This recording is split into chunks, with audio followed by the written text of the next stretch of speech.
Alright, good morning everyone, and welcome to twitch.tv/HobbyBoxBurns. I am Joe Burns, HobbyBoxBurns, and we are here for more Final Fantasy XIV Endwalker. So super excited today. Very shortly, we should be getting into the first dungeon. You just got done doing the first dungeon? Awesome. Without spoilers, what were your thoughts?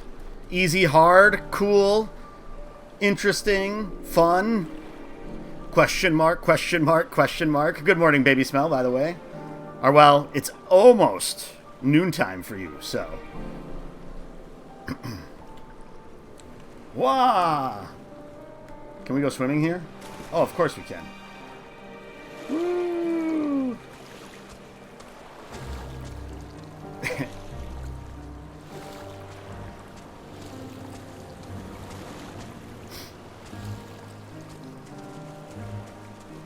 Oh, this is where the, this is probably an ether current quest, right? Sure is. Alchemist or dancer? Jalamuk is concerned about a colleague. Oh, we can check this out. Do you have a moment, adventurer? One of my colleagues has gone missing. She said she was going to Kajaya's footsteps to get a bit of exercise, but she hasn't come back. I'd go search for her, but it's almost time for a shift change, and I can't very well leave the kiln to operate itself. Could you find her and fetch her for me? There were a couple of interesting mechanics. You did it with NPCs, though. You're too kind. She shouldn't be in Kajaya's foot. She should be in Kajaya's footsteps. Keep an eye out for a Hure with black hair. I'm sure she'll be happy to see you. She was out the last time you were by, and she was devastated that she missed out on the chance to meet one of the students of Baldessian. You did it with trust, though? So, here is a question I have. I would kind of like to go through the first time with people, and then, like, on Dragoon, and then the next time go through with Red Mage with the trusts. The question I had, though, is,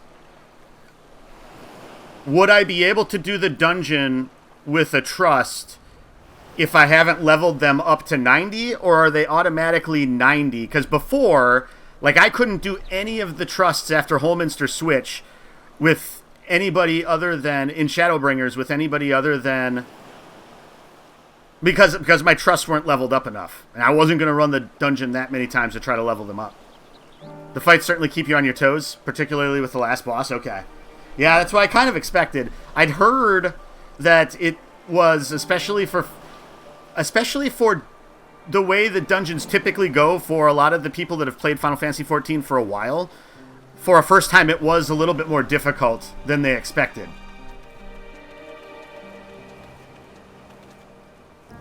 And so I was kind of expecting that it might be a little tricksy for me, but... because that's the concern I have, is that if I don't do it with the trust first, then I wouldn't be able to do it there. So then I might do it the other way, where I'll play the dungeon first with Red Mage, with the trust NPCs, and then, because I know you can just select them to do that right away, or I will do the, and then I'll do Dragoon in Party Finder, not in Party Finder, in the Duty Finder. Check right now, but you expect it's the exact same as Shadowbringers. You most likely have to level up my trust companions to be able to do higher level dungeons. Okay, so if I wanted to play with the NPCs once, I should do that the first time. And then, if I wanted to then run it with people, do that again via Duty Finder after that. Okay. Double check for me, but that'd be great. And if you're in the middle of something, don't stop everything you're doing. I think we've got a little bit of time, especially if you're going to do the side quest first. Welcome back, Callista. Dare I hope you have the giant skull? Sure do. I really need to figure out... I think a lot of these other stuff, all these other things are for my crafting quests that I have open right now. I should clear out my key items. Oh my, such fine specimens. Thank you so much for bringing these. We now have everything we need to make our next prototype. One that should be capable of passing our most rigorous tests. When it is ready, it will be time for the true test. So please take your ease while you can. Time to take my ease. Memories of Salsina. Hope everybody's having a great morning. Saturday morning has been great for me. I woke up a little bit later than I expected, but it's all good. That is the way things go on the weekends sometimes. Especially if I'm planning on waking up, like, early tomorrow.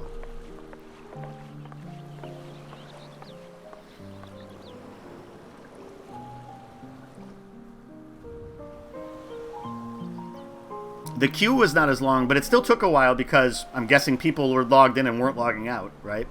Not as many people logging out because, you know, everybody's jumping into the game to play for a long period of time today. I see our taskmasters have allowed you a moment's respite as well. Sure did, Thancred. How did the blood draw go, Estinian? You have to hand it to these alchemists. They are determined to see this endeavor of theirs succeed. I've never been one for blind optimism, but I sincerely get the sense they're close to a breakthrough. They had better be. All this effort was for naught. The peoples of Eorzea, of the Far East, of Thavner, children of this star united in common cause against a dire threat. Yet ere they succumbed to suicidal madness, were not the Telophoroi born of her body as were we? They who cling to life and the promise of the morrow's dawn, against they who desire death and an ending of their own orchestration. The victors of this war alone will hold the right to answer the question of existence, of its meaning, and its worth. Urianger, ever like the heavy-worded man.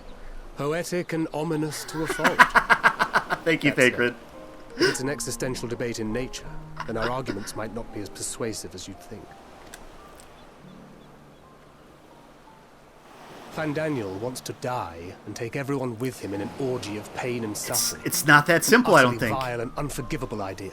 It's not that simple, I don't think. That's what's so exciting about him.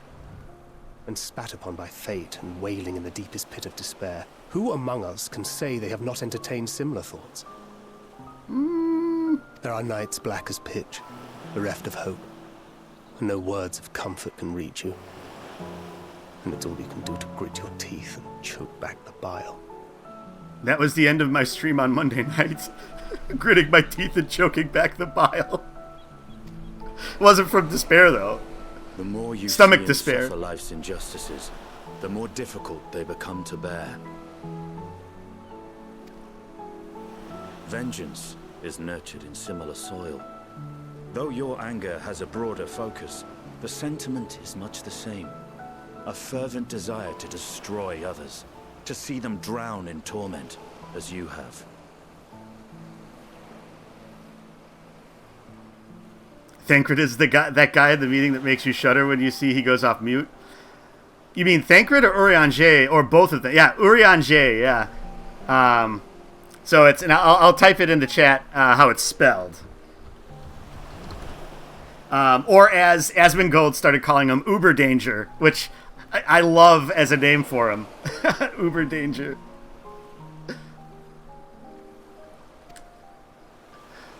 That about sums it up. The will to endure is not always as strong as the urge to burn it all down and salt the earth. Survival be damned. It's a struggle, often close and brutal. I mean, all three of these guys have seen some shit. I mean, especially Estinian and Thancred. And Estinian and Thancred share the whole thing that, like, you know, spoilers for A Realm Reborn and Heavensward, that those two were possessed by the big bad of the whole expansion for a majority of the expansion, or portions of it anyway. So, you know, they've kind of suffered through some things. Indeed. Well, I, for one, shall pray survival proveth more appealing in the end. As will I. Besides, our chances are much improved when we've the company of others committed to the cause of life. Our vengeful dragoon here is proof of that. Ha! Oh, there he is. Oh. We gonna get to talk to him here? Thank you, Ox. Thank you. What is it? Hobby's back. What did you see? Back again. Hobby's back. Tell a friend.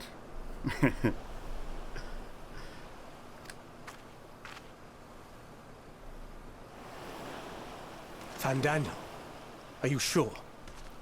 If he knows we've been working on a countermeasure. Oh, he knows. Holds. The vessel holds! This is the one! At long last! No, quiet!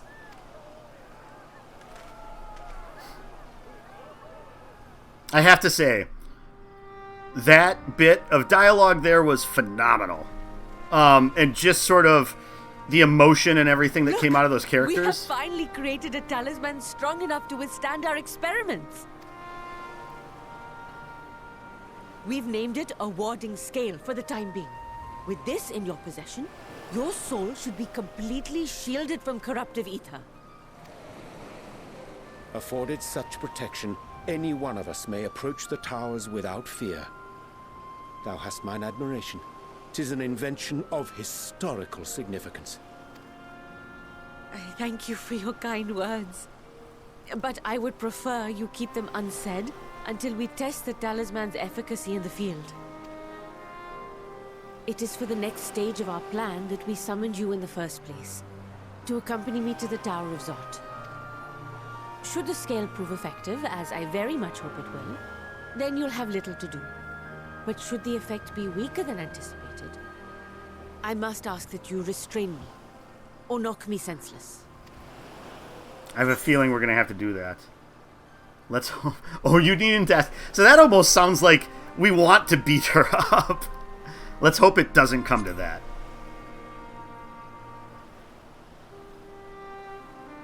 Either way, we are fortunate to have you with us. Nidana, are you certain you wish to do this? I mean, it has to kind of be one of them. Araxodara.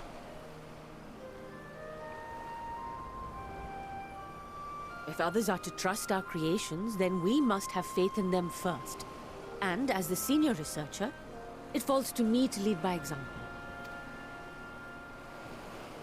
But should I fail to return, then learn what you can from this attempt and apply it to the next.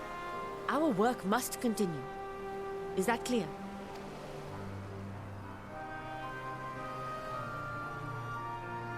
We'll keep an eye on the place while you're away. Assuming Fandaniel is lurking about, there's no telling what mischief he has in mind for us, or you. Be on your guard.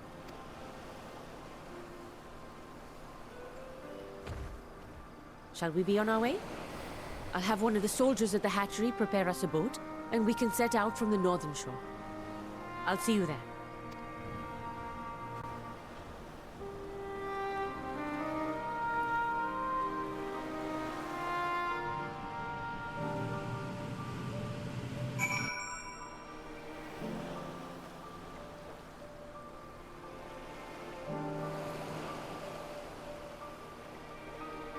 So many people I've been seeing in chat talking about, in the game chat, talking about the ether current compass, which we thought was gone because it used to be an item.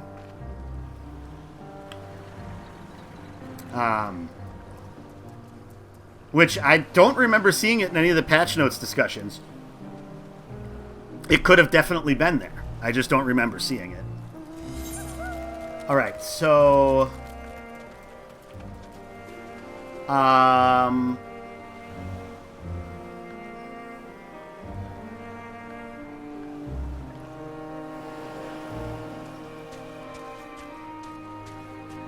I have to talk... Where did she go?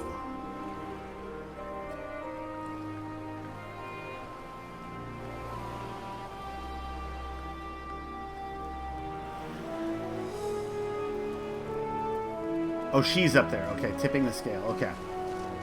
And then where is... Okay, so it's going to be along the way. All right, so we'll stop by this side quest on the way and complete whatever we can do up here. We'll probably have to come back here to finish it, but we'll just do that when we come back here eventually.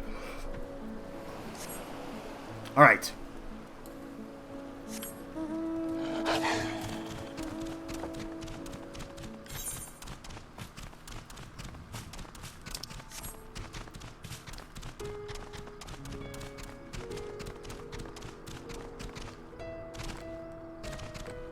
Oh, there we go. There we did our trick.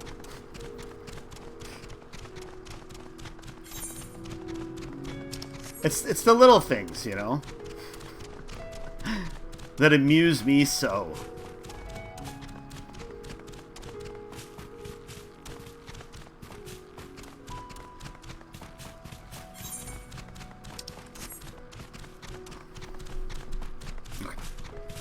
Making sure I turned my TV down so there's not like a weird echo.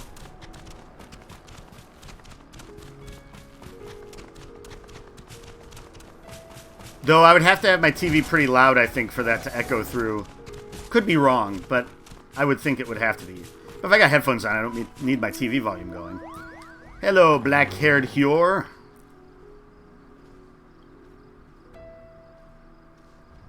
What do you mean? I need to get back to work? Oh, have I really been out that long? I should really go. But I was hoping to get a better look at the stage before I left. I'm sure you're busy, but could you assist me for a moment? Thank you. I'll inspect the walls, so could you make sure the stage is in order? So I wonder if this would have a little bit more to it if I was actually like a dancer class. Alright, so checking the stage here. Yeah, this pillar looks like a pillar. I think we're good. Some of the paint is worn off. It could use a fresh coat. Okay. We'll do the middle first.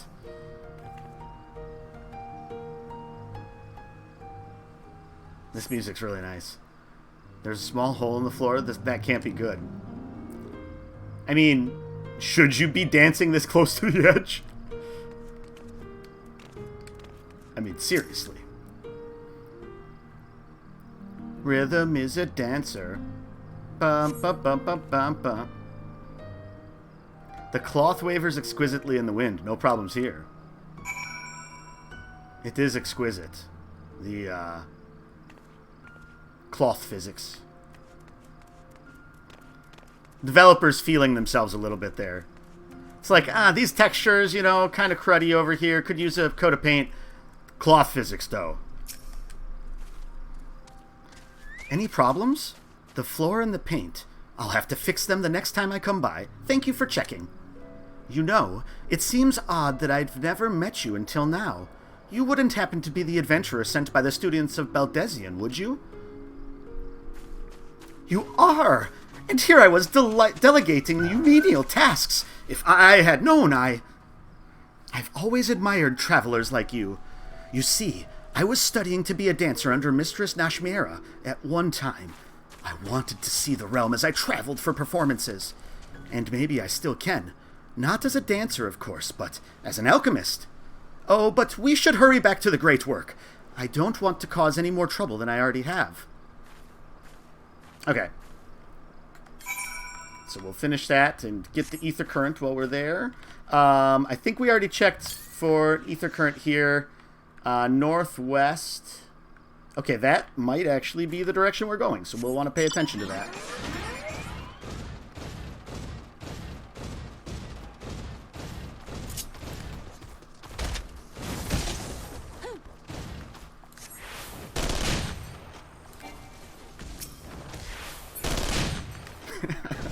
See, I helped. I helped.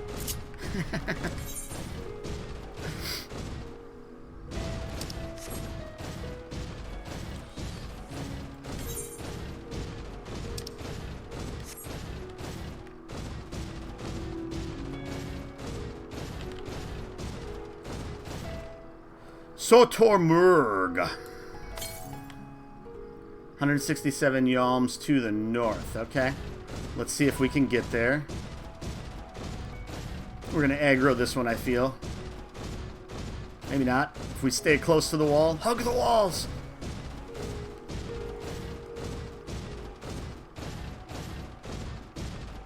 Uh-oh. Oh, there it is. Perfect. So yeah, the reason I'm collecting these is if you collect all of these from the game map as well as from the quests, that's what enables flying in the zone. So as you're traveling, you want to pay attention to that. 242 yalms to the east. Okay, that's going to be down in a different area that we're not going to right now. So there probably isn't another one on the way to this quest. Probably not. Wah.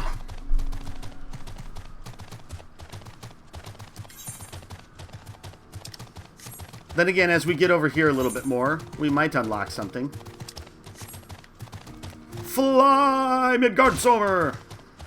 You did not fly.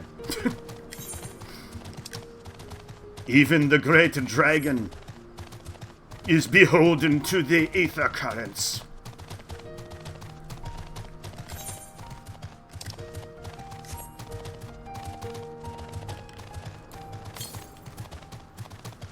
$142 yalms to the north. Okay, yeah, we will be able to get one down here.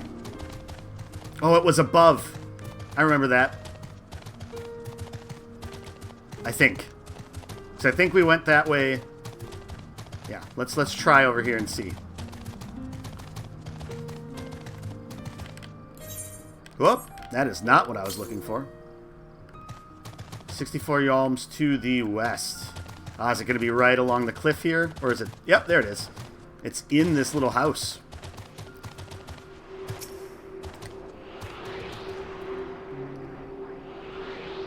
A little surprised they did flying in this game. Feel like WoW wish they could have put that toothpaste back in the tube. There's some people that think they shouldn't have, but...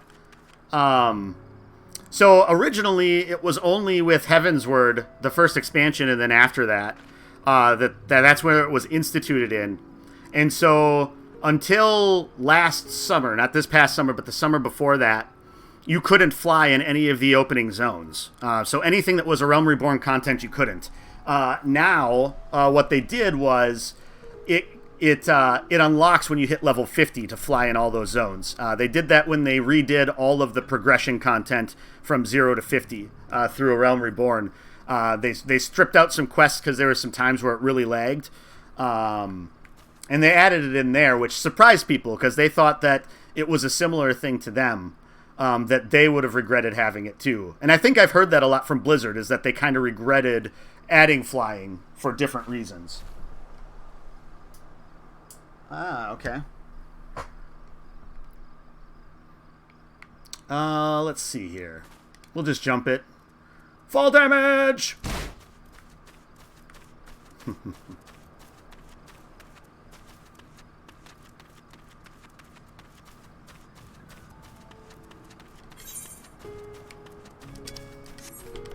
I'm guessing there's not one near here now again. Oh yeah, okay, that's the one that we had seen earlier, I think.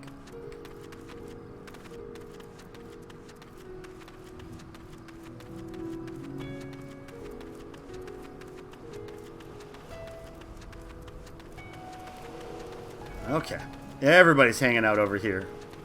I'm wondering if this is going to be like a duty that we have to do. This is a rather finer boat than I had expected, but I won't complain. All that remains is to board and be on our way. Oh, and if I should become corrupted, do not stay your hand. Of course, I pray it does not come to that, but you must protect yourself. All other alchemists can fulfill my role, but you and your blessing are one of a kind, and perhaps our only hope for toppling this tower. For all our sakes, do not hesitate to do what must be done, whatever that may be. Well, the longer I draw this out, the more nervous I become. Let's be off. Head to the Tower of Zot with Nidhana. Yes.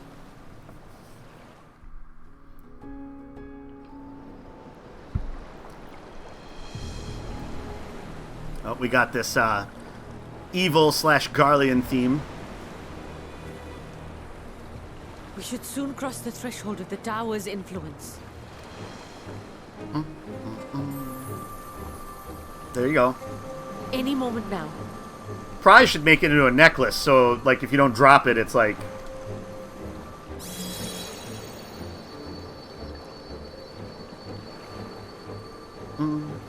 It's working! And you are still yourself? Then I'd like to see how it fares closer to the tower if we could.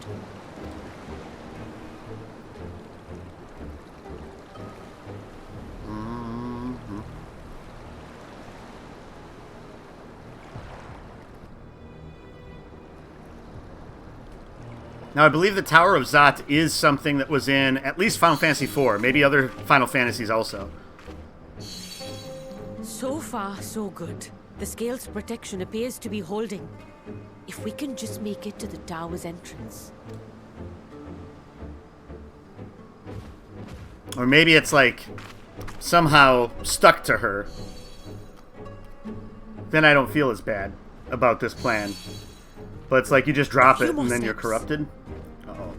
I just feel this is going to go bad. Uh-oh. Praise be to the sisters, we made it! And the Scale has proven itself to be everything we hoped it would be. Now we can focus on production. Once we've equipped and returned with an entire survey team, this menace will soon give up its secrets. What?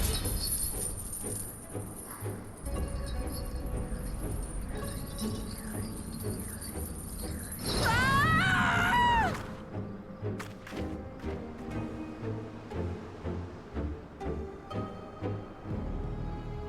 Okay. FF4, yep. It's where you fight the Maga sisters that you read about last night. Oh yeah, of course.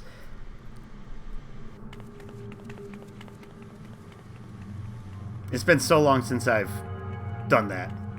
By so long, it was like 3 years ago. But still. Lots of things enter and leave my head in that time. My memory is weird how it works. Yikes. This is like some H.R. Geiger shit. Uh-oh. Oh, there we go! Oh, there we go! Oh! Oh, do calm down. You'll only hurt yourself thrashing about like that.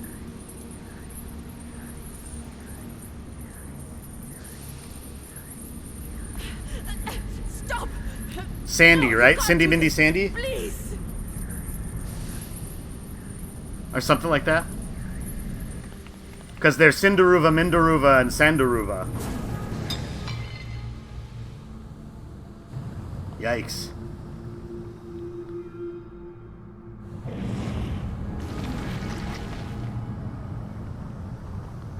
Oh, and you can tell that one's her because it retains... A little late for heroics, I'm afraid. Fandango. The similarities are striking. My! Such hostility! Never before has my artistry so displeased. Artistry, huh? My patrons of old would have positively squealed in delight, though, between you and me, I find gushing praise exhausting.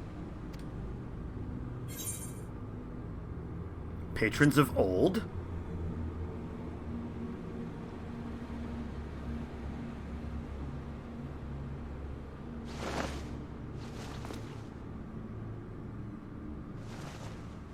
Allow me to tell you a story. Surely you've yet to hear the one about Van Daniel, the sundered Ascian. I mean, there are lots of I Sundered inherited Ascians, the position and the soul of the Van Daniel who sat on the convocation in the time of the final days, theoretically speaking. Practically speaking, that fact is of no consequence. I was born and lived as, well, me. Eventually, I was recruited into the Ascians, and imbued with the former Fandaniel's knowledge and memories. But I never felt that they were truly a part of who I am.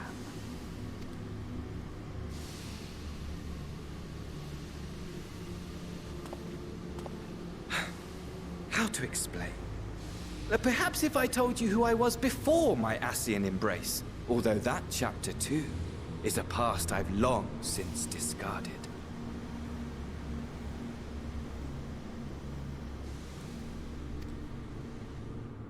I have it on good authority you've poked your nose into an Allegan ruin or two. Yes? Mm-hmm. Then I expect you've heard of me. The old me. Oh, here comes the echo. At your service. Really?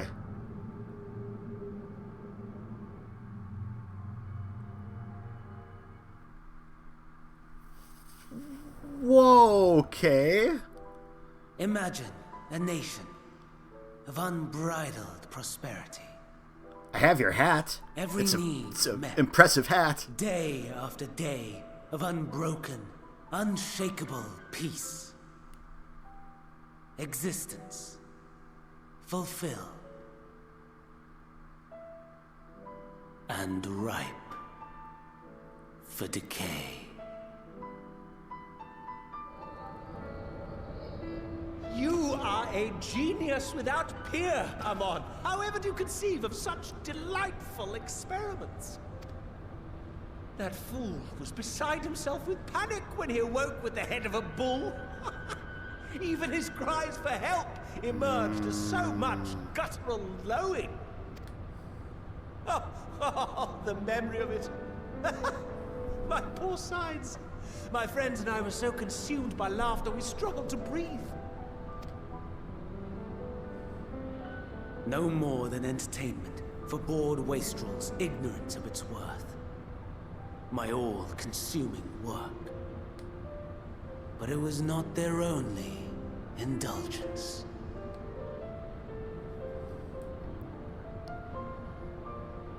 For they were ever hungry for stimulation.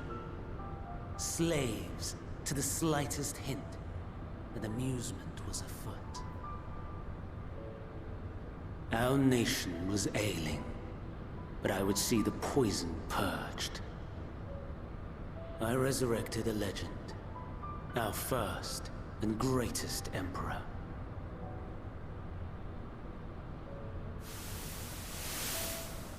And just as I had planned, he set our wayward empire back on the path of conquest.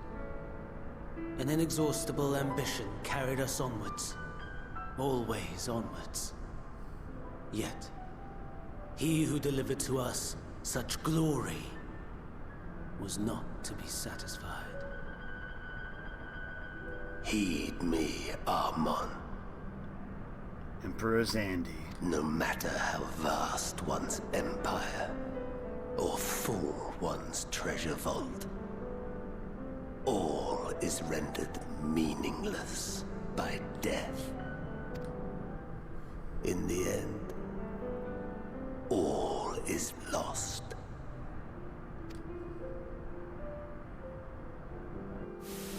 You know as well as I that the Emperor stands to lose this war, and so I have come to claim you. For while your methods leave something to be desired, we cannot deny the results of your work. And as fortune would have it, the seat of Fandaniel, your rightful seat, lies vacant and waiting. Take your place amongst your peers, rather than die a pointless death amidst the ashes of your doomed nation. Send one of your clones to the Crystal Tower that you might see for yourself. See what lies ahead.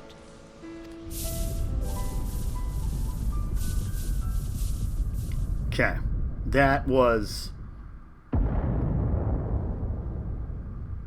insane. The fall of the Empire affirmed the truth. majestic and tragic, as the Emperor foresaw. Scheme as you like, build as you will, nothing endures. What is life but a brief jaunt ending in emptiness?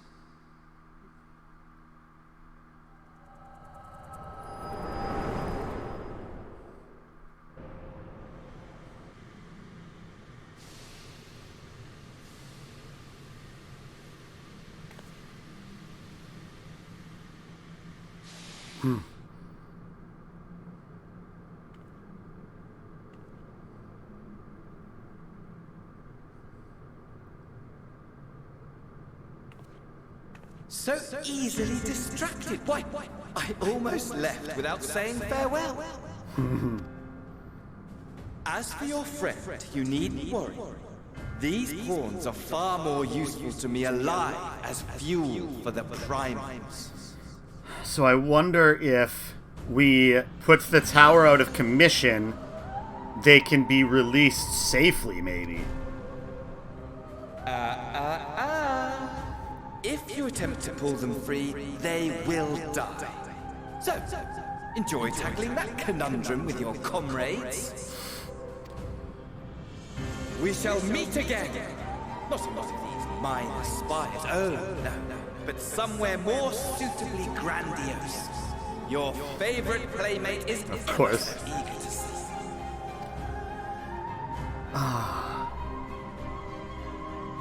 So many things.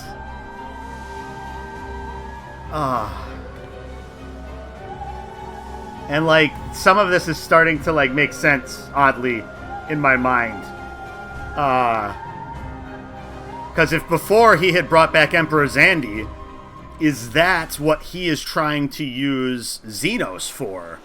And to try to make Xenos as strong as possible to then put Emperor Zandi into him. So is Fandaniel's true goal to bring back the Asians, or is his true goal to bring back the Allagan Empire? Like, I don't know which way his, and maybe it's just he served two empires, tried to do what he can for both of them, and now it's just burn them all. Like, that could be it too.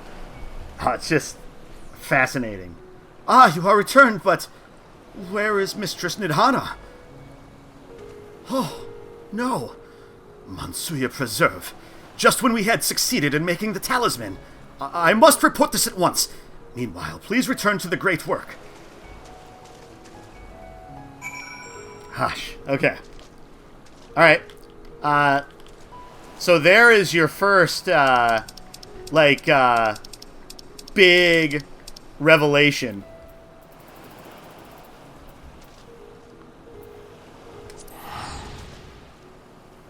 In the expansion so far. It helps to answer some of the questions that I had. But still, that little bit that's shown in the launch trailer of Fandaniel, yes, it really, really makes me want to understand, like, what he's, like, yearning for in that quote at that moment.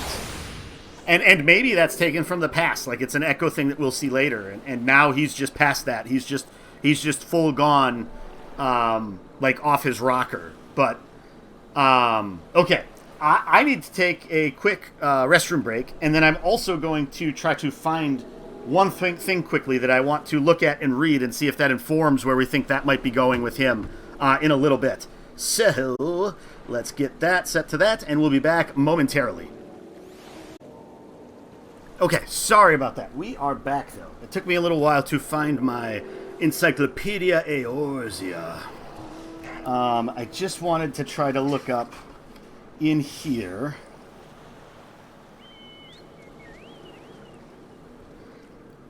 Because I think it has something in here on the Allagan Empire.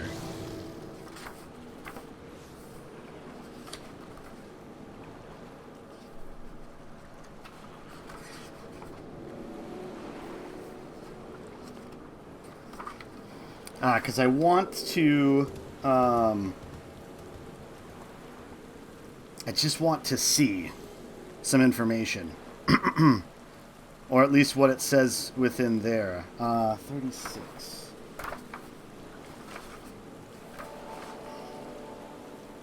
Okay, yeah. So here we have... that is Amon. And I'll read quickly Amon's scheme here. So the Empire was becoming crushed under its own weight, inching ever closer to destruction while its people sat glassy-eyed in their homes, dangerously dependent on the luxuries science afforded them. There was one man, however, who was not about to stand idly by as oblivion crept ever closer. A talented technologist by the name of Amon. Amon believed that what the Allagans needed to save them was not another invention or technological breakthrough, but a strong leader. A leader who could ignite the fires in the hearts of men and wake society from its apathy-induced stupor. A leader the likes of Emperor Zandi I. Instead, however, of waiting until another individual with the qualities of Zandi appeared, Amon believed better success would be had with a more direct approach, resurrecting Zandi himself. Techniques to temporarily restore life to mortified flesh by growing it anew had already been discovered by Allagan scientists. Amon believed, however, a temporary return would not be enough to ensure a rise from the ashes for the once mighty Allagan Empire. What were needed were the secrets to eternal life, and so Amon began a series of experiments combining chimerobiology and cloning in a last desperate effort to achieve immortality. In the early stages of those experiments, he used brigands and revolutionaries to test his newly developed techniques.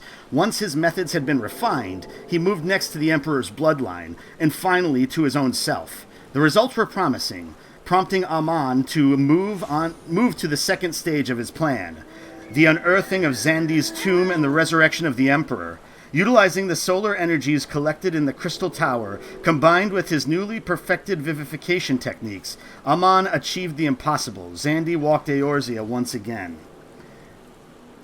Then it's a little brief description of Amon, one of the few great minds in a land that had seen the slow yet steady numbing of its people's intelligence. Amon long lamented the sorry state of Alag, concentrating his early scientific efforts on developing medicines to increase mental capacity. He soon realized that it was not knowledge that the Allagans lacked. If anything, they had too much. What his people lacked was a leader. With a renewed sense of focus, Amon shifted his studies to the view of vivimancy, and soon was conducting experiments on his own flesh in order to attain the final goal, the resurrection of Zandi I. And so, is Xenos that strong leader that he thinks?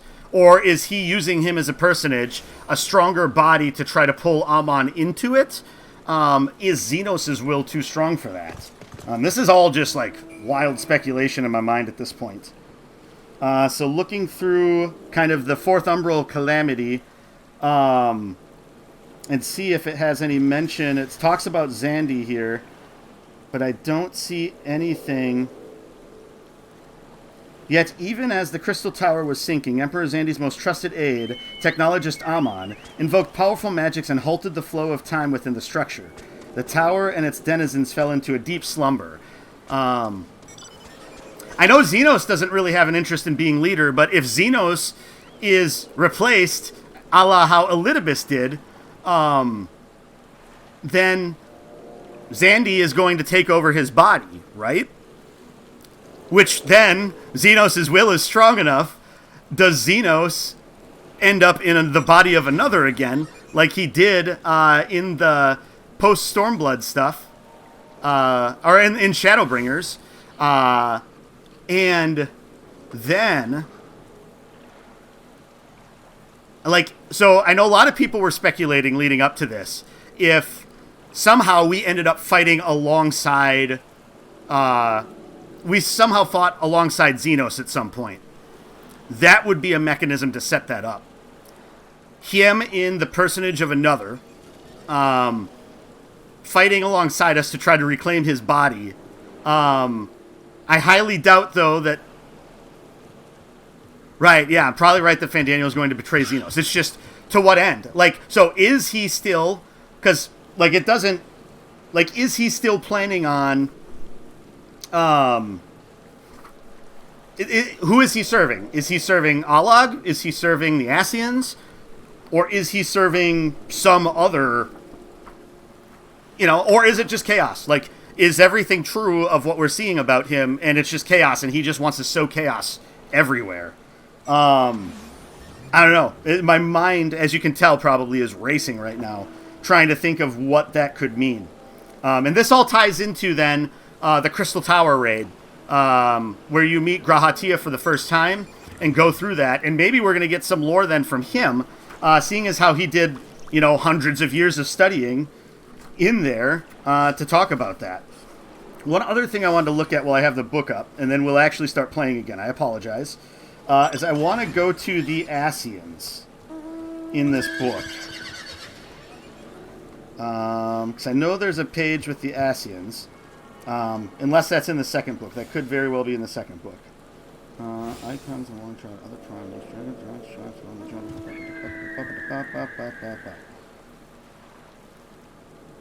okay, yeah. Oh, there we go. 213, the Ascians. Because I don't even think Emmett Selk is in here at this point. That one popped up a little bit later.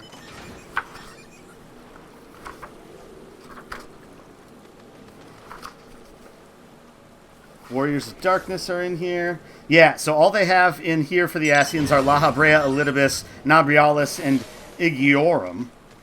All of which are supposedly gone now. You're gonna make crack packs? It's out of stock? I guess I can't remember how I've limited that. But yes, if we wanted to crack packs, I could do that down the line, but I think we are going to jump into playing again. And then I do have Encyclopedia Eorzea 2, and I can look at that after the stream and see if there's any more information about any other Ascians in there, or Amon himself, because I am curious. Alright, let's first turn in our side quest here. Jalamuk.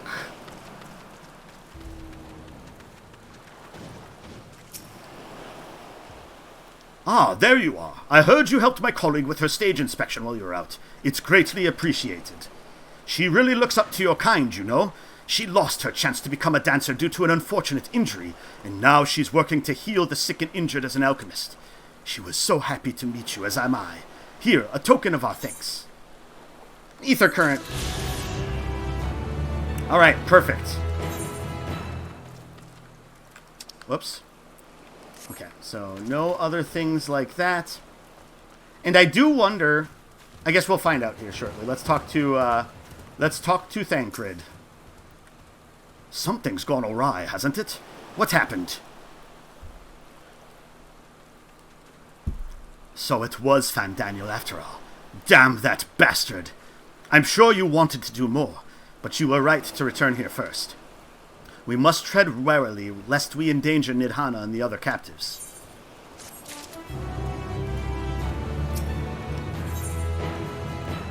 The Satrap of Radzatan. Okay, we're going to go to Radzatan next, it looks like. Thancred is wearing a grim expression. First, we must inform everyone of the situation, Nidhana's colleagues included. I'll call them together for a gathering, but I think it would be best if you were the one to explain. You should have said that Amon betrays Xenos and not Fandaniel because it's on Amon, but with Fandaniel's soul memories. Right. Well, yeah, and which one wins out? Which makes sense than before when I was saying that it seemed like he was like talking with two voices.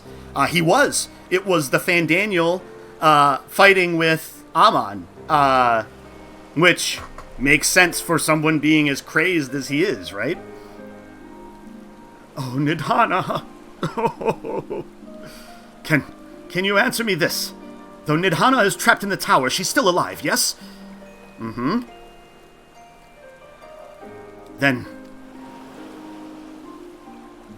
Then we must make warding scales, as many as we can.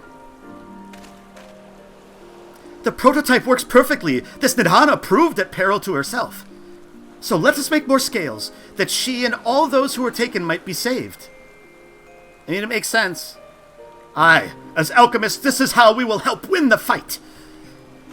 Ah. Hope they have ether salmon that swim upstream and smack you in the face when you ether travel.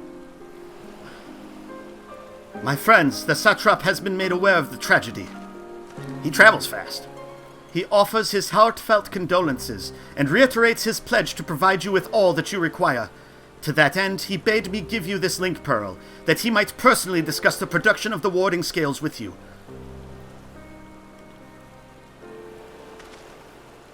And for our Eorzean visitors, I bear an invitation. In her report, Mistress Nadhana noted your vital contributions to the talisman's creation. This fact came to the satrap's attention, and in recognition of your deeds, he wishes to meet you. Oh!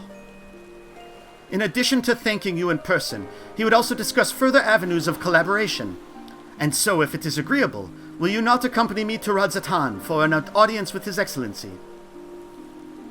Of course we will. Yes. We should be honored, of course.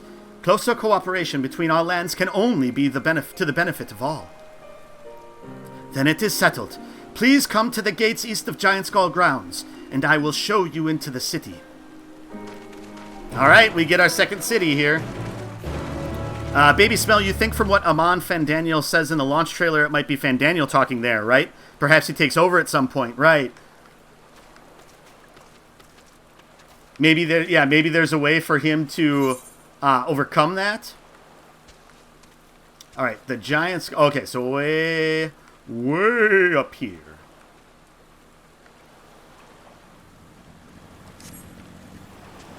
Oops, this is what I wanted to check here.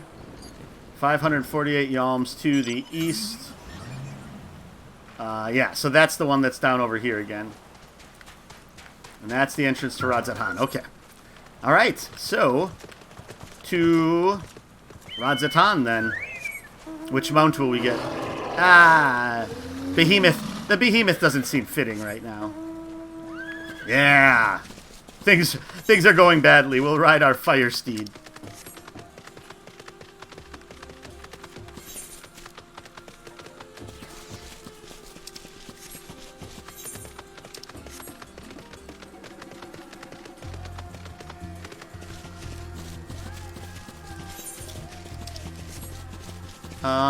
And while we're running,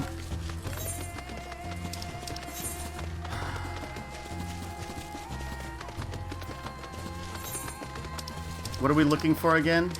Oh, we've got everything here. So we just have the last mark to finish, and that's not until we get to Garlemald, so. Oh. We got a little bit off the path there while we were looking at our hunt marks, but that's okay. Now we can cut through here, I believe. Should be able to easily enough.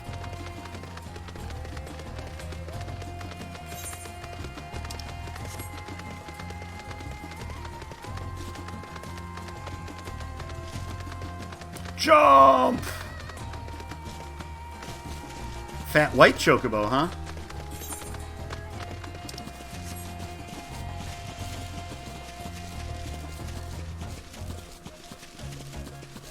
That was the Thavnarian Jamel that we had to kill to get that last mark that we have in Thavnar. Black White Chocobo Pog, yeah, it's pretty great. It's one of the greatest animations for any of the mounts, I would have to say.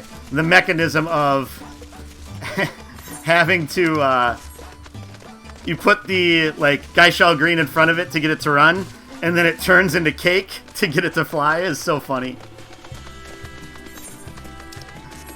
Alright.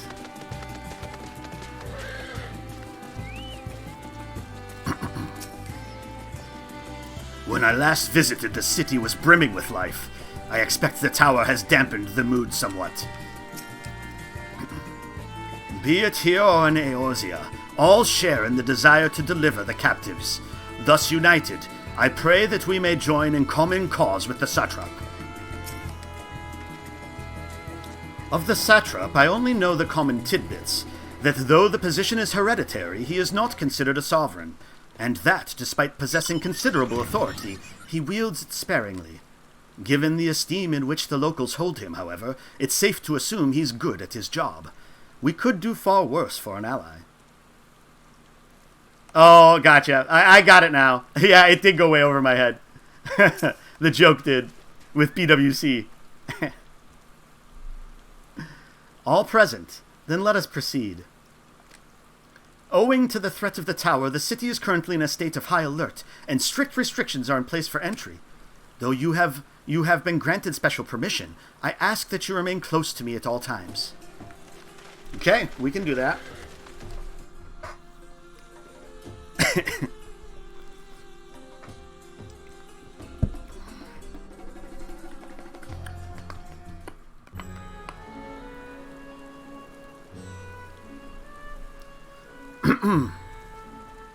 A vast rock squats upon Thavner, and to its stony surface clings the city of Radz-at-Han.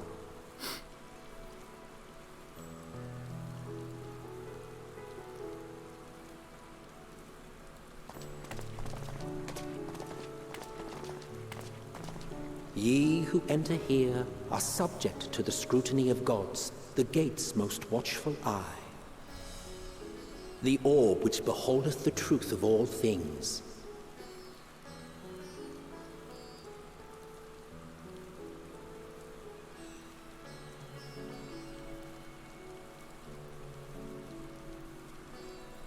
Pass beneath its hot and piercing gaze, bearing down like a second midday sun.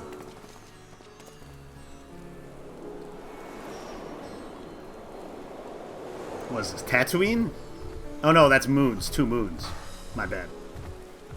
That's no moon. The fragrant haze, a mixture of sweet incense and acrid smoke. The cries of merchants mingled here with lively melodies accented by dancers' feet. Travelers seduced by vivid sound and colors were once swallowed up by patchwork streets.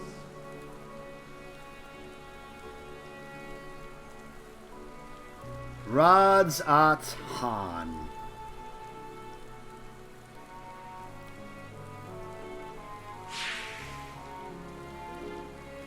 But no such scenes to savor now.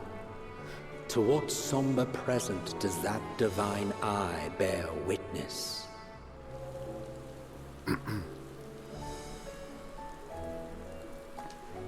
Baby smell, you wonder if there are any designated pooping streets in Radz-at-Han?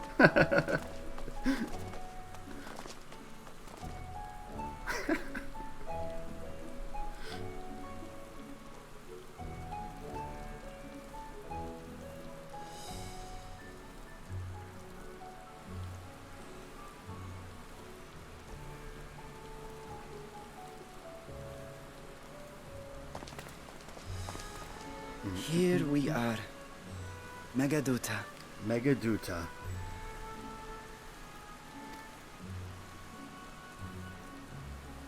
Oh, then there's another building, Megaduka. That's where the designated pooping area. Under normal circumstances, it would have been my pleasure to show you the sights. And it would have been our pleasure to see them. Alas, it seems our tour of the city will have to wait. I'm afraid so. Come, we should head inside.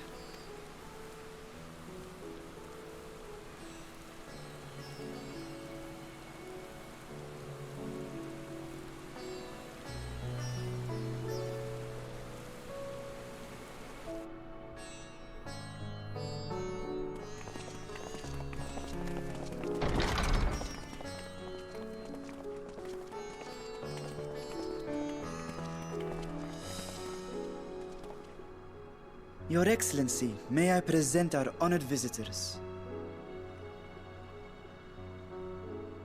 Ah, splendid. Most splendid. Allow me to introduce myself. I am Ahawan, Satrap of Radz-at-Han. Ahawan. Our alchemists tell me your assistance was invaluable in the creation of the warding scale. Such deeds ought to be recognized in person. Thus did I have young Varshan convey you here forthwith. On behalf of my people, may I express to you our sincere gratitude.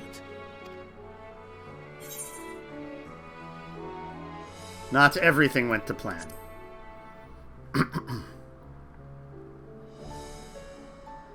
I assume you speak of Nidana. A regrettable incident indeed. Her colleagues insist that we honor her wishes and trust in the talisman, that it will be instrumental in saving Nidana and the others. I am eager to hear your opinion on the matter, so let us not stand on ceremony.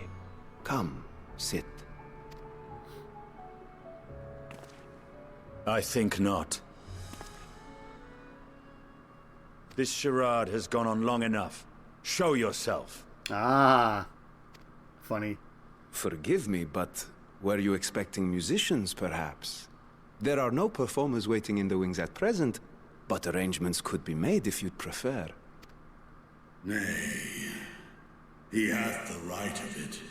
The time for artifice is past. Raise the curtain. Pay no attention to the man behind the curtain. As you wish.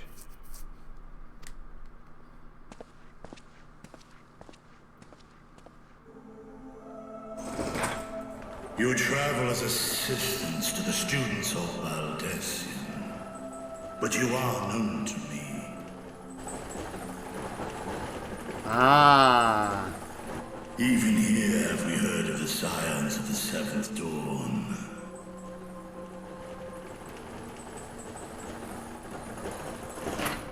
I am Vritra. And for years uncounted hath this isle served as mine abode. Vritra, of the First Brood, sibling to Hraesvelga and Nidhogg. I was kind of right. Aye, mine elder brothers, of Midgard's Sorma's spawn, I was last to hatch. Well, isn't this a surprise? We were told Radzat Khan had an alliance with a dragon. Not that a great worm sat in the satrap's own hall. And ruled the city, basically. The satrap is just a A figurehead. necessary subterfuge, as the true tale of our nation history illustrates most effectively. That's pretty cool. In the beginning, the rock upon which our city is built was home to Vitra, and Vitra alone.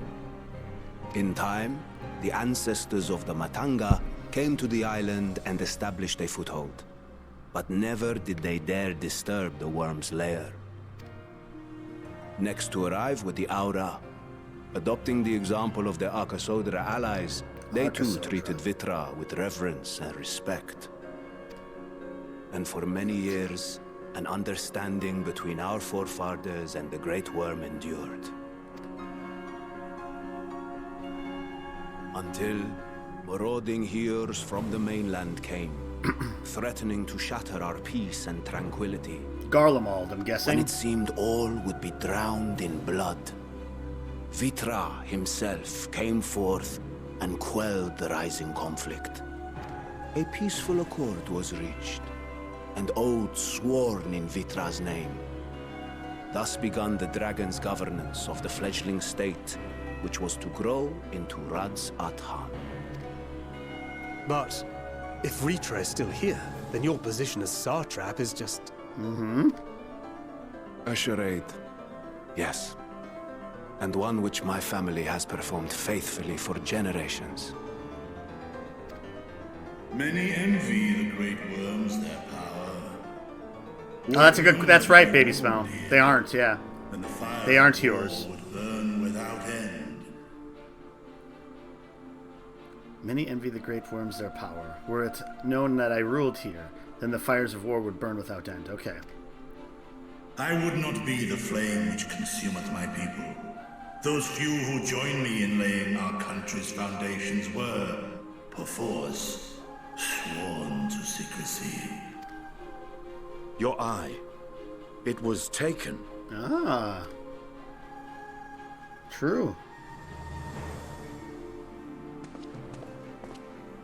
'Tis here, buried within the semblance of flesh. The body before thee is but a simulacrum, constructed by the finest artisans of Razatan. Huh. With mine eye nestled within, it doth serve as an inconspicuous vessel for my will. Interesting. Huh. That's smart. That would explain why I felt the presence of a dragon upon our first meeting.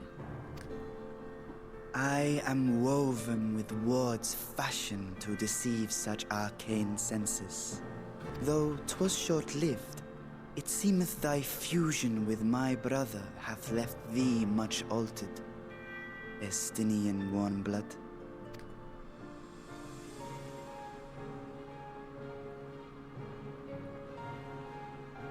From the very first, we sensed the nature of one another.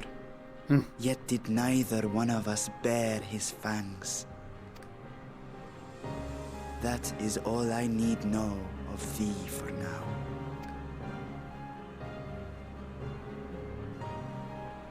With my secret thus revealed, I have for you a proposal. Not as a worm of the first brood, but as the ruler of Razatan. With all haste must we take in hand the finished talismans and breach this foul spire. Thence, should it lay within our power, dispel its wicked influence. Yet even with the assurance of the warding scales, the narrow confines of the tower doth limit the size of our force. So probably only 4 people. One of which is a healer, one of which is a tank, and then 2 people could be DPSs. And thus denied strength in numbers, thou must choose thy soldiers with care. Just so. Yet though our radiant host is formidable, I see a surer path before me. Thou and thy comrades have contended with a multitude of primal beings. Most recently, thou didst cast down false gods in Paddlethan and Cartanau, I am told. Sure did. 'Tis upon that strength I would call. The Scions have proven themselves the most capable, and I ask that you serve as the tip of our spear. Talismans would, of course, be provided for each of thy companions, and should you agree to this undertaking, more will be provided to make use of as you see fit. There's no denying it's a dangerous proposition, but the rewards may far outweigh the risk. Just think of what we might accomplish if we could equip all our allies with warding scales. Yeah, we just can't have any Matanga there because they're still going to get sucked in regardless. I worry, however, that even the 4 of us may be too few for what you have in mind. Might we regroup with our friends first to discuss the matter? Okay, so we got to regroup. 'Tis no trifling task that I have laid before you. Go. Steel your hearts and hone your plans. Such time as you require shall be spent in crafting your protective charms. It seems a quick trip back to Charlian is in order. Mm-hmm. Uh-oh. Wilt thou not lend thine aid?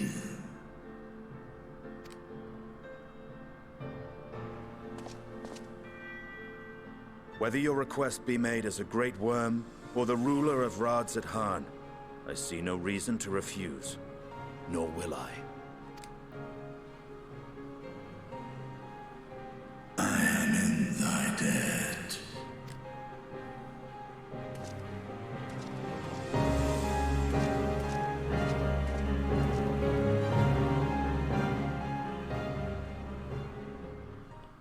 Oh, let's see.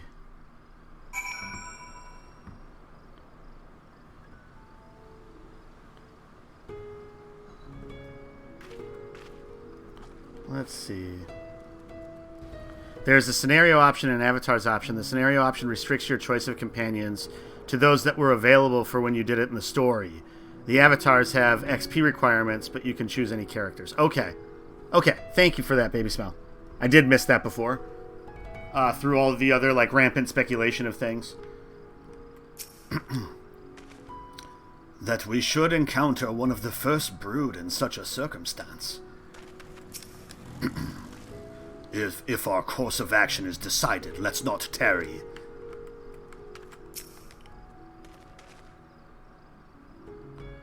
That meeting took a rather unexpected turn, but we now have a clear objective ahead of us. Let us rejoin our comrades in Sharlayan and muster a suitable crew for our foray into the Tower of Zot.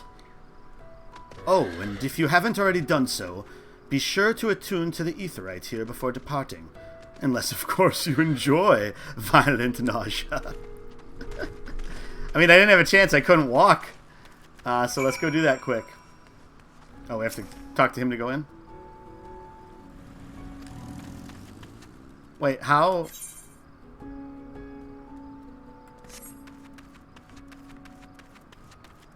Was he just talking about the aetheryte in the first couple areas? Because I have no way to attune to an aetheryte here because I can't get into the city. I see one over there, though, that I can't get to. Unless I can jump. Whoa, no. Can't enter the city yet. Okay. So that was just him telling us to make sure that we have attuned to the other ones.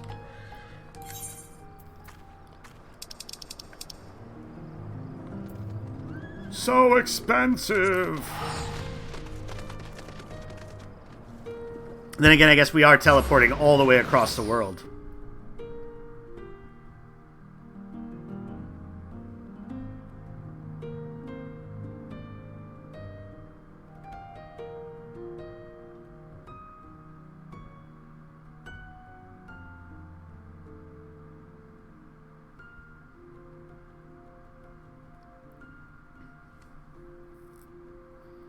Yeah, because I kind of would like to play it with other people the first time.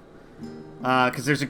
It's like the best opportunity to actually, like, learn a dungeon with other people. Granted, I'm sure some of the people... At least one of the people running it will probably have already run it, you know.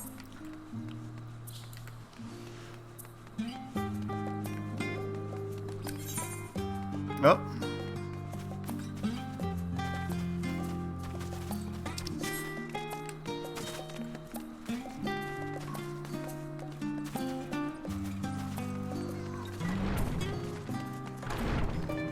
Alright. Oh, I should go in. Let's go in here quick. I just want to see if anything sold last night. Oh, the guy hasn't loaded yet.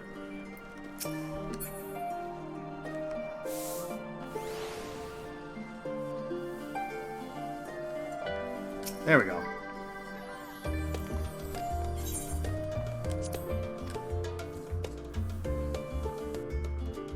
The Andron.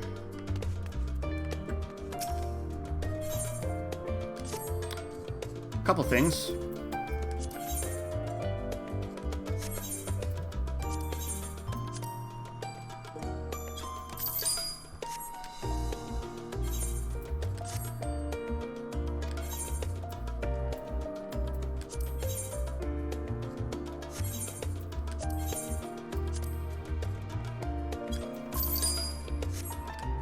I don't think I sold anything on the last retainer. Nope.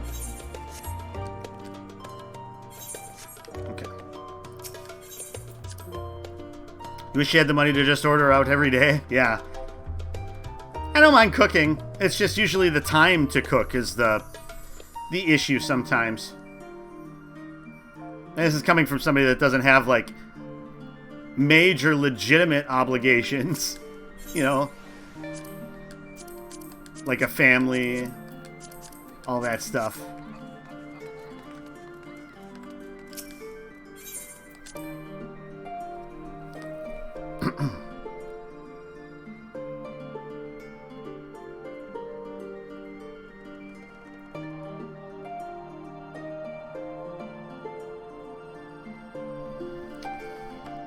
Did these guys say anything new, or is it still the stuff from before? Yeah. still the same stuff from before. Alright, let's last check in with this crew. Vritra and his alchemists have prepared for us for our foray into the tower. What we may accomplish within its twisted halls remaineth to be seen. That Arcasodra languish in Telephoroi chains doth forewarn us of the nature of our foe. 'Tis the gods of Thavner who will be summoned to thwart us. The conflict between Nidhogg and I is in the past, and though they were brothers, it has no bearing on my view of Vritra. Above all else, he is a leader of men, not an enemy. He would hardly dedicate his life to this endeavor if he bore our kind any ill will. And just as I was getting used to balmy Thavner, we're back in chilly Sharlayan. Take care not to catch your death, eh? We need you for the battles to come. Now then, everyone appears to be here, so let us take stock of all the developments and discoveries. Going to order some Indian food today?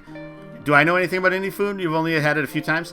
I've had Indian food a good amount of times. I don't know that I necessarily know a ton about it. Lots of like curry-ish types of things is what Indian food has. It's good. I like Indian food. Very fragrant flavors is how I would put it. I returned by way of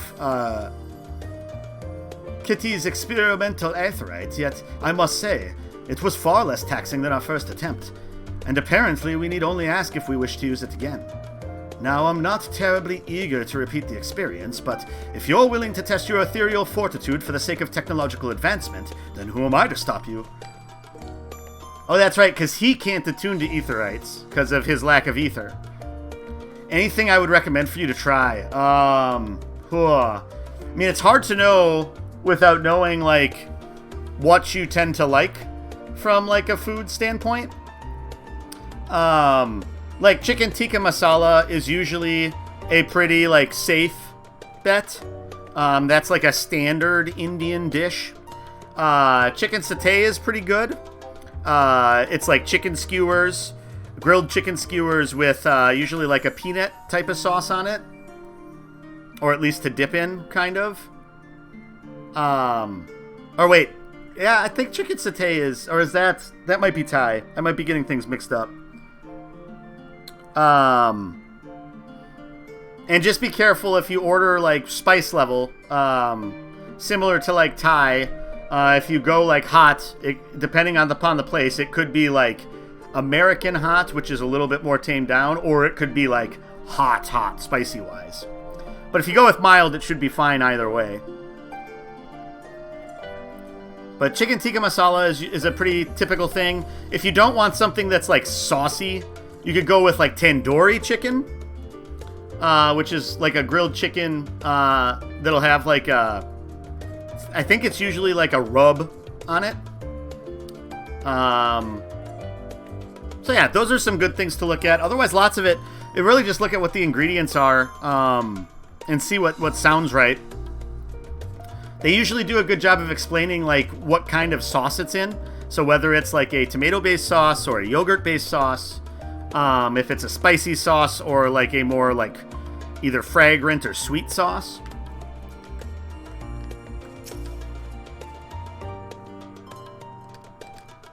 Alright, Cryle. In the dark of the tower.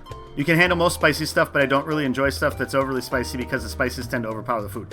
Yeah, and some, like, I would like to say that, or I like to feel that, like, Thai and Indian and those types of foods do a much better job of making sure it's, like, flavor-based, heat, and not necessarily, or like Jamaican jerk chicken is the same thing. Whereas, like, if you go and get blazing wings at Buffalo Wild Wings, those are just, like, hot for hot's sake, right?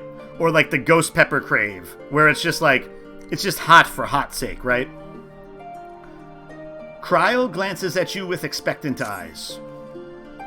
Since there has been progress in both investigations, shall we share the findings from our respective locales? Yes.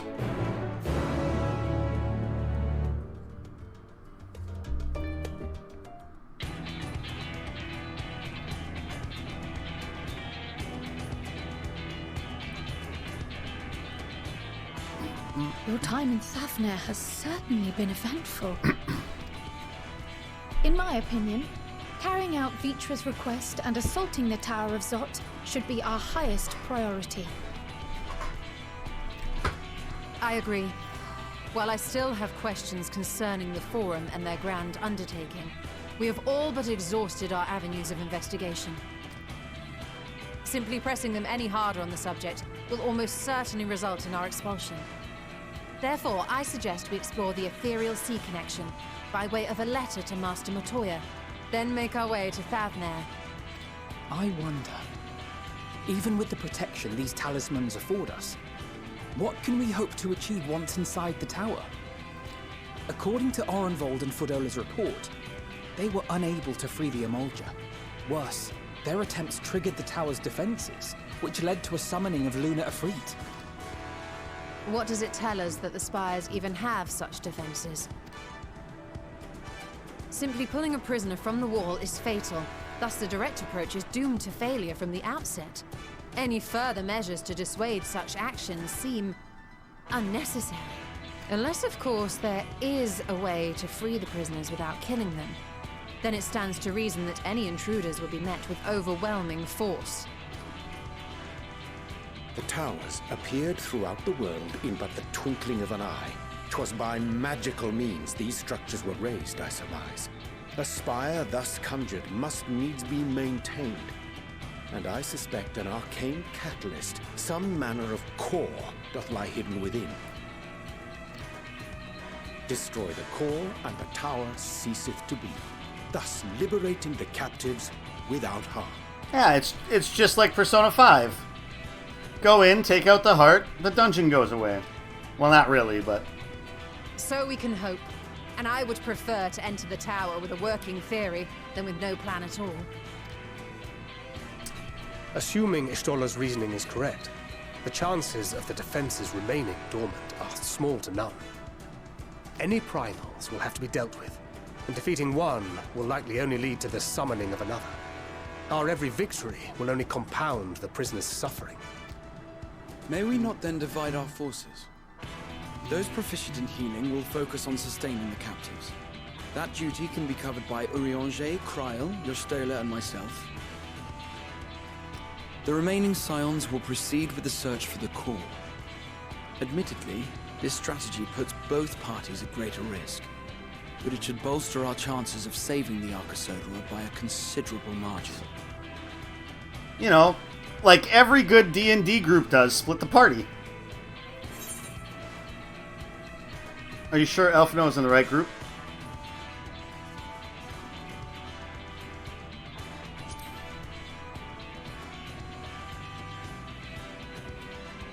If you're to fight primals, then you'd best have at least one healer with you. Okay, so he's going to come with us to heal. And I am more than happy to fulfill that role. I found wielding a sage's armaments to be rather intuitive, and look forward to testing them against a more challenging foe. Well, you'll get your wish. It seems we have a plan. All that remains is to carry it out. I will inform Radzit-Han of our movements, so let us make our preparations and regroup near the tower. A military post in what's left of the Hamsa hatchery should serve as a convenient staging. That sounds perfect. And remember, the experimental aetherite at the confluence is there for those who need it, so there's no excuse for being late. Yeah.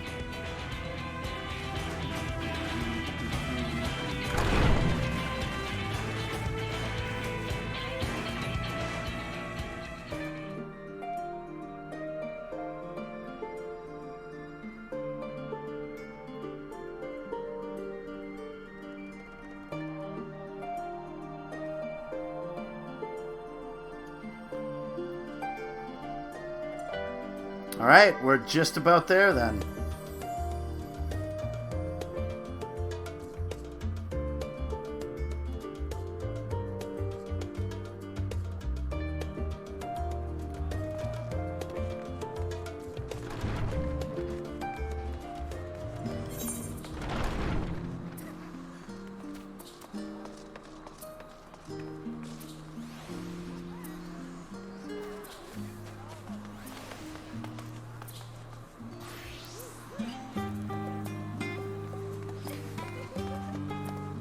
So that'll just take us back to the one we've already attuned to, though. But I guess it's giving us that option so we don't have to spend the money to go there, I'm guessing. So I should have enough food and materials and such.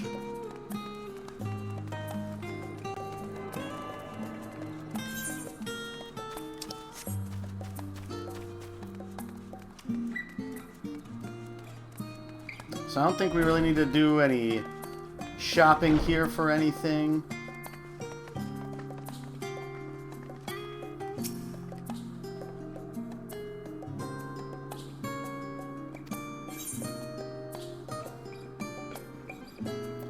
I mean, it'll save us cash. We might as well.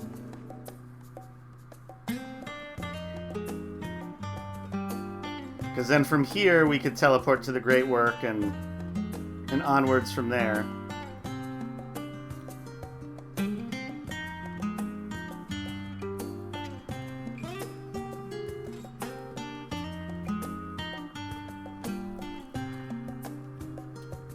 Save us like 1,500 gil. Not that when you have almost 12.5 million gil that you really need to save 1,500 gil, but like, you know, who knows, right?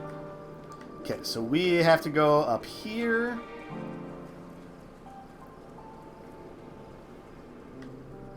Alright, so let us teleport over here then.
Ooh, are we going to get to this in time? Oh, yeah. Nice. We'll get to do a fate here.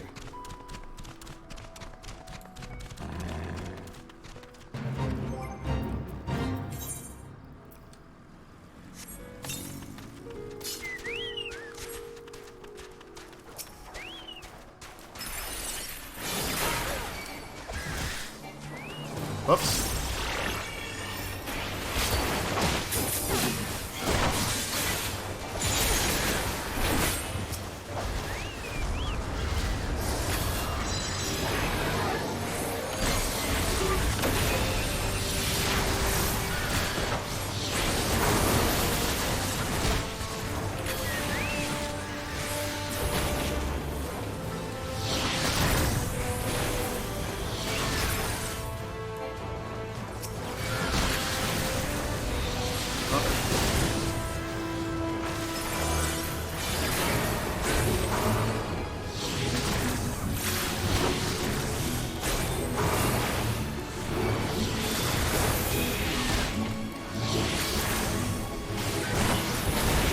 Shit. Heal myself quickly. Oh, and I aggroed another stupid thing in here, huh?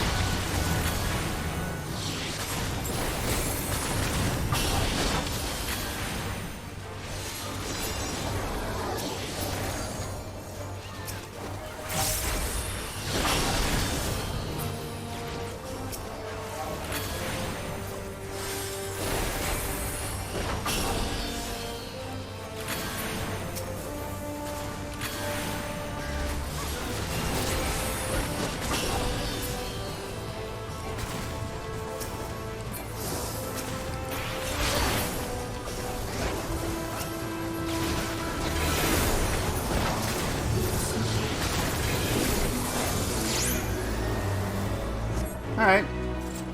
Hey, that went all right. Got a little close to death at one time. So the good thing about having fewer health is less health. Sorry, fewer is a weird way to say that. The good thing about having less health is that, like, for cure, heals you a lot faster. Because I think they also up the potency of it a bit too, but that is a benefit. Oh, no. Another fate over here we could do quickly and then head up the little Nanka that could.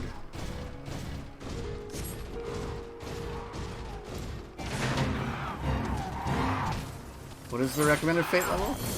81.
Nice.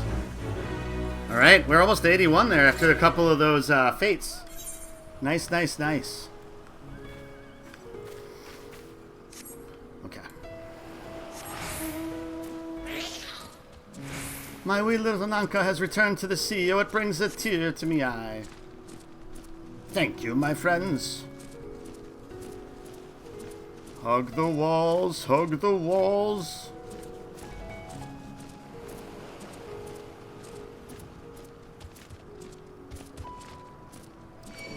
Oh, one of them caught me. That's right, we're still good.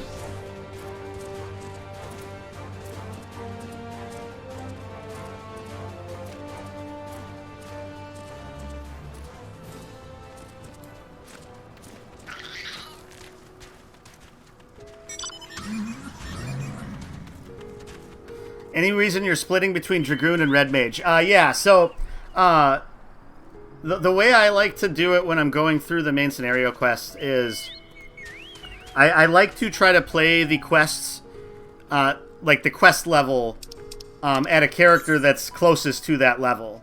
Now, I guess now we're in level 81. So it's like when we were still doing level 80 quests, I wanted to be completing those as Red Mage so that I could just continue to level that up. So it's staying closer to my max level character. So once Dragoon got to level 81, I was doing the level 80 stuff with the Red Mage to get as much experience on that class as possible. So then there's less grinding I have to do at the end of things. If it ever gets to the point where I'm getting into a spot where I'm running low on experience to level up to get to the next level of quests, then I'll just prioritize Dragoon after that. But usually in the early parts, especially of the expansions, it seems like I've been able to like balance it that way. So that there's just less that I have to do later of grinding that up. Granted, there's some pretty good mechanisms to grind up quickly. But I am going to have to switch back to Dragoon since Red Mage is a little shy of 81. So I probably, unless I can find some other fates or something, which there aren't really any in accessible areas at the moment, I might not be able to get Red Mage to 81, so I might just be able to go through the dungeon with... Because I'm guessing the dungeon, if the quest is 81, the dungeon's going to be 81. Ah, our friend of Eorzea. We've been expecting you. You and yours will lead the mission into the tower, I'm told. The warding scales will be delivered soon. Till then, please stand by at the boat we have readied. When your fellows arrive, I will direct them to join you. We pray for your safety and success. Alright, to the boat. Which is down there, I'm going to guess.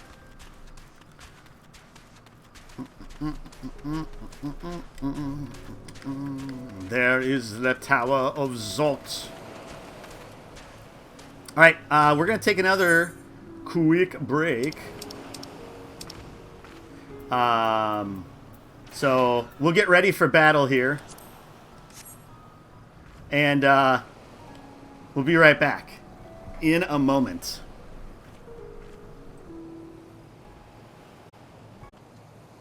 Okay, we are back. All right. It is almost time.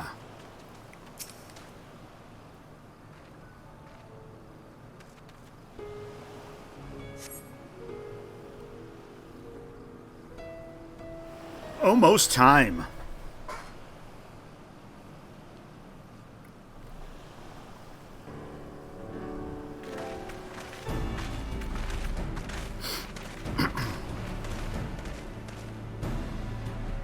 Oh, if this is the future of Aetheryte travel, I think I'll stick to boats. Aye, no warning, however emphatic, could have prepared me for that. Thinker's like, On which account we are a little late, but fighting fit, mostly.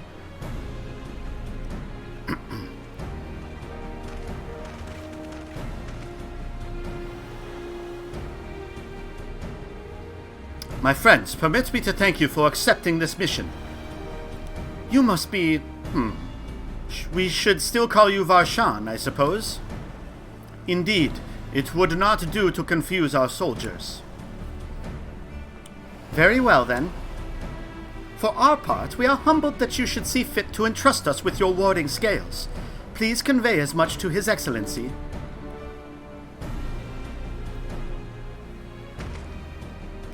One for each of you. Please accept them with my blessings.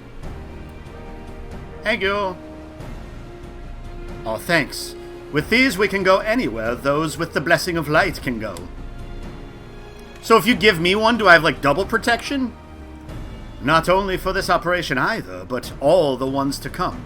We can finally break your monopoly on primals. I've been waiting for this day. I wouldn't mind carrying on as before, you know. In that case, they're all yours from now on. No, I've been waiting for this day. That's a good way to put it.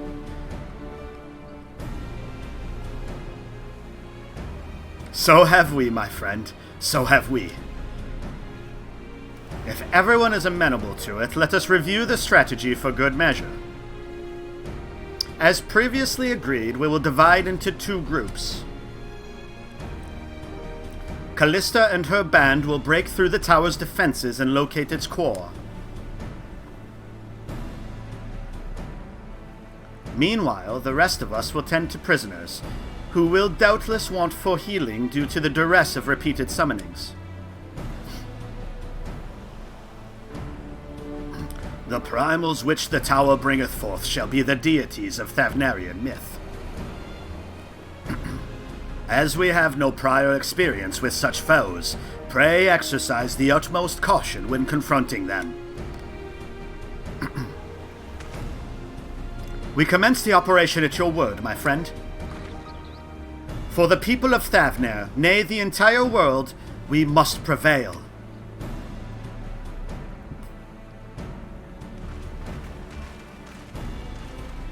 The Tower of Zot! The Tower of Zot! It's not Amorot, but the Tower of Zot. The Radiant Host and I will be watching from the outpost, ready to act at the first sign of unusual activity.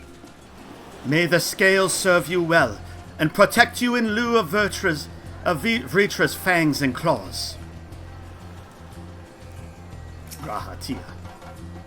Though our parties are separate, I will trust in you, as I know you will trust in me. Let us both give it our all, and add another rousing chapter to the saga. Aside from primals, within the tower we shall for a certainty encounter enthralled Imperial soldiers. Defenders conveyed hither by means unknown, who will stop at nothing to hinder our efforts. Lest you worry, I've not forgotten my healing spells. Be it restoration or destruction, this sorceress can command whatever magics the situation requires. I didn't want to talk to you again, Yashola. Sorry. There you go, Cryo. This is the closest I've ever been to one of the towers. Such a sinister aura it exudes.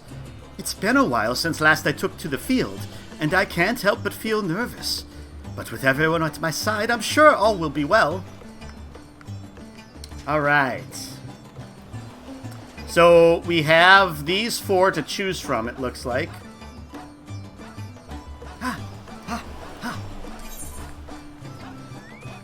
Music doesn't quite fit the situation at hand, but I still love it. I mean, Double Dragoon sounds excessive. Small talk. First this armor blessed with Ratatosker's power, and now Vritra's scale. Much has changed for dragons to show me such favor. And with Nidhogg with me, in spirit and in hand, no obstacle will bar our way.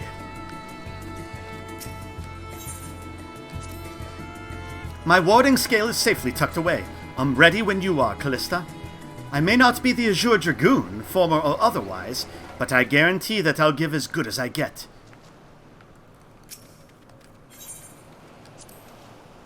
I may have taken up new arms, but my role is unchanged. I am a healer through and through. Yet in knowing who once wore the sage's mantle, I wonder, when all is said and done, will I look back on the battles I chose to fight with pride? He probably does too, he just can't show it.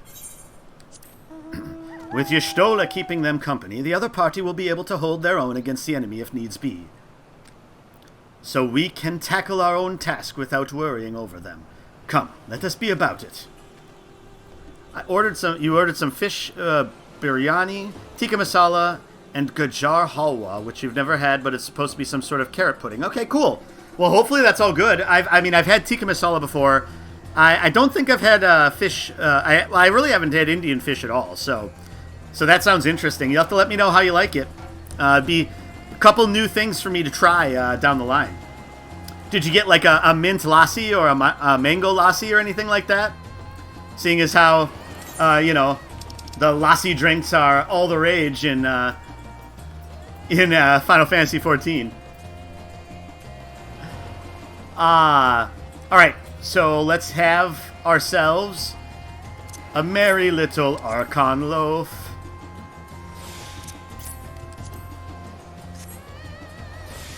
So we'll be good for an hour there. Oh, do we do it first with randos? Let's see what the queue time is. You don't have any etheric sickness, you skipped it. The Tower of Zot. 19 minutes? Yeah, we'll do it as a trust. Vritra, great worm of the first brood and the hidden satrap of Radzatan, has bid the Scions cross to Narunair and mount a foray into the tiny island's unnatural spire, a telephoroi structure known by the locals as the Tower of Zot. Your companions join you on the journey, protective talismans in hand, prepared to face whatever unnamed horrors await you within. Come what may, you cannot allow Nidhana and her kin to perish in the grip of dark magics and darker designs. Alright, we'll withdraw. Alright, so yeah, it doesn't make sense to have two... Dragoons with. So our crew is going to be Alice, Elfino, and Thancred. Tancred, we could call him, right?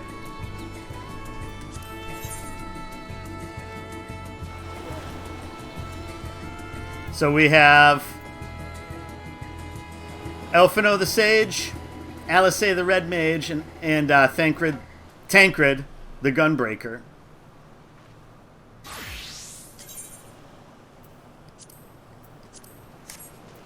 And we shall register for duty. Insta-Q feels so much nicer than 19 minutes. I really would have liked to have experienced it for the first time with other people, though I don't know if everybody would have been experiencing it for the first time, because I find it would be fun to, like, troubleshoot our way through a dungeon. Oh. The good thing, too, here is we can, like, take a minute and sort of take everything in. So I think this is probably the best way, from a story perspective, to experience this. I think the Trust NPCs don't do AoEs, so it goes slowly. That's true. It will go slower, but...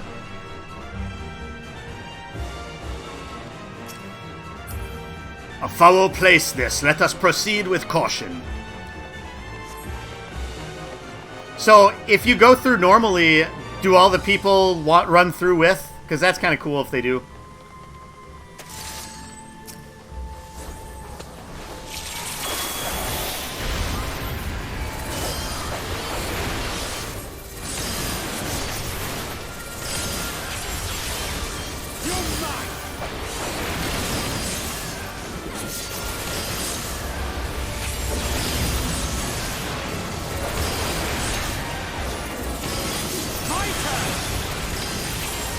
Oh, I got Lance Charge and Life Surge mixed up.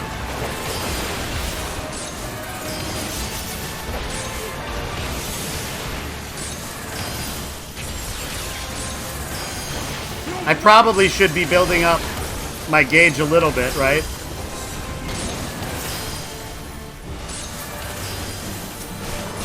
There we go.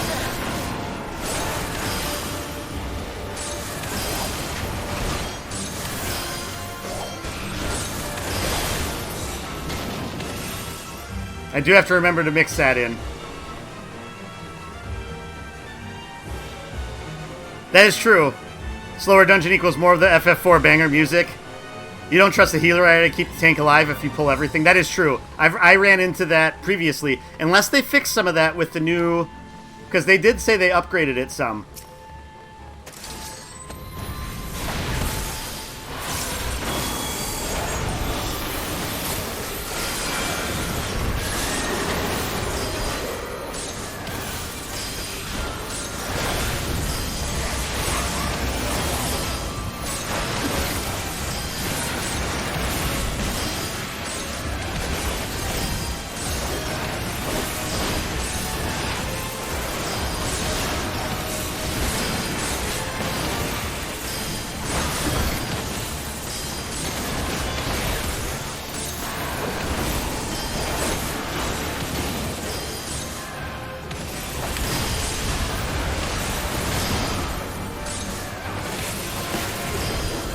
Dragoon feels so good right now in Endwalker.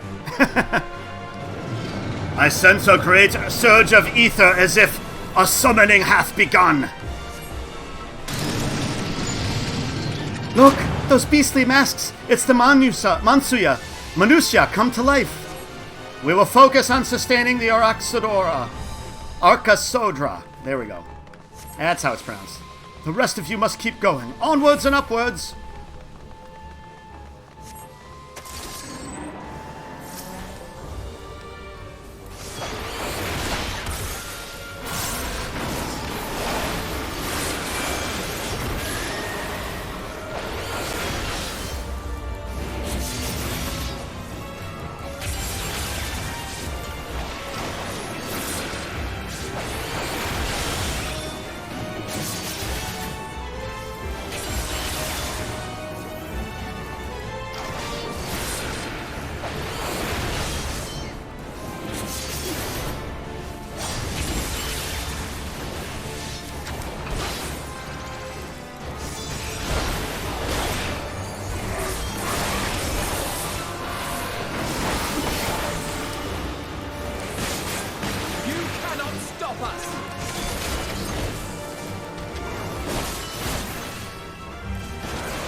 Okay. Don't understand how the NPCs don't AoE stuff. Mean you know nothing of coding, but is it that hard to make an AI script that will use AoE abilities when more than one enemy is engaged? Or like, yeah, if there's more than 3, do this.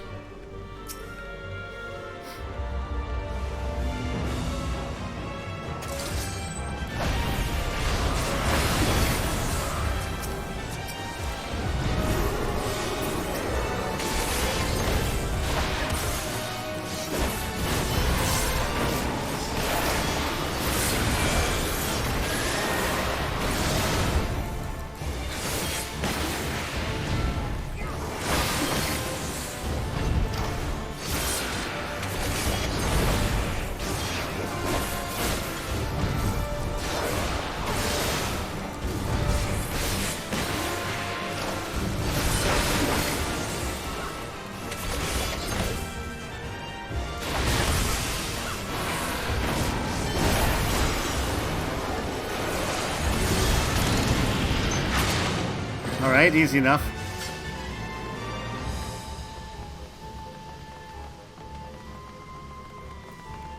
Get them as party members in these dungeons? Yeah, so that started with Shadowbringers, that you could take them in with you as, they call them, it's the trust system, which is actually from Final Fantasy XI.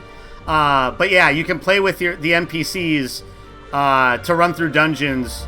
So it's a mechanism that if you don't want to play with other people, or at least like if the queue times are crazy, you can put together your own group and not have to wait as long. That's the main reason why I'm doing it right now. How you doing today, Snowman? Good to see ya. Avoid hitting mobs as much in next encounter, or break CC. Don't know if those apply in 14 as much. I mean, you have to kind of hit mobs because they're usually in like groups of 3 or 4 at times anyway. All right, so our first boss, Mindaruva. We'll wait a moment for my CD to get down a little bit.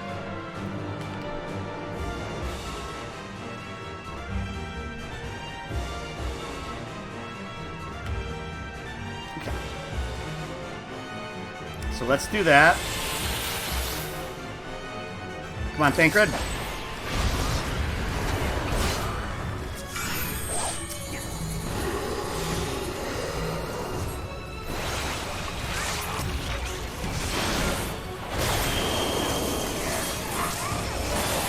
Get out of that. Oh, I'm gonna get caught. Shit.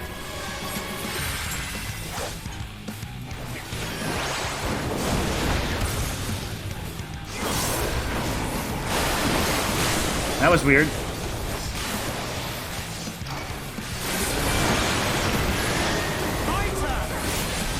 Well, Elfido's doing an okay job of healing me.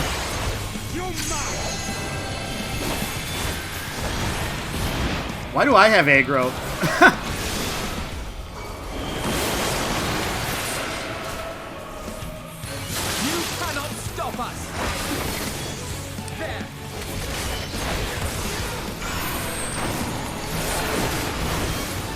I don't know what that means.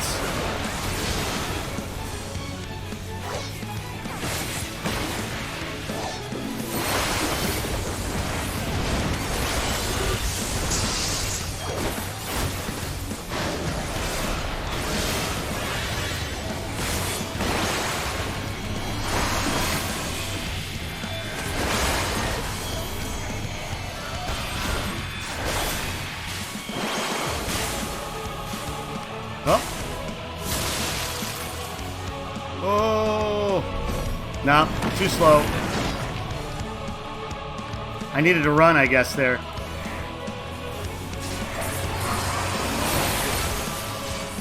Oops.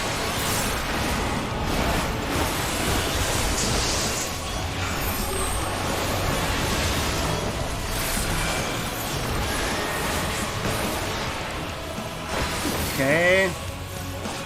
Line and thrust.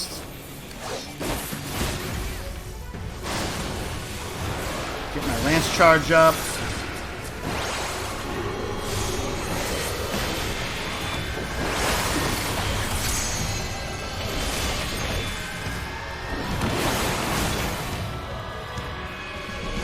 No, not quite enough. I gotta remember to sprint at that point.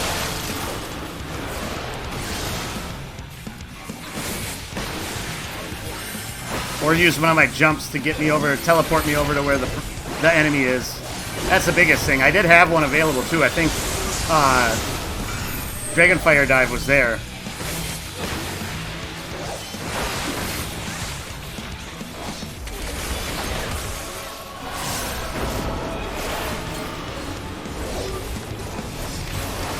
Oh shit. Alice did the limit break.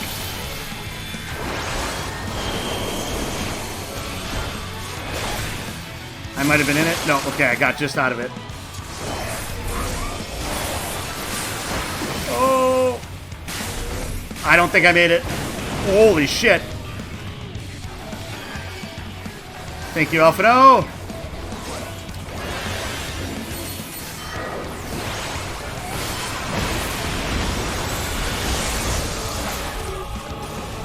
There, we got it. So you have chosen defiance! Ah. Okay. That was harsh. Might be a tank buster. Got it. Oh, the tink? Okay. We got some big follows going here. Gotta love it. First one of the day. Quite a few the last couple days. Gotta love it, though.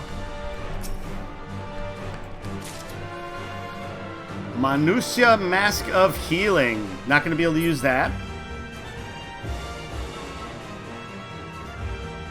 I'm just curious what it looks like. Oh, come on. Be decent. It's cool looking. Not necessarily my shtick, but it's cool looking. The motif I'm going for.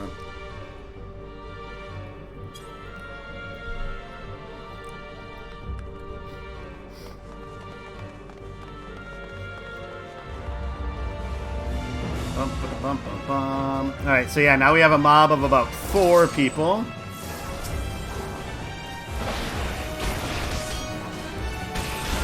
Whoops.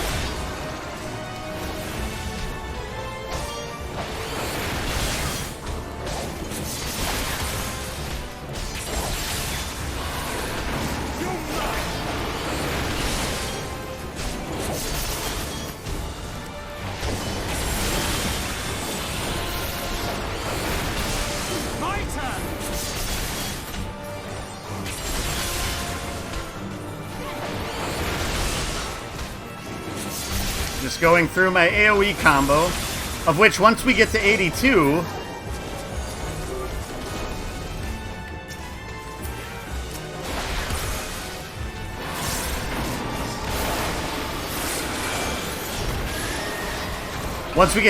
we'll get a finisher on that, which would be nice.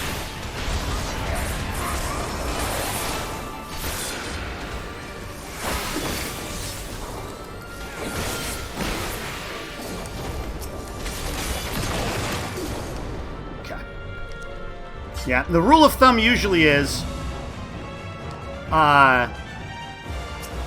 once you get down to 2 enemies, you're better off doing your, just single enemy attacks.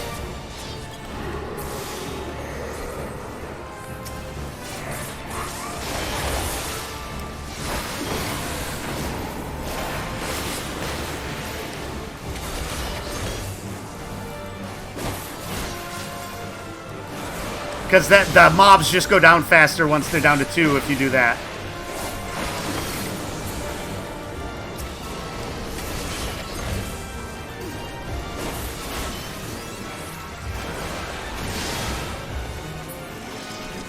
Okay. Another group here. There you go, Think Red.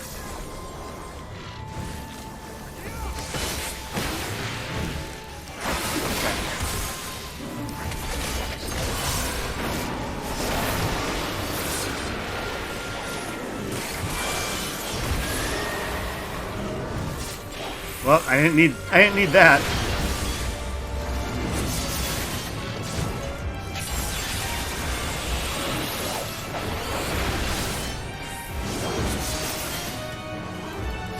Zot's hyper-tuned. Oh, shit. I was seeing that I had that there. Oh, screwed that up.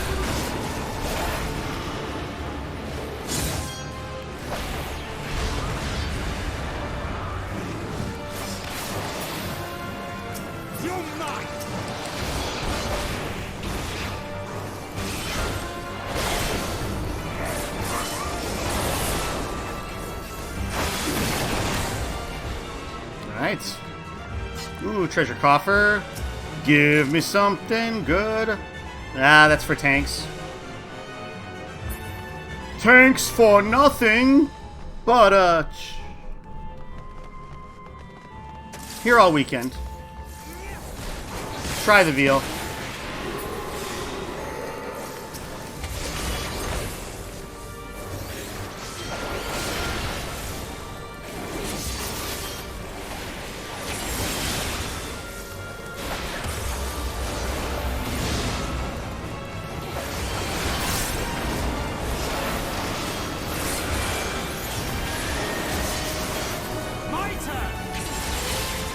Is it your turn?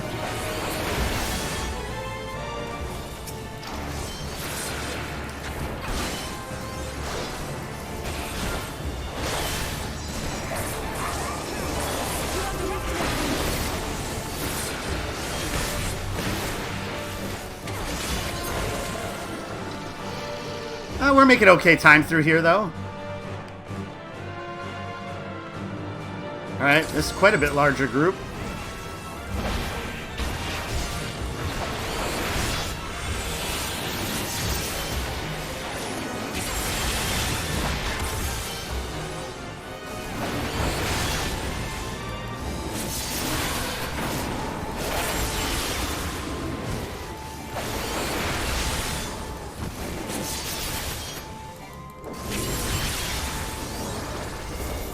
At this point, it's probably a little late to pop Gearskugel. I needed to do it earlier in order to be able to proc Life of the Dragon, which I can do now.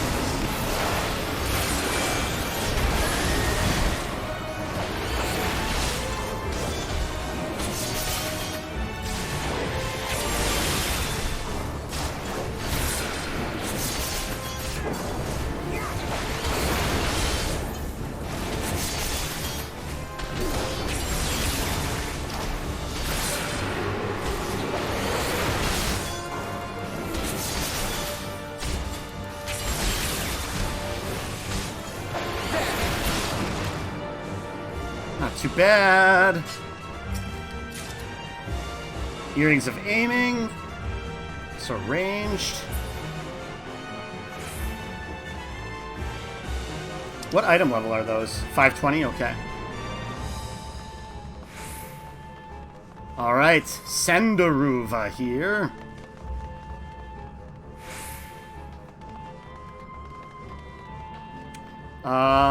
Let's see.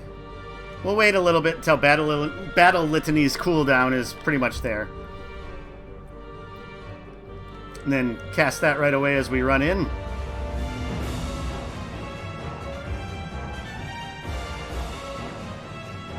That gives a buff of damage for the entire party. Okay, thank Red. Oh, that was the wrong thing.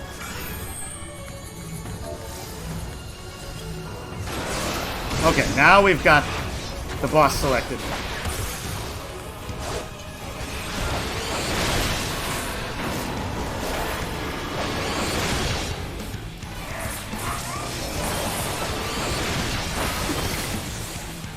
This chick is moving around a lot on me.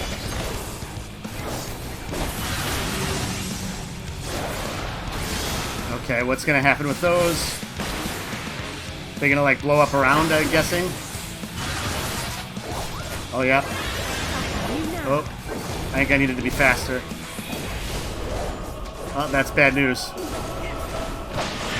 I needed to move over there faster than I did.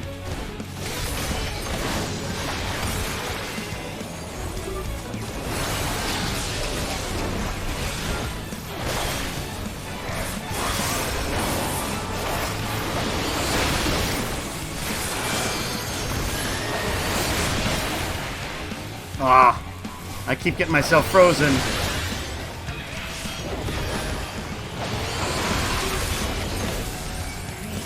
Sorry, Alphino. I'll say use the limit break already?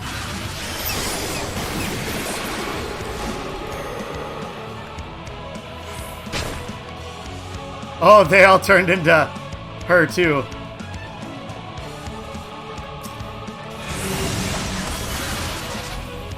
Oh, shit. That was bad.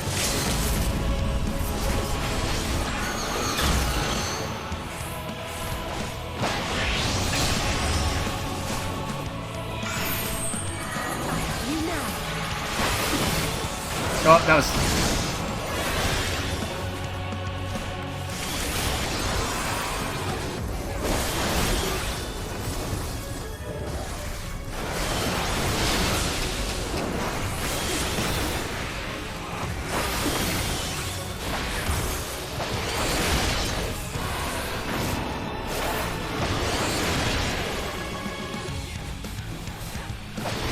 So I'm missing how it is she's freezing me there. Unless it just has to happen. I don't know if there's a way I can mitigate that.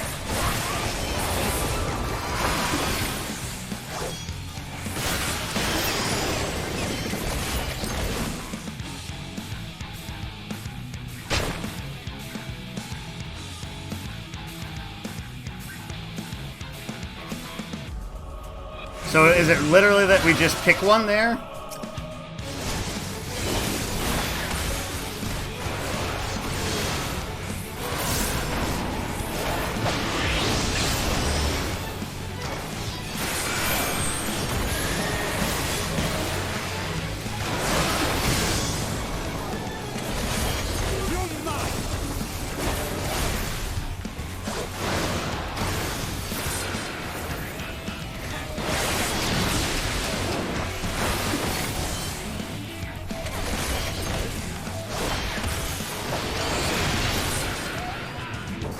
I'm stopped in midair.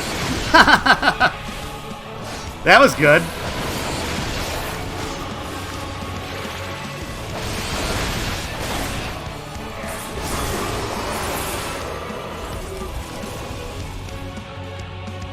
Okay.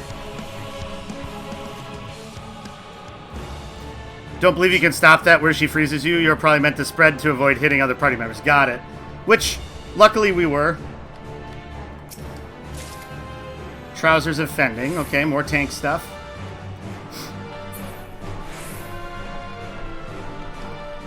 Inculcation Channel, huh? I'm gonna take just a really quick break. Use the restroom right fast. I'll be right back. Since we've got time.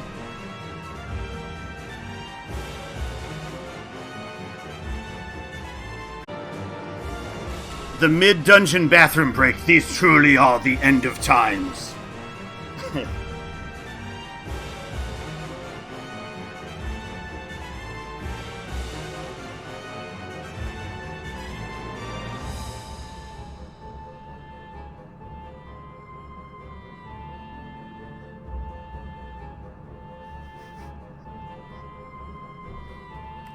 Okay, up we go. Continue to ascend the tower of Zot. Fervor enhancement. The Zot predators, huh?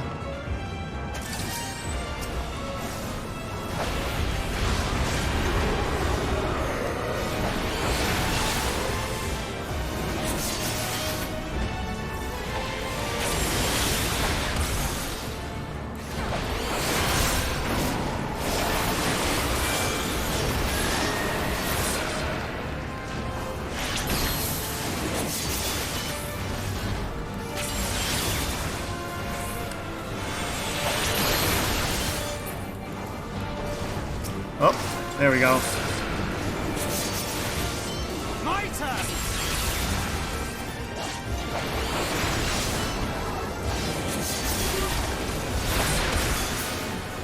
Ah. Well, we'll just use Curse and Torment since we got it. Zot Rotor. Oh.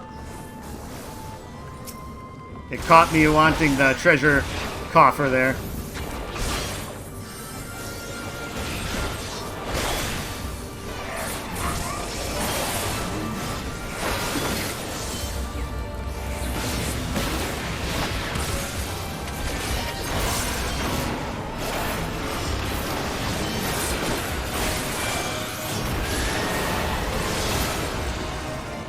Alright, well that was easy. A little bit of a waste of my life of the dragon, but that's okay. Another tank item.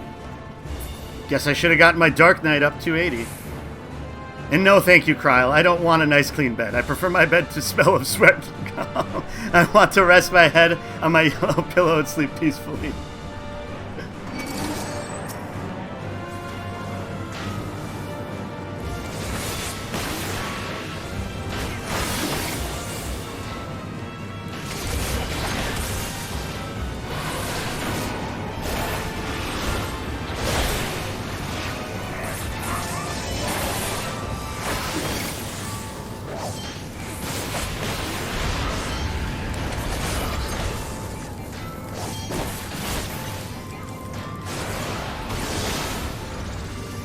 Oh, that was the wrong one.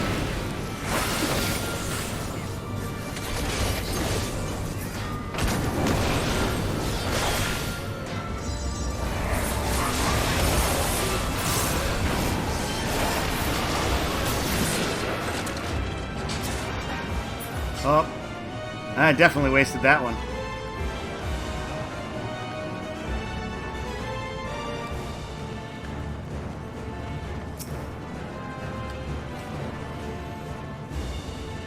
Oh, okay. Wow. Having all the luck. Getting all the equipment that I can't use. And getting some of it twice. Unfortunately, that is the way of things a lot of the times.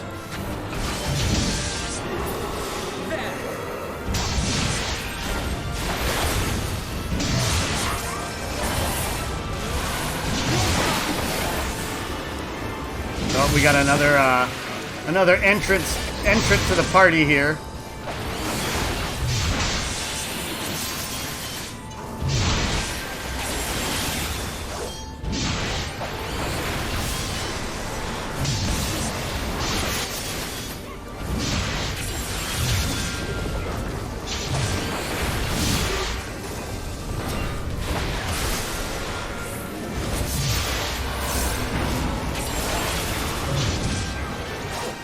Oh, okay. You cannot stop Let's us. get power surge up.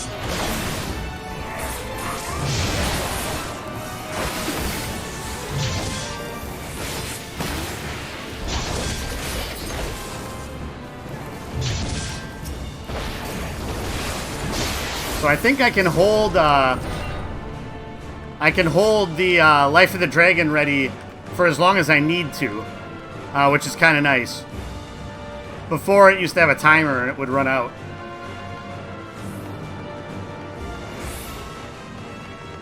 This looks like a rough grouping. Stay focused. Now is not the time for mistakes.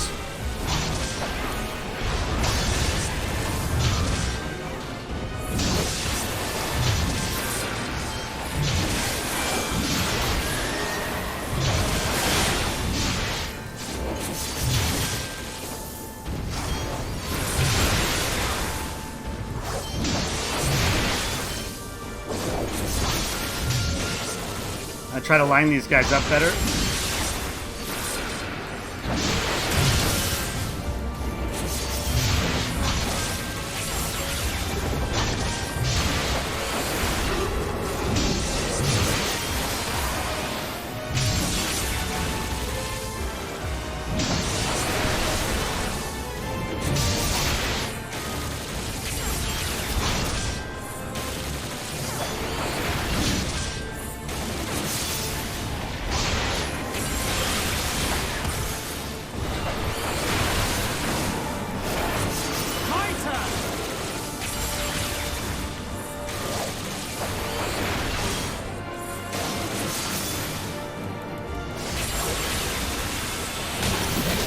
Okay. A little bit of a waste of battle litany there then. I should have just left it until the boss battle.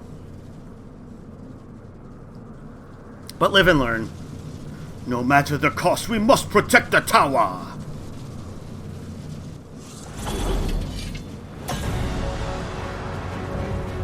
Harbingers elect, the Magus sisters.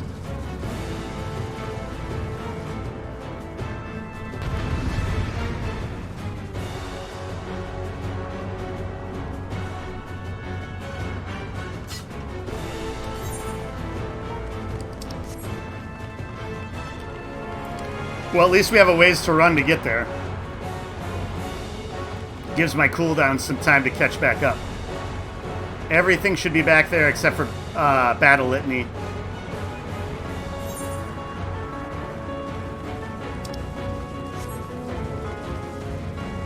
Am I going the wrong way? I am going the wrong way. There, even more time for my cooldowns to come back.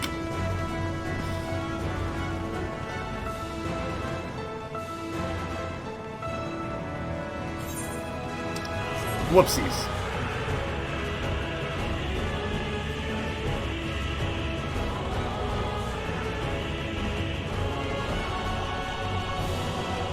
Oh, 1 second.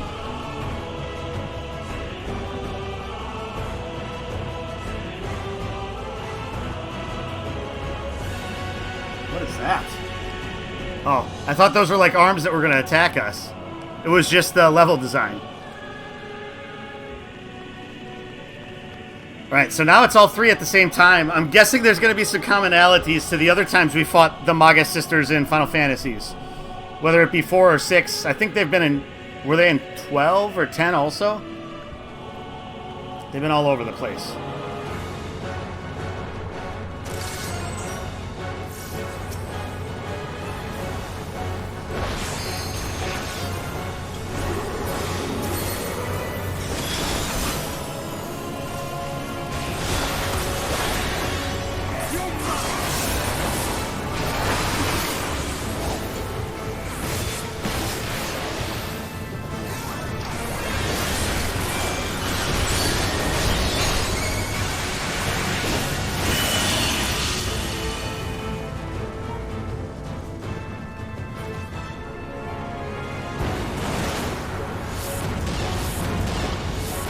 Oh, shit.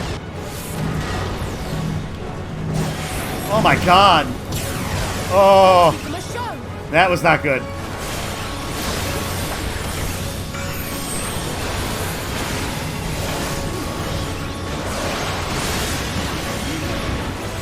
I'm guessing we're still supposed to be focusing on this one.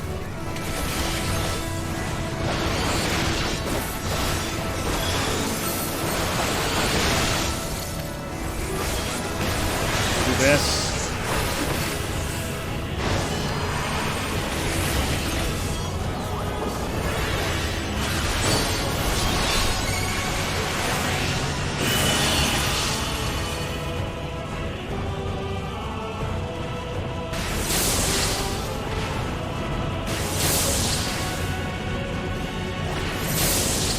Oh shit, stack!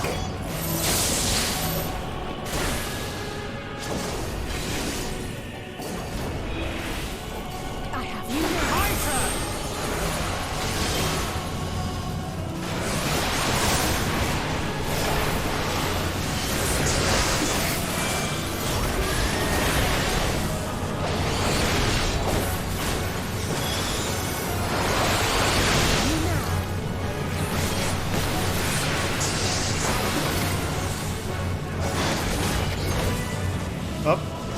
Okay, yeah, we're still good where we're at.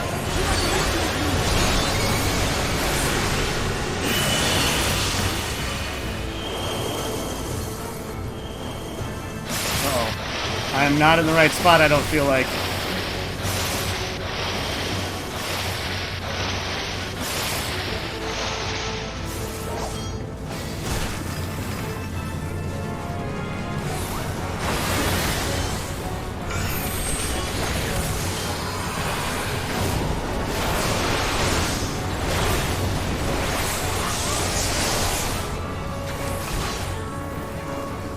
Alright, we almost got one of them down.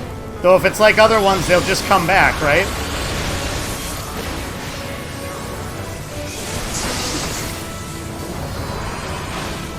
Have they all turned their aggro elsewhere?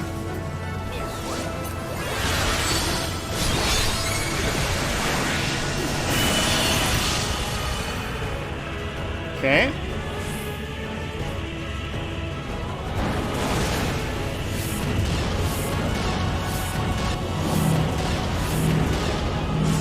Okay, split up.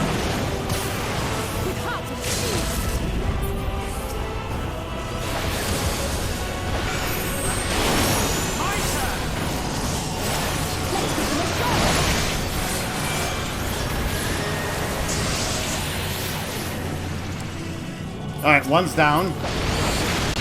Who are we focusing on? This one.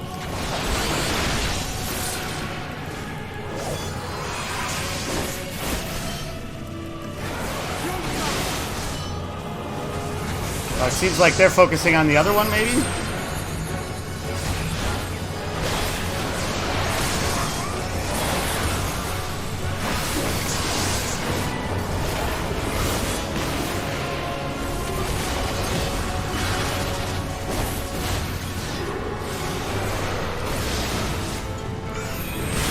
Oh shit, that was my bad.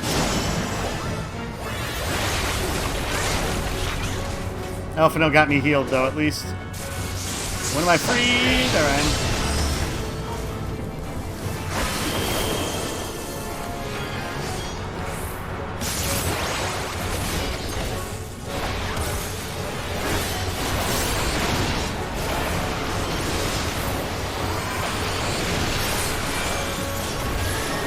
Alright, we almost got her down. And we do have her down, so then it's just Mindaruva. Okay. I mean, I had lots of failures. But I didn't drop.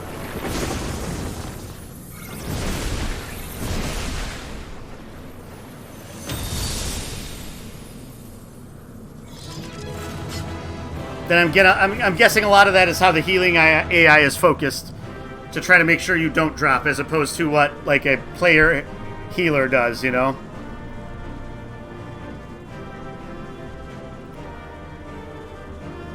Alright, please give me something I can use on one of my 2 level 80 plus characters.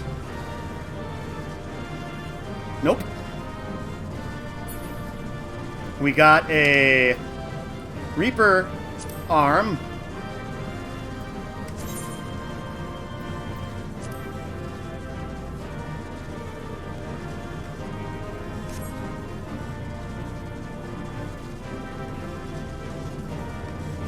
These guys saying anything at the moment, or no? How badly did my armor get damaged? A little bit, not terrible though. Alright, well let's see what happens now. Do we successfully release all of them with no negatives?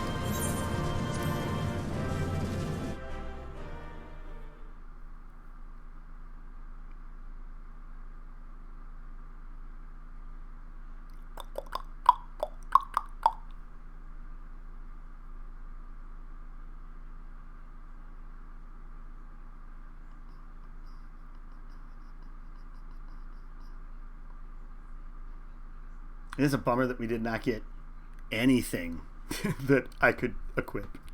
Like 0 items that I could use right now.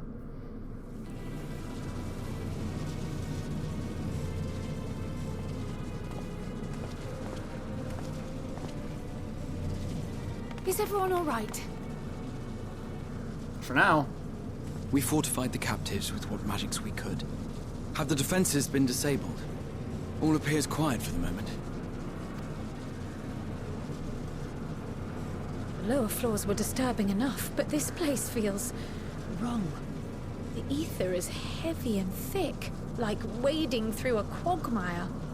Quagmire, huh? Giggity. I believe we stand in the tower's beating heart. What sayest thou, Ishtola? I see it. Ether siphoned from the land runs up through the spire, flowing to a single point. This is the core we seek. Yet something is off.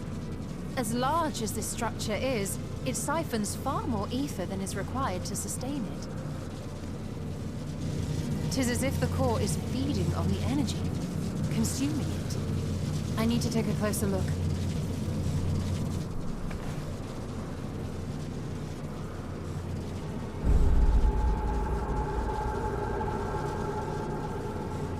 Curious. There is something there embedded inside the core. A man's limb. This is what we came to destroy? Yes, if you would be so kind.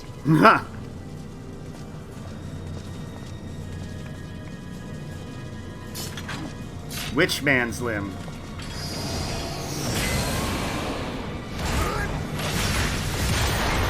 My guess is it's like the Emperor's or something like that.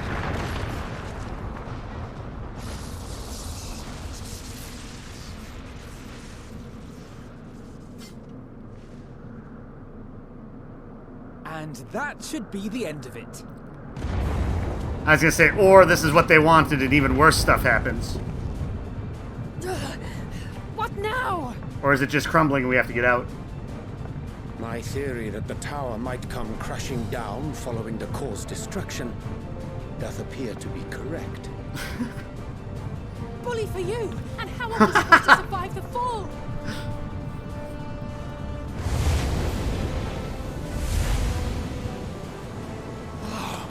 What of the prisoners below? The floor beneath our very feet dissolves. Brace yourselves! I pray I'm not too late. You get Rosa to cast exit, yes. Gosh, come on.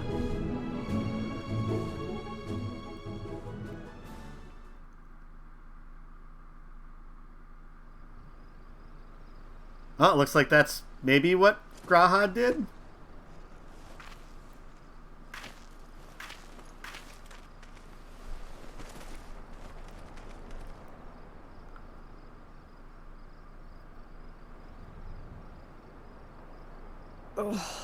What happened?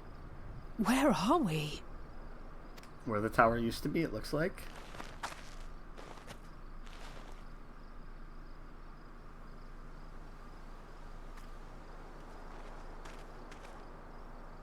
By my reckoning, we're still on the island where the tower stood. But 'tis as if it never existed. Hardly a scratch. But how?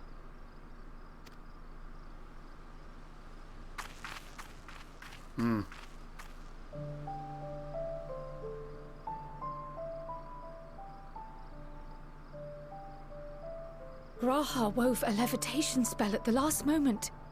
Large enough to catch everyone, it would seem.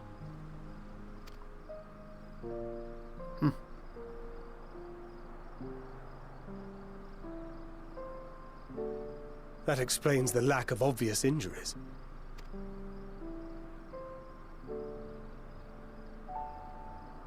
The expenditure of so much ether has taken its toll. He will need plenty of rest, but should otherwise be none the worse for wear.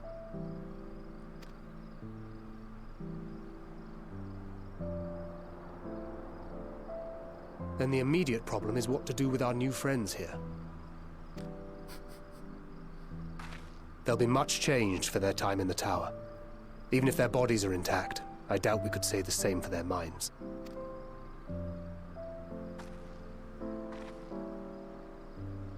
Angelo and I will take care of that.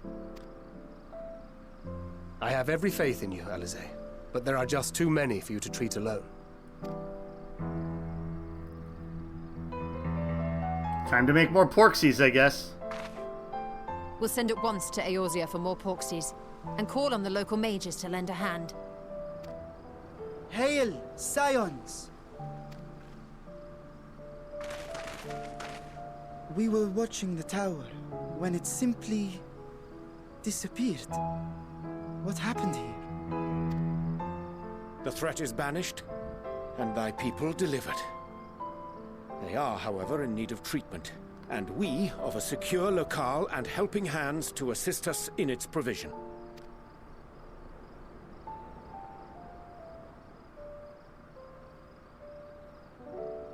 You shall have all this and more. Come, let us convey these unfortunate souls to the city. It's a long hike with this many Matanga. They aren't a light species.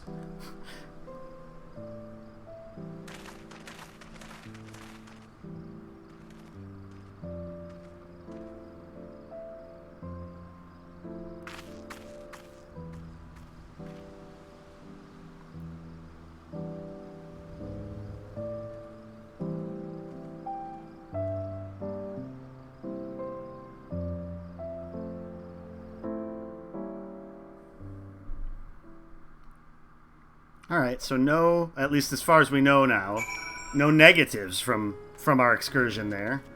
Which is good, I guess. Nabdeen. Ah, you are returned. As suddenly as the tower disappeared, we were gravely concerned for you and yours. I am glad to see that all is well. On behalf of the people of Razatan, I give you my heartfelt thanks. Estinian. Well, carrying all those Matanga may have been the true struggle.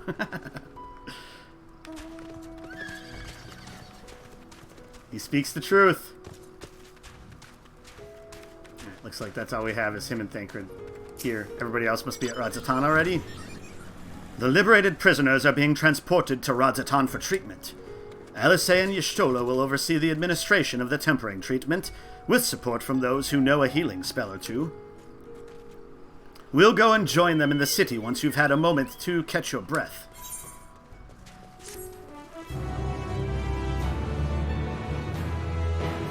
You may now enter the Tower of Zot with a party of NPC avatars. To make use of this feature, open the Trust interface located under Duty in the main menu.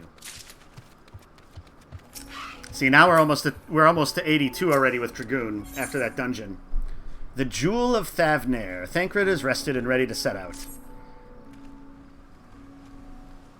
Had enough rest, have you? You never were one for being idle. Right. Varshan bade us come to Megaduta at our earliest convenience. The others will join us there once they have finished tending to the prisoners. Ah, wait. On second thought, you and Estinian should go on ahead. I need to make a quick detour by the Great Work. We left Graha in the alchemist's care, you see.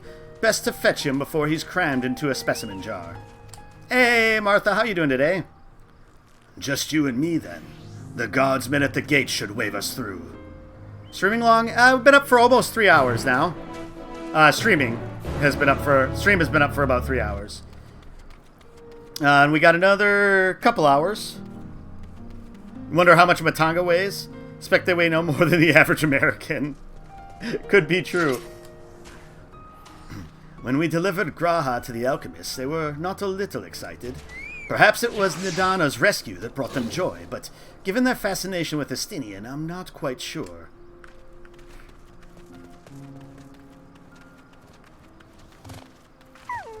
Alright, so, over to here then.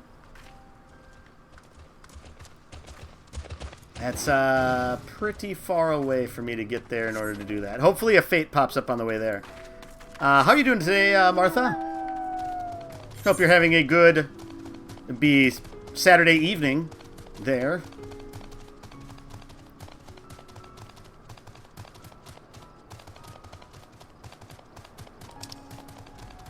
I kind of want to go and see if we can unlock this other area over here. Just open up that one last... Oh, it's probably up there, isn't it? Maybe not, though. Shall find out shortly. Try to be here and avoid stuff? Yeah. No, I understand that. Did you get a chance to try to get into the game at all, or no? New location. Alright, there we go.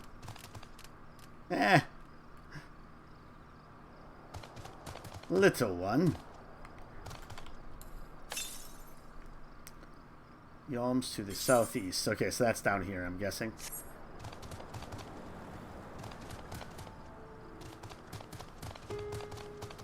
Too good. You're supposed to work, went and rested. Okay. Typical Saturday sneaking on you. Yeah, that's true. The weekend has has a way to do that. I was wondering, can we... Oh, no, it doesn't look like it goes anywhere. I was wondering if we could actually, like, go in here. But no.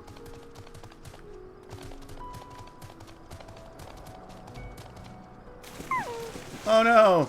Whoopsies. You know how much strength it would take to be able to jump out of the water like this? A massive amount. When you went to log in first time, it was 10,000 Q? Holy crap. The max is 17,000. And at that point, that's when you supposedly get the error. And that's 17,000 for a data center. Now, that could have been, because I know some worlds have ended up hitting like max server load and dropping everyone out. So there's a good chance that that's when you were trying to connect, was when everybody was trying to reconnect to that one world.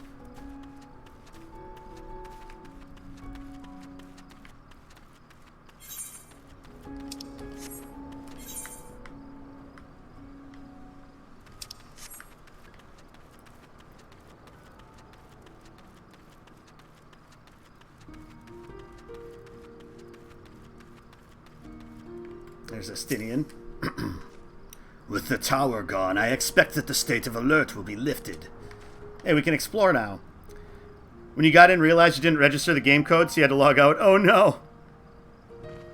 Today the queue logged you in just in time to Octodog. You and the queue is a rom-com, yep. Missed connections. Literally. Ah, honored scions, you are free to enter at your leisure. As I cannot leave my post, I'm afraid you must make your own way. Should you require directions in the city, the sentry stationed at the fountain atop the steps should be glad to assist you.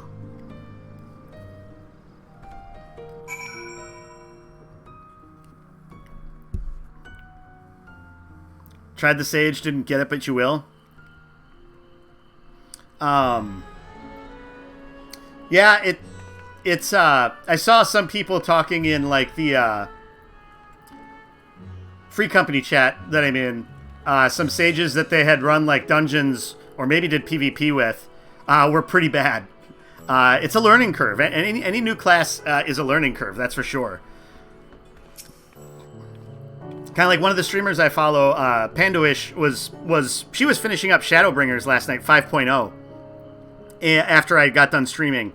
And she is a summoner main, and she had a struggle trying to figure out what the new rotation is, because it is very different from what summoner used to be.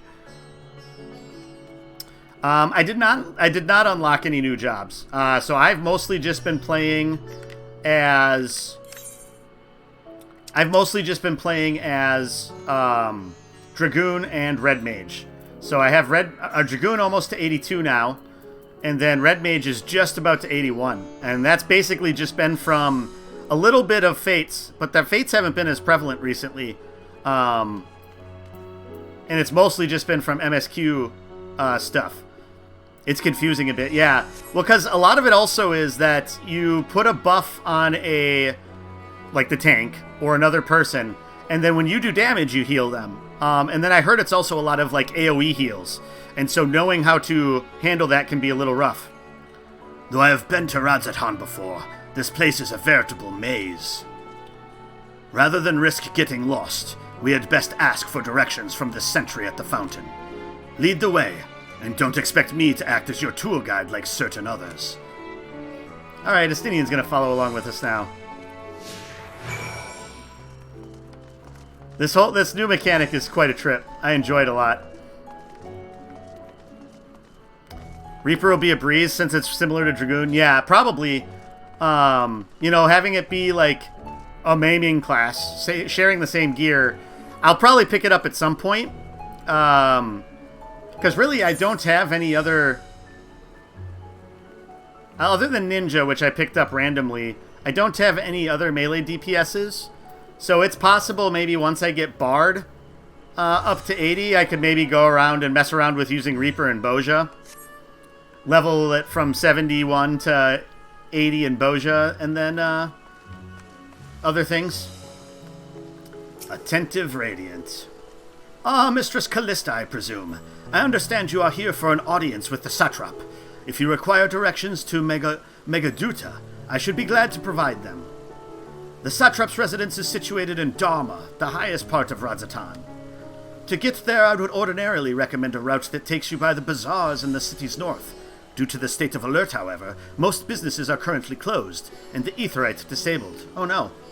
As such, I will provide you with an alternate path.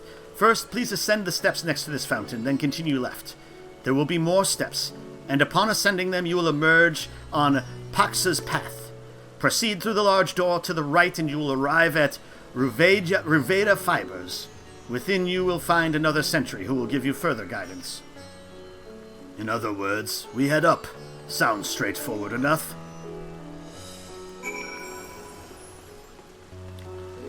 And since I've been working on leveling Scholar up, I don't know that I would pick up Sage right away. I have Scholar at 60, which is only 10 behind the starting for Sage. I'd rather keep moving Sage or Scholar up, especially since Summoner will go up with it.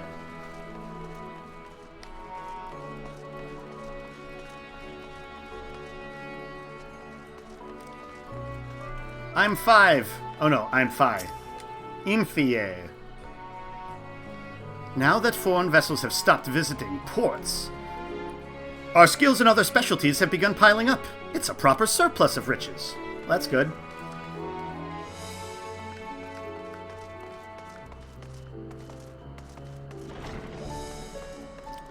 Ruveda Fibers. Sihanbat.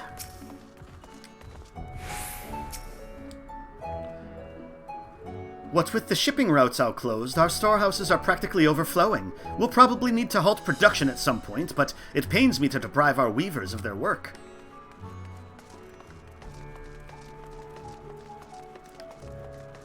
Watchful Radiant. Heading to Megaduta, are you? In that case, please follow this hallway to my right and go through the door at the top of the stairs. You'll emerge at the entrance to the airship landing, where another sentry should be on hand to assist you. Incidentally, if you ascend the steps to either side of me, you'll find the workshops of Ruveda Fibers. Though you're free to observe the artisans, take care not to lose your way.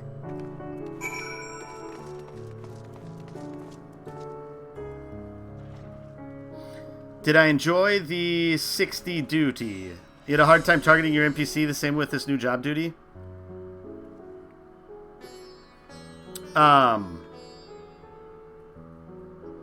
Which, for Scholar? I'm not quite there yet. I'm at 58, actually, for Scholar. I think I missaid that before. So I have the level 58 quests for Scholar and Summoner to do yet. Some of those job duties are rough, though. They can be tricky.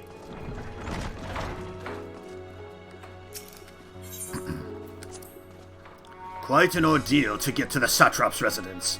It could stand to be a more obvious route, like the one to the vault or Kugane Castle. Discuss the vibrant textiles. Ah, Thavnarian weave. Hard to imagine more vibrant stuff. I dare say Emmerich would be partial to the gold thread. And the blue, of course. He loves his blue. I've never put much thought into what I wear. A spare set of clothing is usually all I carry, and if that isn't enough, I can always obtain something locally.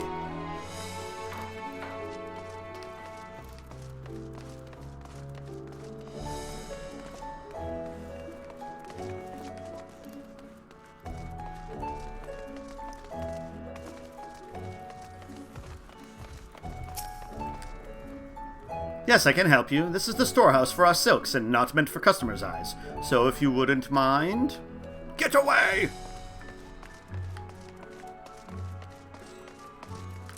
Up these stairs, I'm guessing?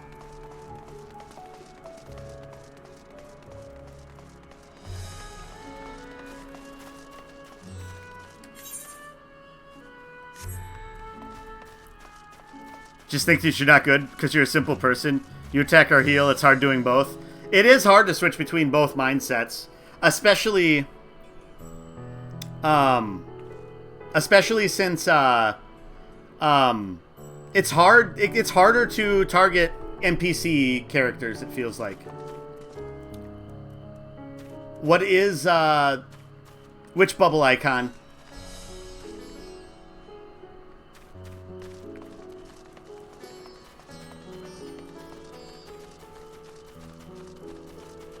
So I think they said the Ethernet is down, so I probably can't attune to this yet. Oh, no, I can. Okay. Shoot, I should have been trying to track that down before. Oh, did I take a wrong turn? I think I did. But that's alright, we can get over there. Oh no, it's over there. Is that where we started? That must have been where we started. We missed the airship landing. Well, we can go back there quick.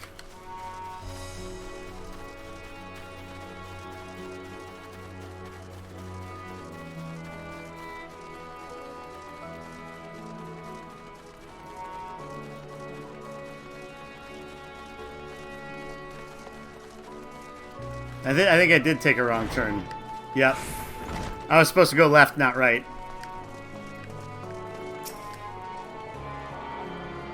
Alright, we'll attune here then.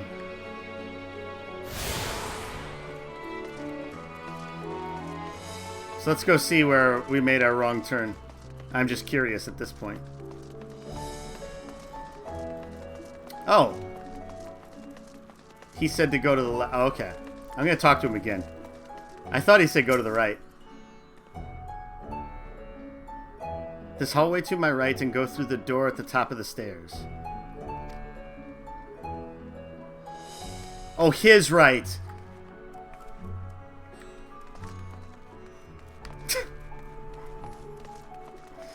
So I was going to say, I was like, well, what did it matter if I went right or left here? They all went into the same hallway.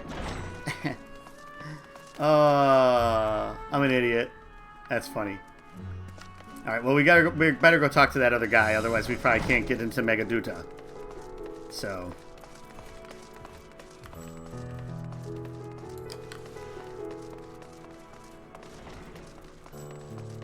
I heard right, I went right, you know? If you are here for an airship, I'm afraid all flights have been suspended until further notice. So the state of alert is still in effect. Perhaps it's for the best. That aside, we're not here for an airship. We have business at Megaduta. Oh, in that case, permit me to direct you. From here, it's quite simple, really. Ascend these steps and then continue straight ahead and across the bridge. You cannot miss it. I don't know. My pathfinding's been a little poor so far today. You say that. The Dharma Initiative. Who remembers the numbers? Kufier. Welcome to Nilopala Nourishments, where we specialize in the breeding of Hamsa, the traditional livestock of Thavnir, to ensure eggs and livestock of impeccable quality. We're named for our founder, Nilopala, who was not only the Isle's foremost Hamsa breeder, but also developed the method by which the beast's toxin glands may be removed to render the meat edible. A remarkable discovery, wouldn't you agree? Yes. I'd rather have an edible one than a toxic one.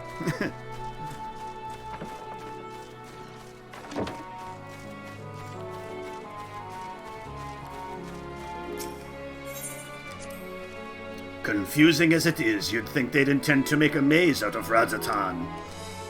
Kugane was flat, at least. If you became lost, you could head to higher ground and get the lay of the land.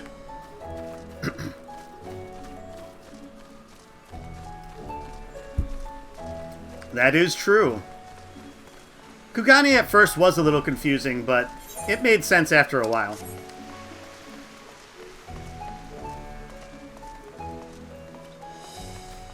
The Crystarium was more confusing at first, I think. This is pretty confusing, too. If they wouldn't have been telling us where to go, well, I would have had to have relied on the map a lot more.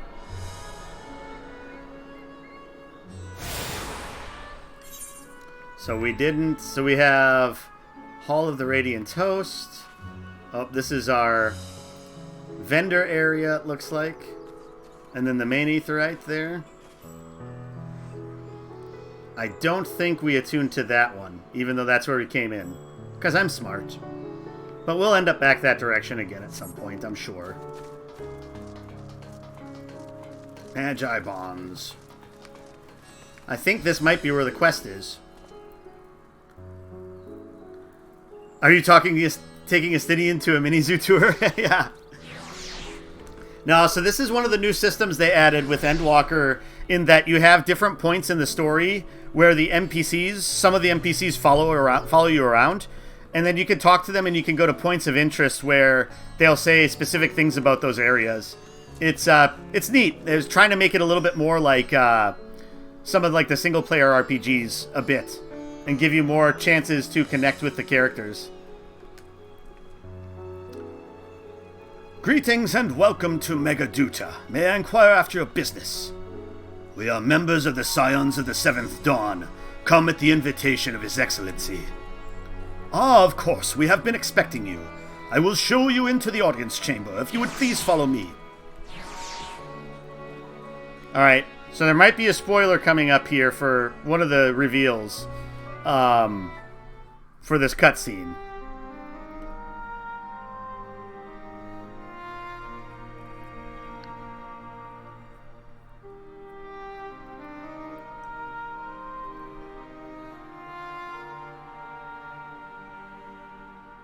And by might, I mean definitely would be.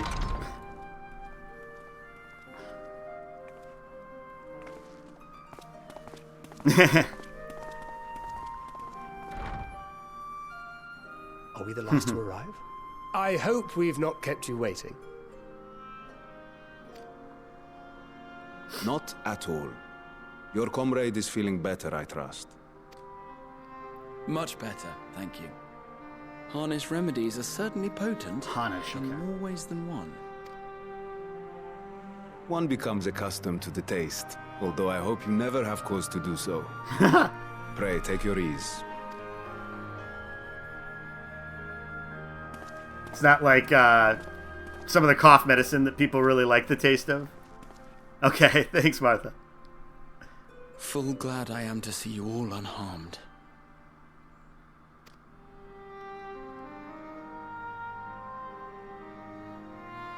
Valiant scions, for your heroism, you have my boundless gratitude.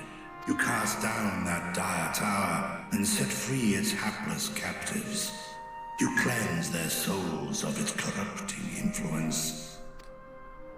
No words of thanks will suffice. In place of platitudes, I offer a bounty of warding scales.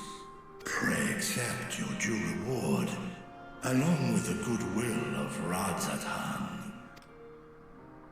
Alchemists throughout the land were put to work in the forging of your talismans. The finished ones have been collected, and now await you at the High Crucible of Alchemia. Present this letter when you are ready to take them into your possession. Alchemia.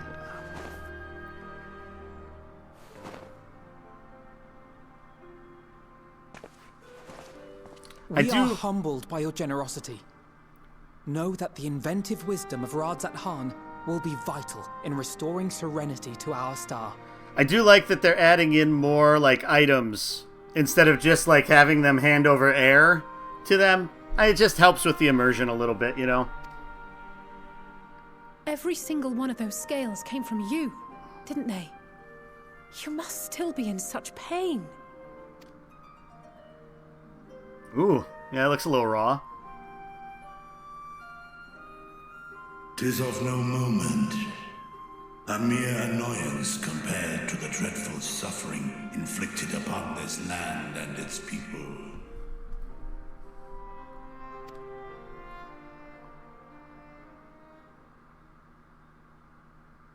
Albeit brief, my involvement in the Dragonsong War afforded me a glimpse of the myriad sorrows which consumed both dragon and man. Though you were half a world away, such tragedies as befell your kin must have affected you deeply. And yet, you chose to live among men.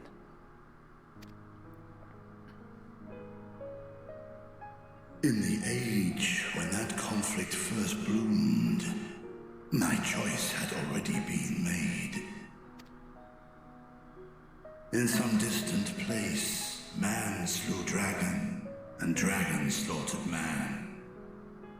Yet no hate could I muster for those smiling faces which did look to me for guidance.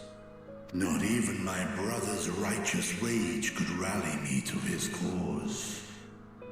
I huddled here, secret and still, hoping against hope that which I had built would remain untouched by the chaos and carnage.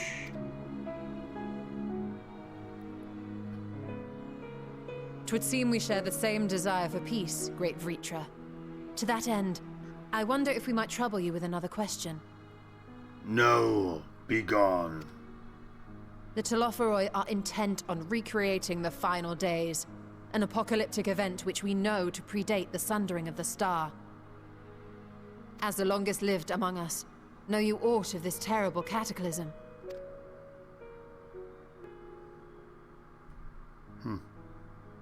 Story time. Nay. Oh no, okay. When war and strife drove my sire from his home, he crossed the great expanse with only our unhatched eggs as company. Oh, okay, so... He alighted upon a shattered source, its 13 reflections long since scattered beyond the rift. Of events preceding his arrival, he knoweth naught, save that which Hydralin hath deigned to disclose. I see.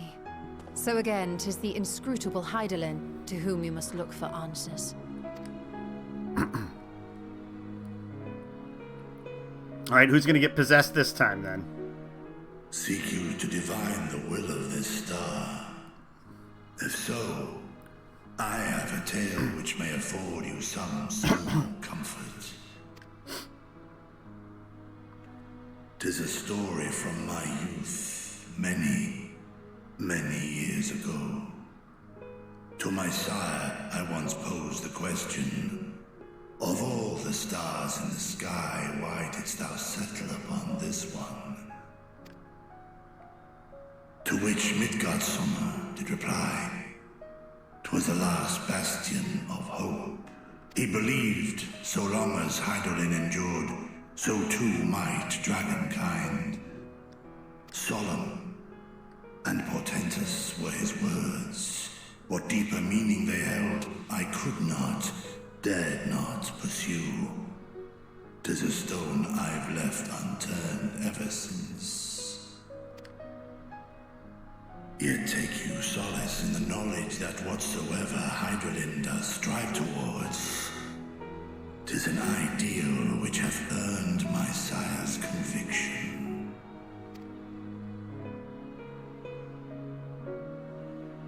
Thank you, Vritra. You've given us warm reassurance in a world gripped by cold uncertainty. While I'm sure we all have a great many questions, I think it's time we collect the talismans and be on our way.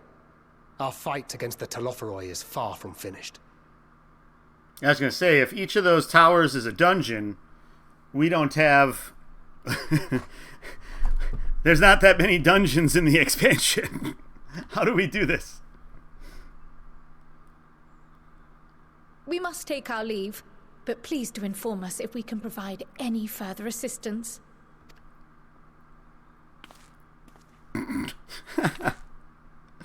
Nice curtsy. Oh, that was us leaving. I thought that was someone else coming in. A moment. Okay. There is one whom my sire hath judged worthy of honor and respect. Oh, yeah.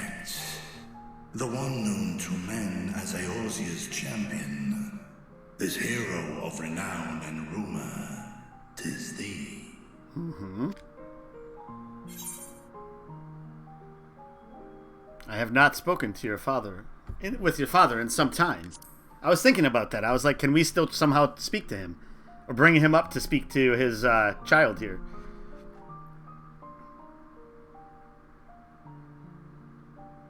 In accordance allegiance with the covenant he forged with Hydralin. The stewardship of this star hath ever been his purpose.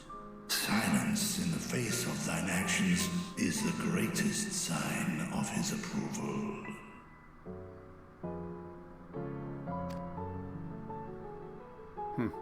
'Twas a revelation most pleasing that thou, a child of man, had gained Midgardsormr's trust. But alongside mine elation runneth a rivulet of dread. For upon thy life's wheel wind too many threads. That's true. Fate, power, wheel enmeshed with woe.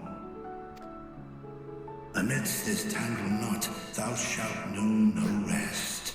It's accurate. 'Tis an endless confluence of forces, a struggle without cease.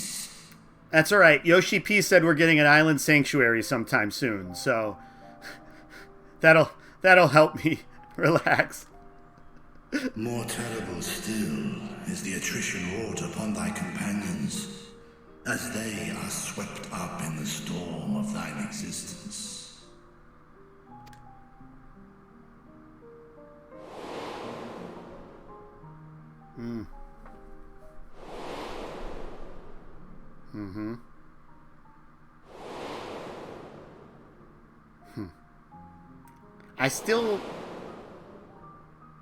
I don't think Papalymo's dead. I know Haurchefant is dead.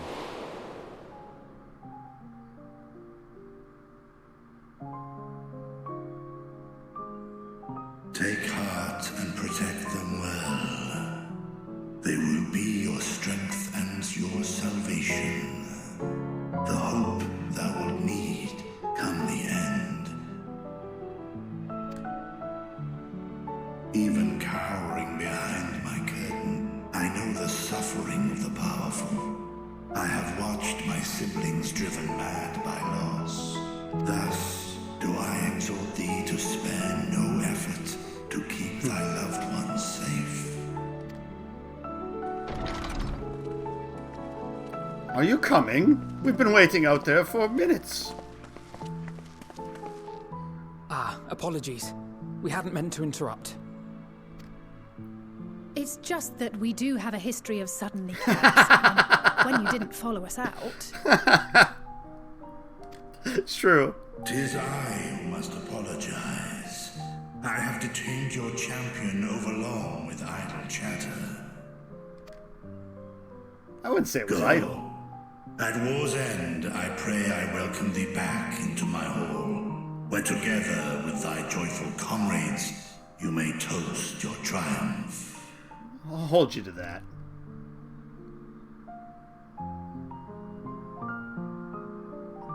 Oh.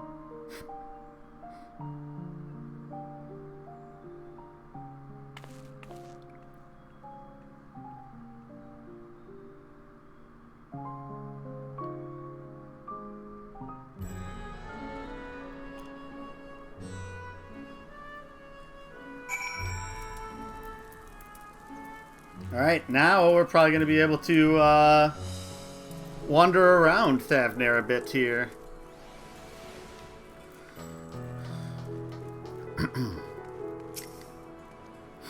Our apologies again. I hope we didn't force you to conclude your conversation prematurely. That's okay. So, what were you and Vritra talking about? Nothing. Very well, if you say so. The others have gone ahead to the High Crucible. Let's catch up to them. Alright. Our next quest turn-in will get us to 82. Like his sister Tiamat, Vritra is possessed of a gentle soul. I'm glad they're on our side. Oh, more Archon Loaf. Lovely. The color of joy. Archon Loaf is not the color of joy. Elfino has a mind to join the others at the High Crucible. The attendant was kind enough to give me directions to the High Crucible. First, let us return to the Mulberry Orchard. Let us return to the Mulberry Orchard.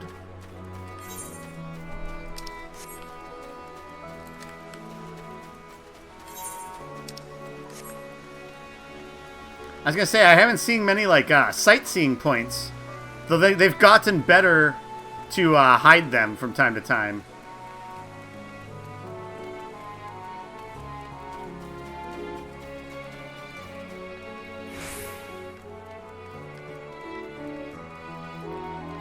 Oh, they're gonna walk with us now, probably? I understand the mulberries are for silkworms, grown a stone's throw away from the satrap's residence. It gives it the quintessential Thavnarian flair, don't you think? From here, we're supposed to follow the path left and past the mulberries. Alright.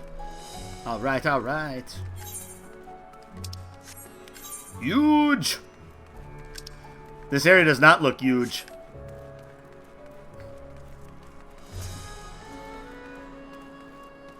Whoa. Ayas. Business has taken a real hit with what with, you know, everything. Now the boss is threatening to fire us. I certainly envy those in Khal Zal's operation. They're treated decently. I'll go work for him then. The word huge apparently means bind in the local tongue, and this district is so named because it connects all others in the city. If we manage to come this far, we shouldn't have trouble finding the High Crucible, or so I was told.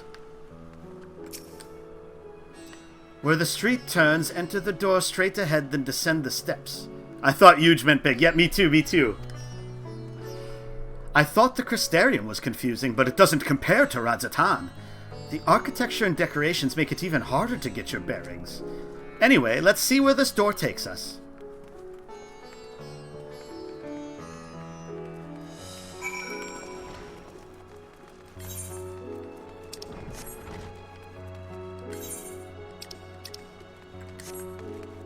Oh, do we have no way to go the other way? No, it's a separate hallway. Got it.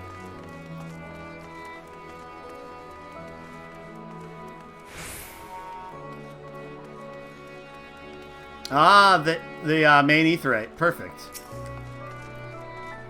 Whew, it seems we're on the right track. And here's the aetherite plaza. So far so good, and there isn't much further to go. From here, we just need to cross the other side of the hall, then pass through the larger of two doorways. The High Crucible lies beyond. I suspect the others have already collected the warding scales. Come, let us join them.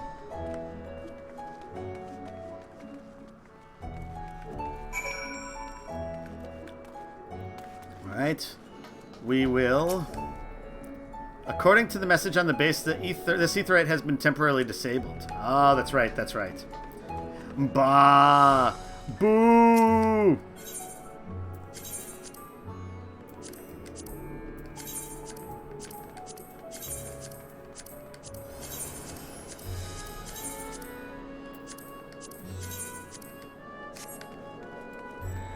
We're gonna go grab this other Ethernet point here, I think.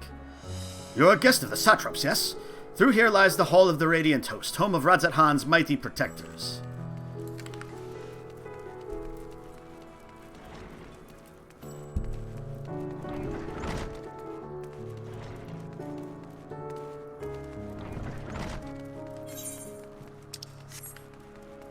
I mean, I'm sure we're gonna have to come through here anyway, but just something to check off. It's easier to get back here later when we need to get here. And it's not like this area is, like, so massive to get from one point to the other.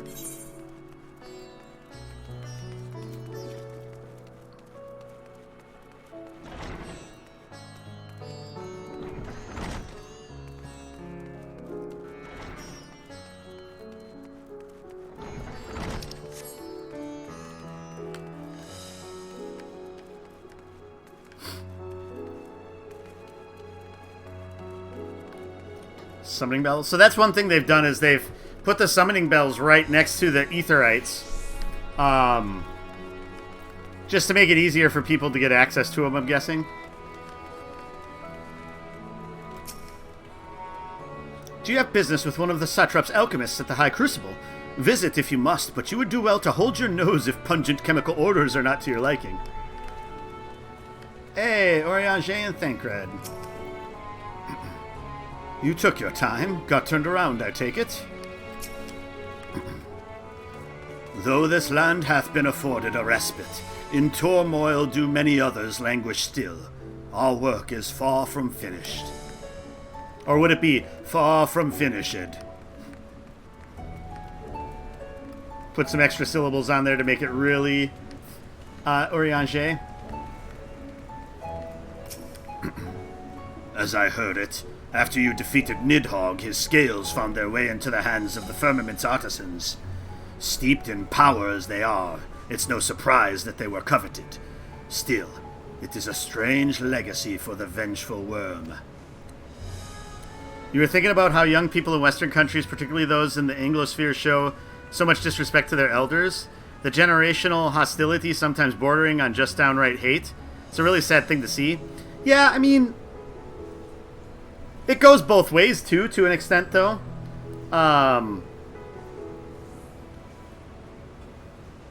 With, like, the whole, kids these days just don't know how to blah, blah, blah, blah, blah, blah, blah. So, I mean, I think it goes both ways. And I don't think, it's definitely not everybody. I'm quite well now, I assure you. As they say, the stronger the taste, and stranger the color, the more effective the remedy. With my body trying to replenish the ether I spent, however, I'm feeling rather famished. I think a sampling of the local delicacies is in order. Hamza cuisine would be a good place to start, I guess. Perhaps. The students have previously turned to Radzat Han's alchemist for help with the analysis of various artifacts. That is how I became acquainted with Nidhana. I'm glad we could rescue her, and pray she makes a full recovery. Oh, I'm guessing she will. What an immense laboratory. How many such places were enlisted to help forge the warding scales, I wonder? Excellent. You're in time to hear the latest good news. Is it good news, or was that, like, sarcastic good news? We're last, of course, but at least we found the place. Kids these days dates back to Socrates. These are the talismans we were promised. Yes, and I made a quick count. There are far more than we could have hoped for. Enough to outfit an entire company of soldiers, in fact. Considering the involved process, that they were able to manufacture so many in such a short span of time is nothing short of a miracle. Whoops. Once we have distributed them to our allies in Eorzea and the Far East, we'll have a fighting chance to bring down the other spires, just as we did with the Tower of Zot. Or we could use them to invade Garlemald proper, and strike directly at the Telophoroid's base of operations.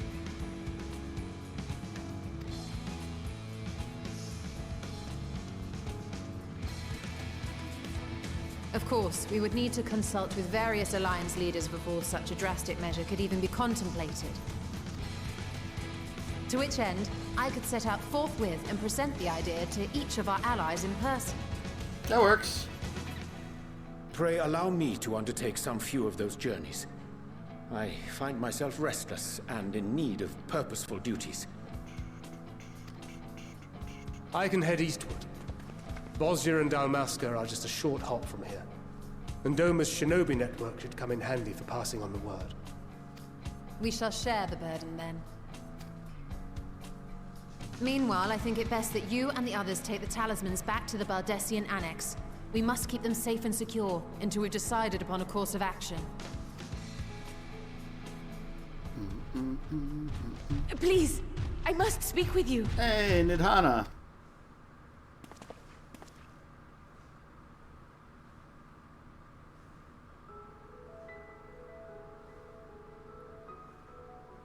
Nidhana, you're awake.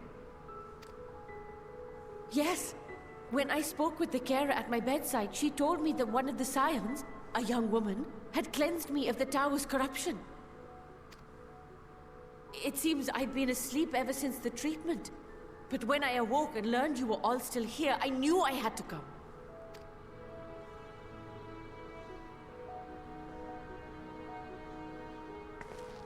As you said, Nidana was captured only recently. Such a brief exposure is swiftly cured, so I tended to her before we gathered at Megaduta. And I am truly grateful that you did. I cannot thank you enough. All of you, for everything you've done. Destroying the tower, rescuing our people. You've saved Thavnair from an awful fate.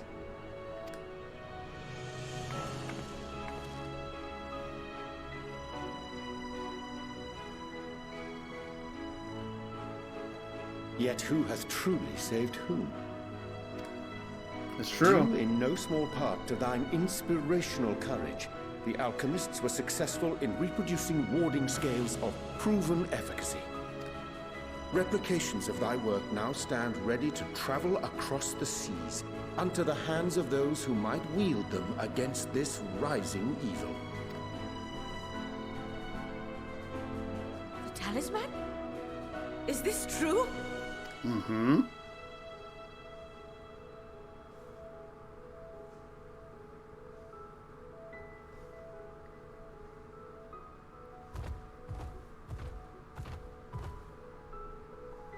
Oh, I was so groggy from sleep. I didn't even think to ask. Oh, our great work sent across the seas. It was worth it. Oh, it was all worth it.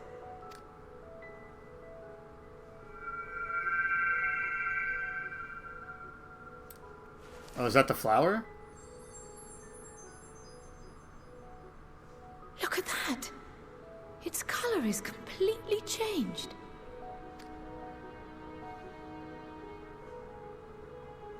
What do you have there?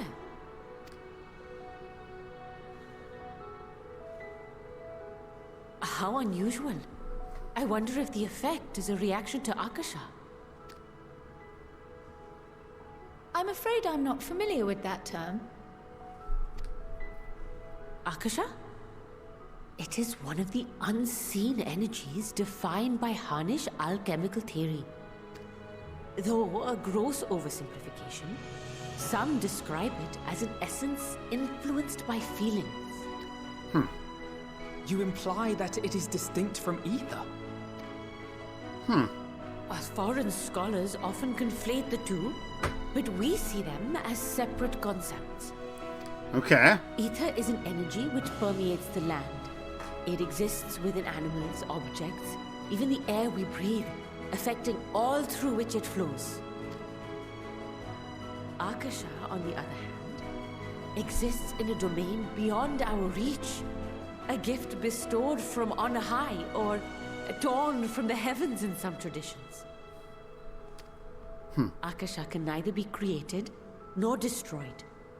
It is beyond our power to purposefully alter or manipulate. The only thing observed to influence it is an abundance of, I want to say, spiritual emotion. As a veteran of the battlefield, surely you've experienced moments of desperation or exaltation when you've transcended the usual limits of your capabilities. I don't know. Seeing my dungeon performance, it's pretty rare. That is a manifestation of Akasha, the invisible essence harnessed by heart, mind, and unyielding spirit. I really must hear more about this theory. Our disciplines are based entirely upon the idea that ether is the fundamental form of all energy. Is she referring to power levels here? Kind of, I think, maybe.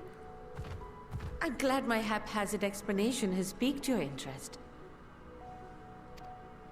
But even for us, Akasha is a somewhat abstract field of study. A lack of practical application lends itself poorly to formalized research. Which is why my analysis of your flower can amount to little more than idle speculation. She's sorry. I hit the button too fast. You have nothing to be sorry for. Your insight is much appreciated.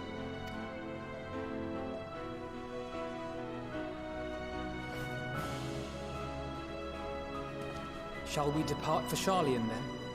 I will see to it that the talismans arrive at the Annex. Yeah, I wonder... And we will be in touch once our talks are concluded. I suggest you rest while you can.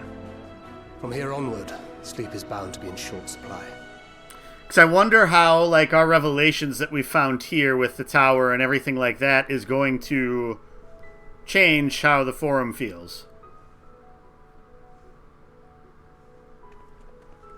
Alright, so those three are going to be off for a while. So it'll be just the 6 of us.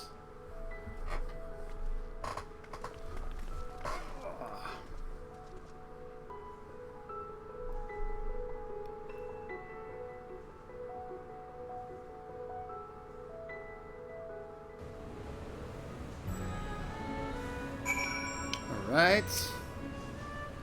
The last thing I remember before being absorbed into the tower was you rushing towards me.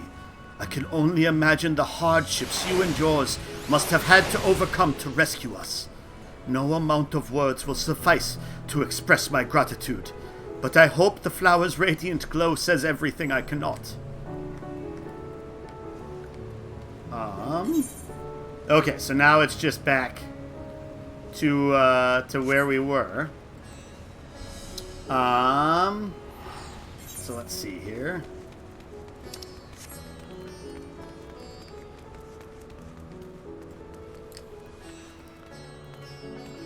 Maybe could buy something over here at the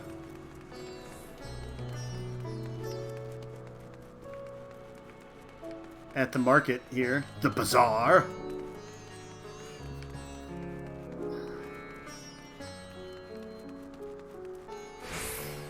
First, we're gonna attune up here, I think.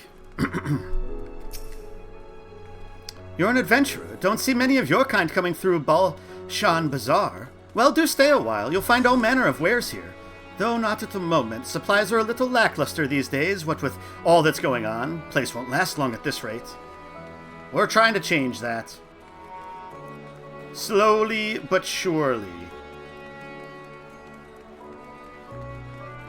Ethernet shard. May rides may hain.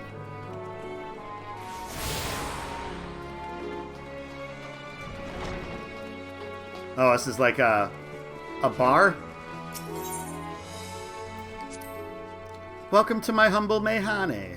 I'm Mayoride, the proprietor, as you might have surmised from the name. If you're looking for recommendations, we have a wide array of spirits distilled by the alchemists at the High Crucible. Our traditional dance performances on the stage you see over there are also popular among our patrons. I hope you'll find a moment's respite here. Oops. I try to avoid thinking about things that scare me. Sometimes I need a little help distracting myself, usually with a stiff drink or some live entertainment. But I always find a way to get by.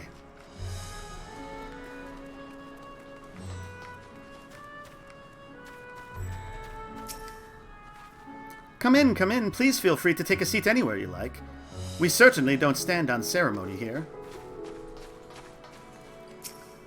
Daraka. I don't recognize you. You're a traveler, I take it. What am I doing out here, you ask? Minding my business, as should you. You know, rumors of a kidnapping near Yedlimad have been bruited about, though apparently the event was prevented only by a visitor in these parts. Was it you? People are good at guessing that it's me. I suppose if they don't have many visitors, it's, you know, a fairly safe assumption. Let's see if there's anything in the shops that we would need to... Oh, we got a Magus Sisters card. Nice.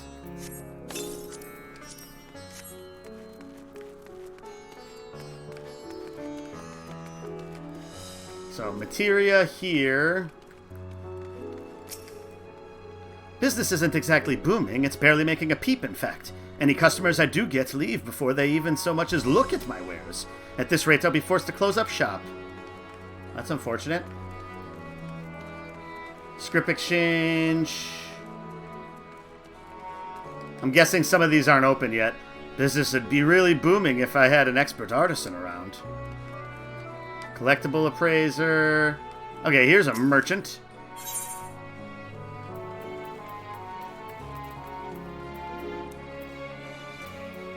Doesn't have much that we can make use of, though. Okay. So then that means now is as good a time as any to head back to Charlian.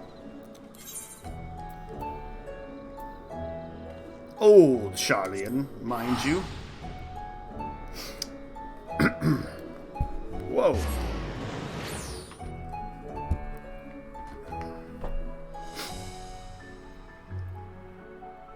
Do I have a 2-meter glowing stick on my back? Oh, that's my lance, right? The Exarchic Spear, I think it's called.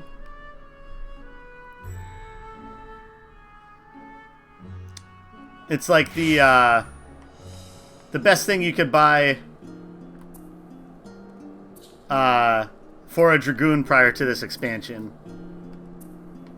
I think there's other things that are a little bit better that you can get from like the Savage Raids, but so yeah.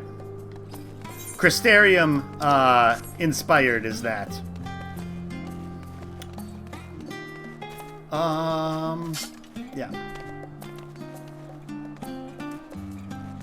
Let's see. Try to get back over here and we'll do a little catching up on chat.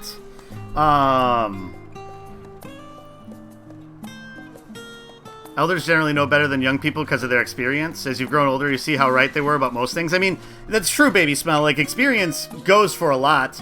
Then again, sometimes a fresh set of eyes on things can add to perspective, too. So, just like anything, a compromise of the two viewpoints are usually the best way forward. Using the experience as well as youthful ideas. You know, when it becomes a problem is when people lord anything over other people. So saying, well, I've been around this rock longer, so I know better than you. You might, but then again, it's not worth anything if you don't actually work with someone to figure the things out. So that's kind of where the things go kind of both ways a little bit. If you treat your kids badly, don't expect that they will be different. They grow up seeing bad examples, right? It's a loop. Also, crappy people will be crappy, but there's a lot of good ones. It's true, Martha. And you beat the quest, but on easy. Hey, that's fine. Hey, progression is all that matters. Jim, children now love luxury. They have bad manners, contempt for authority. They show disrespect for elders, and love chatter in place of exercise.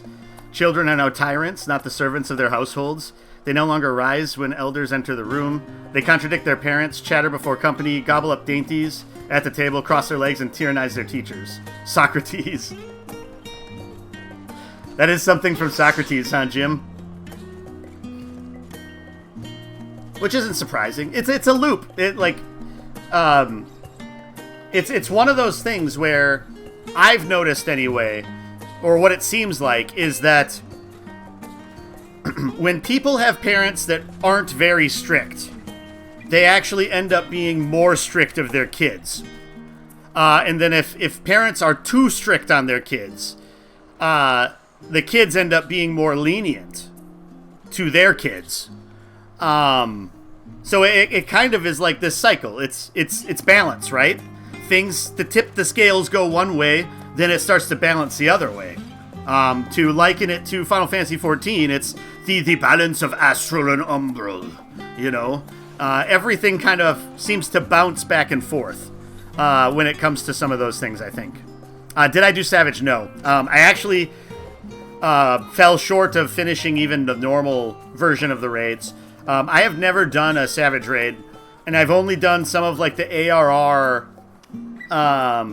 extreme trials. I have not done an ultimate trial at all. I just don't have like a group of people to play that way. You did once and never again. It's a specific... I'd like to try it at some point. I would rather try it with something new, though, instead of with something that lots of people already know, and then I would have to try to get up to speed on. So, like, I wouldn't mind trying Savage when it first comes out for the raids for Endwalker, as long as I'm caught up at that point, because then it's one of those things where we would all be learning together, instead of, like, when you watch anybody doing raids now, like Savage raids, it's all about, okay, go watch these 10 videos, learn everything. If you screw up once, we're all going to be mad at you, kind of thing. And granted, that's not every group's, and I'm over-exaggerating to make my point. But I would much rather be learning together with other people how to figure something out, because that would be even more fun, even though I think that'd be more fun, even though it'd take more time. So that's how I see it. You don't want to bother good people on it. It's true, because I'd feel like I would be, like, dragging them down. And it is much more fun to learn from experience as opposed to, all right, watch X videos, still struggle while everybody else is doing well. So I think there's something to that, which is kind of why I've enjoyed watching, like, Asmongold play some of the high-level stuff. Because he goes in blind, and he wants to just sort of figure it out as he goes. And granted, to some extent, he maybe gets carried a little bit, but I think it's one of those things where it's I don't know, it's more fun to just sort of figure it out, as opposed to, you know, read from X amount of books or watch these videos to figure out how it all works. X videos. X amount of videos. I'm using it as a math term, not triple X. Why are you watching porn to learn FF14 raids? It's all about burst windows, baby smell. Sorry, that was a little over the top. Asmongold, the person you didn't know about until you raided Final Fantasy XIV. I'd heard only a little bit about him before then. How is the leveling? Can you level 2 classes at the same time? Or the experience only good for one? So, the last quest I had, which is the one I have to finish right now, or no, this is the second one. The last quest I had was the first one at 81, so I actually was able to level most of Red Mage to almost 81 at the same time. If I find some more fates and I can switch to Red Mage to do those, I might get to 81 and can do more content, because I almost got Dragoon to 82 now. So as much as I can keep balancing that line to try to do that, I'm going to enjoy it. And I think it'll work for a while. And it's actually, I started doing this with Stormblood, because once they add the experience to the stuff in between, which now all the Shadowbringers post patches are going to have some experience tied to them, or some of the stuff around that will have more experience tied to it. So it's one of those things where going through that stuff, like the dungeons and things is what I mean. Because, yeah, I was at the start of Shadowbringer, or Stormblood, Dragoon was at like 65. So I was like way over leveled, and I wasn't earning much for doing the MSQ, so that's why I spent some time to get Red Mage up to 60, so I could do the MSQ stuff with the Red Mage to keep leveling that. Because if you get way over the level, it's not as good. So if you have a class that's close, it's good to do that. If you were like tens of levels behind, it's probably not worth it to try to catch it up, because then you're just wasting time grinding that, if you really want to just sort of see the MSQ through at that point. That's the way I view it anyway. To each their own. People can play however they want to play, and whatever's the best. I mean, I would just rather get to 90 closer to the end of the MSQ, and if I could do that with almost 2 classes, that's perfect. And I assume that I can, because there's probably going to be more stuff between 80 and 90 in Endwalker than there was in any of the other expansions, since Endwalker is a longer expansion than any of the other ones were. You have Red Mage and Bard at the max. You like them both, so you wondered. Yeah, so I would start with one, whichever one you feel like you have the best handle on from attack standpoint and from just managing regular fights with. Do that one. Once one of them gets to 81 and you still have level 80 quests, switch to the other one and just do stuff as that one. That's worked relatively well for me, and I probably would be at 81 already with Red Mage too if I would have found more fates around to do. Because side quests really don't help you level a lot. They'll add a little bit. A side quest now might actually, like, it'd take me still like 3 side quests to get the little over 100,000 experience I need to get to 82 here. Someone at Boja told you can? Yeah. Yeah, I think it's a good way to approach it. It's a good way to make use of the easiest experience you can get, which is the story quest experience. Yes. Oh, yes. Yes. So it is. Yes, double cast is important in Boja. Red Mage, Boja is great in Red Mage. I enjoyed it so much. I forgot. So I was playing a lot of other classes, especially Scholar, when I was leveling Scholar, and I was still doing Boja with Red Mage when it wasn't up to 80 yet. I forgot one time. It was on stream. It was the end of a stream, actually. I totally forgot that I could double cast it and was trying to hard cast Res, and we lost the critical engagement because of it. I felt pretty bad and stupid after I remembered that. I'm going to take another quick break, and we'll be back, and we will move on to the next story beat. So give me a moment to stretch.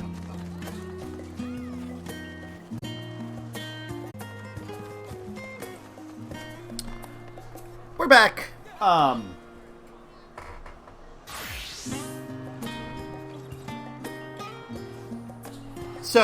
Here, the one thing you never realize about streaming, and I don't have like a temperature gauge to really like validate what I'm about to say, but the one thing you don't realize about streaming is like, unless you have like superior ventilation in a room, it's a hot hobby to have. I mean, you think about it, it makes sense. You know, you have lights. Granted, I don't have like lights blaring on me. I'd be even hotter if that were the case. But you have your computer running. It's somewhat graphically intensive on your computer to run the video through it and push it out, you know? So it's running at a decent click, putting out a decent amount of heat. And then, like, for instance, a game system running that's also got heat coming out. But it's probably like a 10 to 15 degree Fahrenheit difference between my room and when I go outside of it when I take breaks. It's just amusing to me a bit. And it's like, okay, yeah, I understand why I'm a little sweaty right now. Makes sense. Makes sense. All right.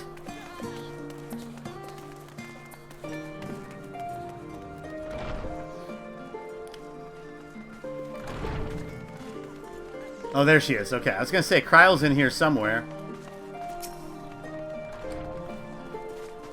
It's good to be back with the fruit of our labors safely in storage. For now, we have but to wait for the others to return from their respective meetings with the Alliance leaders. As Thancred suggested, you should get some rest in the meantime. Okay. Now, in Shadowbringers, in these interludes, we hung out with Ardbert, who was also the one that narrated our journey. One little harebrained idea I had was, what if, since Emmett Selk is the narrator, he comes and talks to us in interludes? Welcome back, Callista. Kryle has apprised me of your recent accomplishments. What an amazing feat to eliminate a tower and pave the way to deal with the rest. While it isn't much, I've changed your sheets and plumped up your pillow. After all, there's nothing like collapsing in a nice clean bed after completing a major milestone. I like how they call it milestone instead of milestone. Be it penning a thesis or defeating deiform entities. So, would you like to take a look at your new and improved lodgings now? Sure. Is it actually going to be different? Because that would be cool. Alright, that'll get us to 82. Music zone's almost like quarters of time, and it keeps tricking your head. You'd love if FF14 Martha would make some side quests with Chrono Trigger or Chrono Cross. That's been some of the rumors. We'll talk about it after this cutscene, which might contain spoilers, Martha.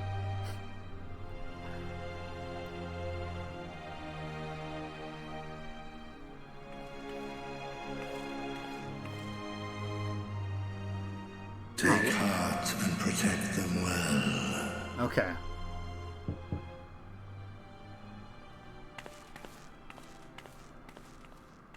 The layout of the room doesn't look much different. He just plumped our pillows. We couldn't tell the difference there. Oh! Good, you're here. You haven't eaten yet, have you? We've bought quite a spread if you're interested. Only the finest dining from the last stand. Okay, this is better than having Emmett Sout come and talk to us passive-aggressively. That's why there's a table in here.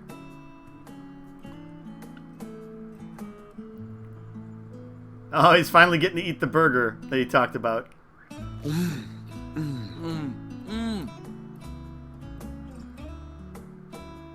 Just lower the screen for a second.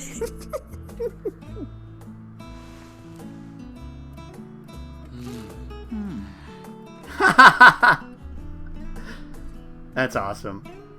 Lest you wonder, we invited Estinian as well. But he refused with a rather grim-faced, "No, thank you." I suspect Charlian cuisine is not to his liking. Oh, I don't know about that. Perhaps our lone wolf just needed some time apart. What? To perfect his brooding stare? Next time, I'll drag him out by the ear, sit him down in front of a Charlian feast, and see that he eats every last bite. Are his ears burning? Is he going to show An up? Excellent idea. Of all people, warriors must take proper meals and rest if they are to maintain a healthy constitution. It's true. Poor Estinian, beset on all sides. I think he can handle it. That's a big burger, holy crap. Speaking of one's physical condition, Mistress Quile, I hear you recently played literal host to Heidelin herself. And what an experience that was. Tiring, yes, but no lasting harm done. If anything, I should have liked to speak with her longer. I've not felt a hint of her presence since. I was going to say, I don't think you spoke with her. She spoke through you. It's a little different.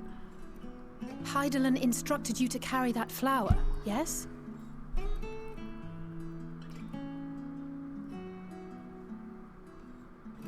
'Twill be your guide, test and proof of your conviction.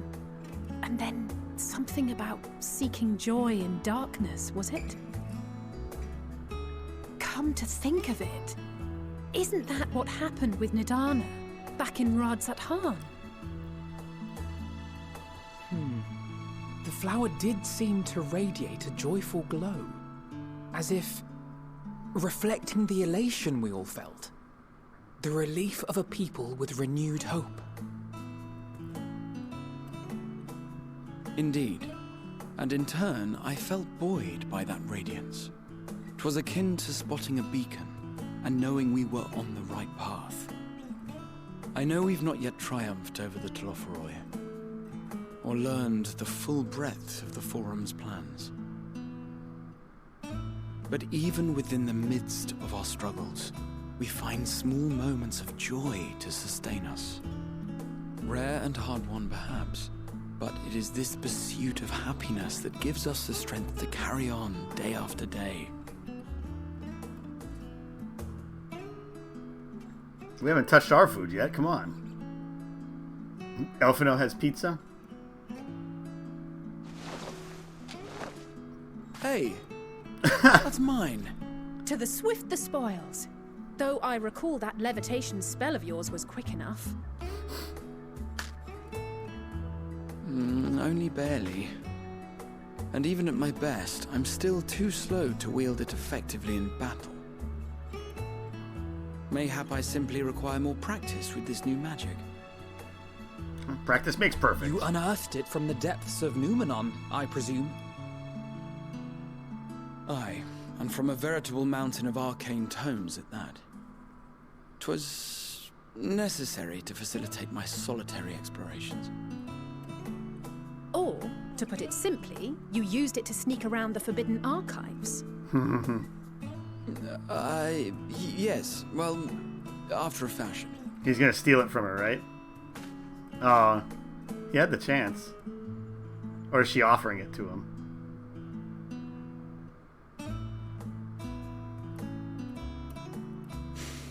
They're tall, you see. The shelves, they're too tall for me.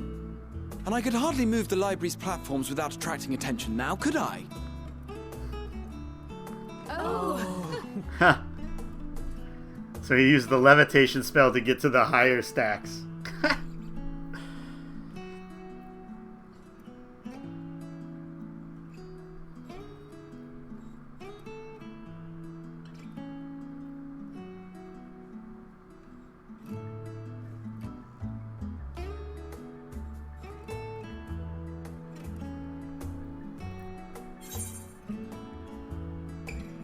You don't know these are my quarters. Oh, you do know.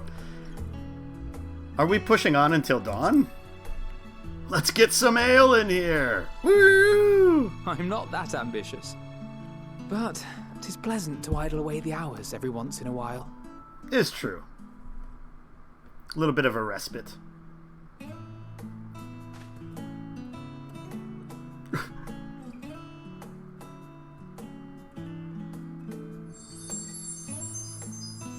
There it is again.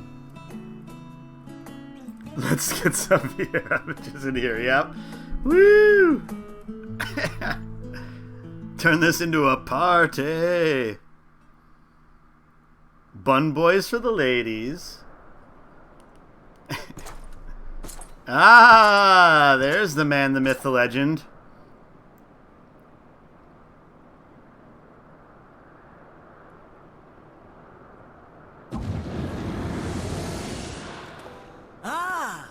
Enjoying the bracing cold, I see.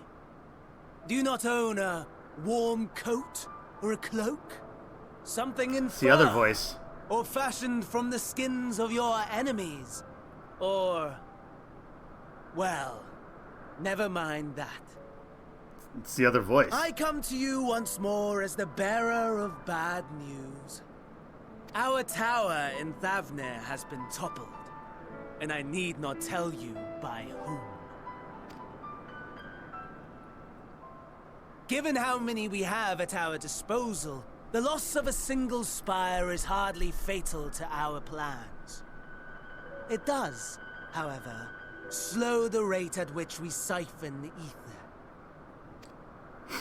If they continue to preoccupy themselves with the towers, then all will be well. But should our foe prove bold enough to strike at us here, then the timing becomes questionable.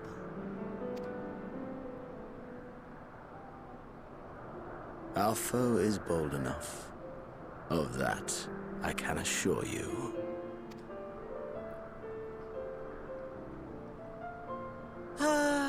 Yes, very well then.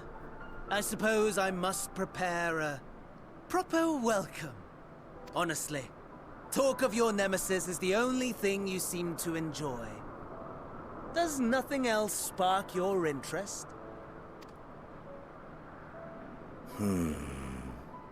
No. All else is... equal. Equally tedious. Equally disappointing. The world is a tepid bog into which we sink, too weak to thrash as the mud clings to our eyes and fills our throats till we blissfully choke.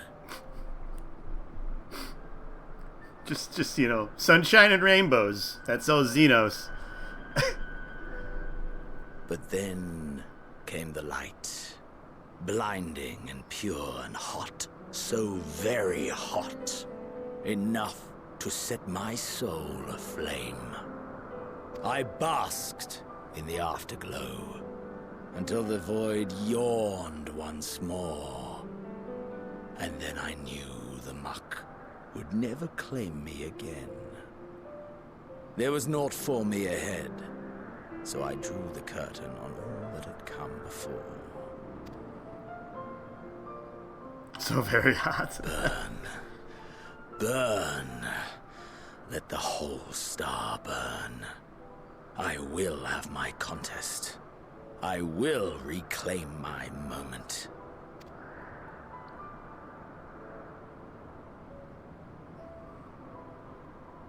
Okay. How wonderful that the emptiness of death has not dissuaded you from committing your life to its pursuit once more. Burn, baby, burn, yeah. We don't need no water, let the motherfucker burn. Yep. And yeah, he's we are his light. And he basks in our afterglow. I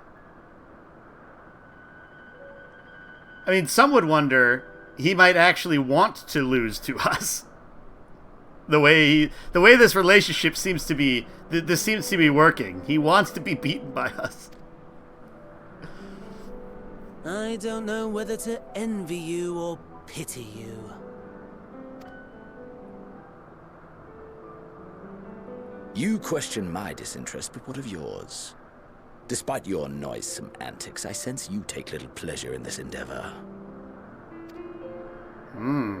Mercy, my lord. Such pointed barbs from one who barely acknowledges my existence. Nevertheless, you are mistaken. For I do find this part somewhat enjoyable. You see, when I was mortal, I would always have the same dream. It was a fragmented thing, disjointed, all the faces incomplete. The setting, too, was unknown to me, so I thought it simply a fantasy of my sleeping mind. Until one day, I realized it was showing me the truth, much as your dream of the final days enlightened you.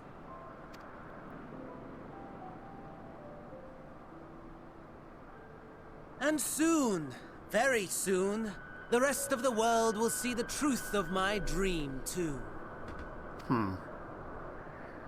Yes, I think that is something we can both enjoy.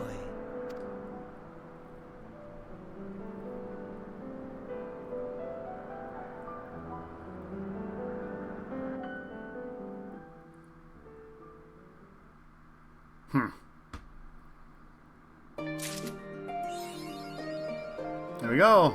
Level 82. Enhanced Curse and Torment and... that also unlocks Draconian Fury, which is our AoE finisher.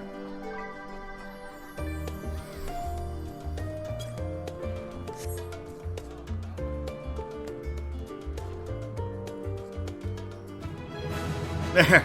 A little delayed, but we got the level up ding.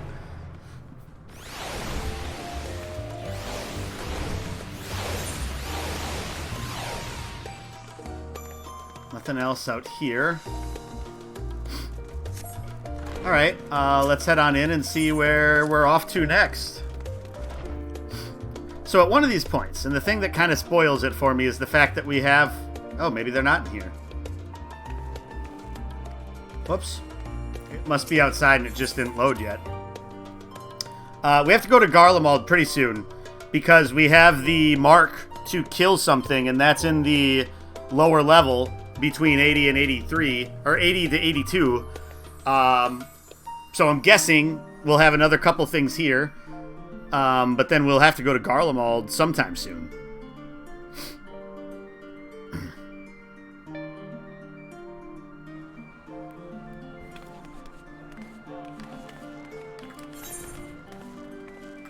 Oh, okay. So, over there. At first second, I thought this did a Litibus. I was like, what? What? We got Graha and Kryl. I hope you didn't mind us barging into your room for our late-night feast. For what it's worth, it did me a world of good to put our troubles to one side, if only for a moment. Xenos actually also enjoys crocheting in his spare time. He's just too worried he'd be made fun of if he shared this fact. That's why he likes the times when Fandaniel's just out and abroad doing his things, right? Gives him time for his other passion, you know, other than like destroying the world and attacking me in its burning embers, you know.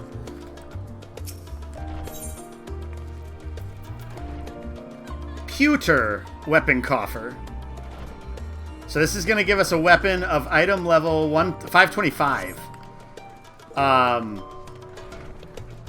So the tricky thing about that's going to be the item level might be higher than what our weapon is going to be.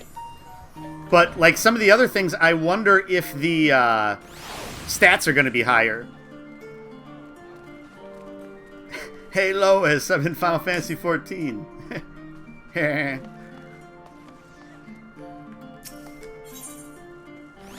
Sound the bell, school's in. Kryl and Grahatia were having a pleasant conversation until you barged in.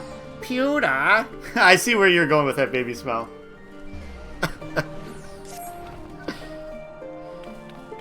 Oh, there you are. Feeling refreshed, I hope. I was about to make my way to the studium, as it happens. I wanted to try and speak with Skarlark Montish, I can't remember how that's pronounced, and thank him for coming to our rescue in the Rostra. As it turns out, he'd come here to see us following the hearing, only to find that we'd already departed for Thavner. Knowing him, he was probably hoping to chew the cud with his former students. Since we're still waiting for Y'shtola and the others, I thought that now would be the perfect time to pay him a visit. Care to join me? Of course. Then it's settled. The twins will be coming too, assuming Elfino can tear himself away from his new toys. I'll let you rally the troops while I go on ahead to Phenomenon. Boop, boop, boop, boop. Considering my recent impropriety, perhaps I should avoid showing my face around the studium for a time. That might be for the best. If the others should return, tell them we will not be long.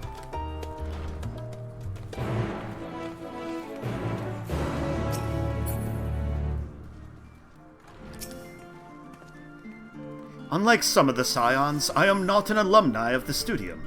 As such, I have no acquaintances there I am obliged to visit.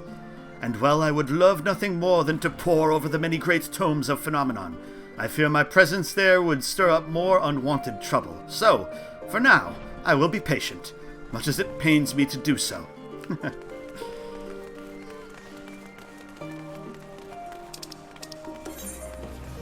Okay, this is level 82, so at this point now, yeah, we've fallen into the spot where I think the only way we'd be able to do it is if we grinded Red Mage up.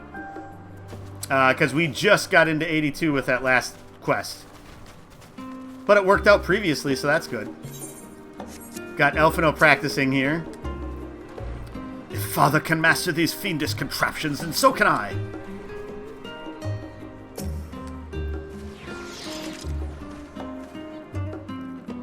Heading out for a stroll? Grau wants us to go to the studium. The Skarlark himself was here. In that case, what are we waiting for? I am too eager to see him. I too am eager to see him, though I somewhat dread the thought of visiting the studium.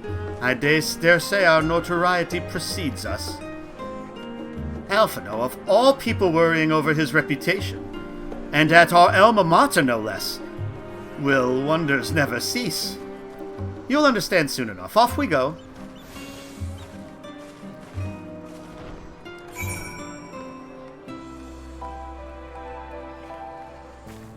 There it is. Up that way.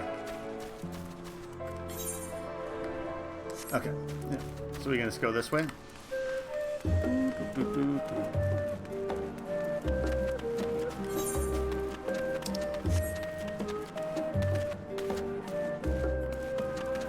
Run! I just really like when the lance is drawn, the animation for that.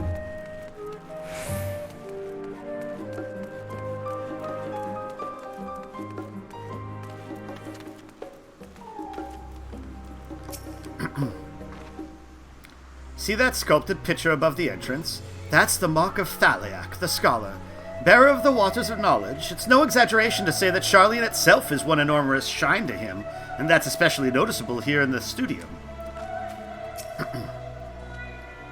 It feels like only yesterday that I first walked through these doors.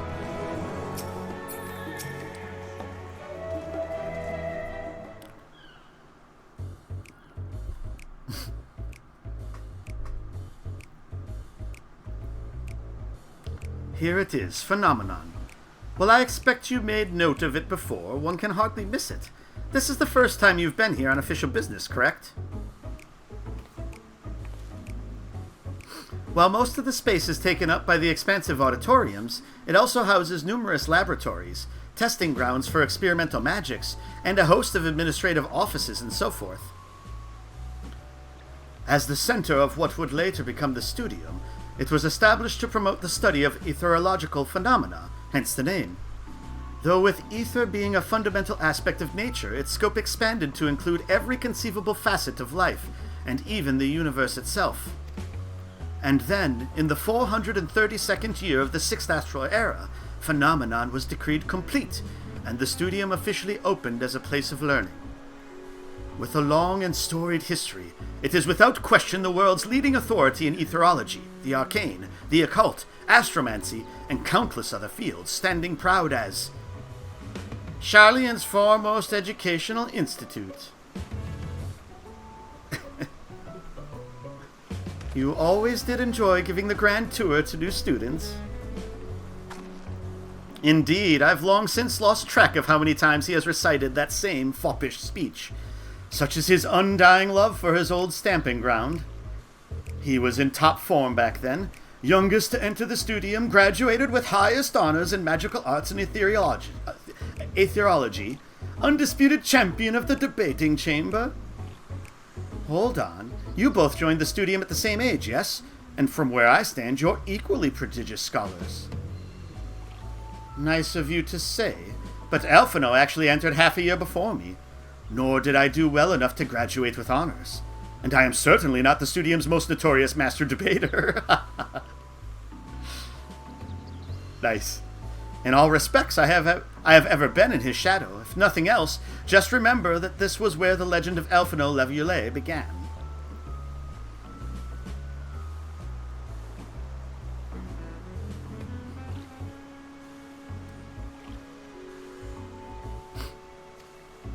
I know better than anyone with adoration, the adoration the student body has for Elfino, and with a bit of luck it might work to our advantage. Well, there's no time like the present. First things first, let's look for Scholark Monteshang.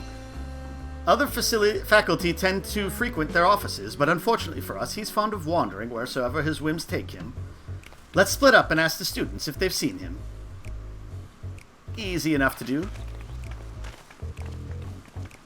Okay, so yeah, you had mentioned before, and I didn't make it back to it. You would love if Final Fantasy XIV would make some side quests with Chrono Trigger and Chrono Cross. So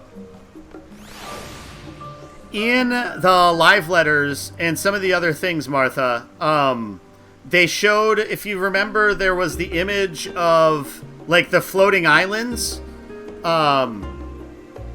in different areas, and in the most recent live letter, the name they gave for it was just a bunch of question marks to avoid spoilers. A lot of people are like guessing that some of that stuff is like, because it looks a lot like Zeal does in Chrono Trigger. And so a lot of people are wondering if that area is about like it's like some analog to like Queen Zeal separating off from the world or whatever to do these types of things or whatnot.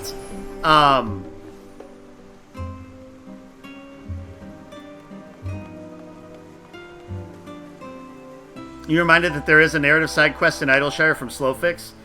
It's about Heavensward, and you get an emote at the end. Oh, got it. So yeah, so lots of people are wondering if that might be a random Chrono Trigger kind of like draw in, if that would end up being what that area is about. So that was the whole Chrono Trigger thing. And then I don't know if you heard, but there's been some rumors and renewed rumors recently of a Chrono Cross remake that Sony is doing, most likely in with Square Enix, and so there's lots of talk. There was a leak with Nvidia of it at one point, and then there's just been a lot more like rumors floating around of it being in active production right now, and that being one of their next like big remakes that Sony is pushing. And it would make sense with Chrono Cross since it's about going through dimensions, yeah. And Chrono Trigger is about going through time. So yeah, it very well could be. I have not played Chrono Cross. Obviously, I played through Chrono Trigger for the first time last year on stream. I own Chrono Cross. It will be a game I will play on stream at some point. Well, you know, as long as I keep streaming, I guess we should say that. You know, you never know. If I stop streaming, I won't stream it, obviously. But I don't plan on stopping streaming. I'm just saying. I always hate, like, things with absolutes. Like, I will do this. And then, you know, circumstances happen. 2 years from now, I stop streaming and I never did Chrono Cross. And somebody's like, you bastard, you never did Chrono Cross. I don't know. One of my jobs that I held always, like, had me reticent to ever speak in absolutes. Because, like, software support, you never can really say software is absolutely going to work in a certain way. Because that's not how software works. So I got used to saying, well, it'll work this way. If you do this, it will do this. It should do this. You always kind of say that to not get stuck there. Martha, you hope it's a good remake because when you bought Legends of Mana series, it was really bad. Have monsters that are not moving in dungeons. An excitable student. He's a little excitable student. That was Alpha No Levelier, wasn't it? The Alpha No Levelier. I think I say the last name of them different every time. Because it's like, you get into this jumble of letters, you're just like, oh, I just want to say it differently.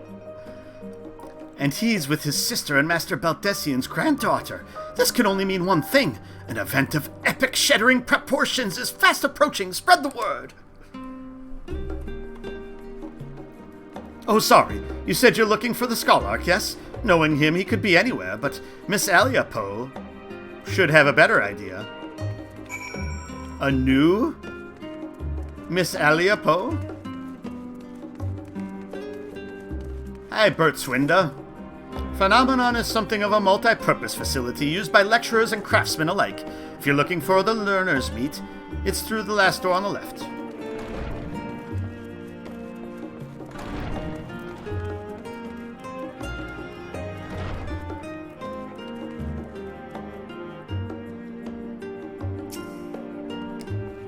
Is this Chloe's, like, mom or something like that?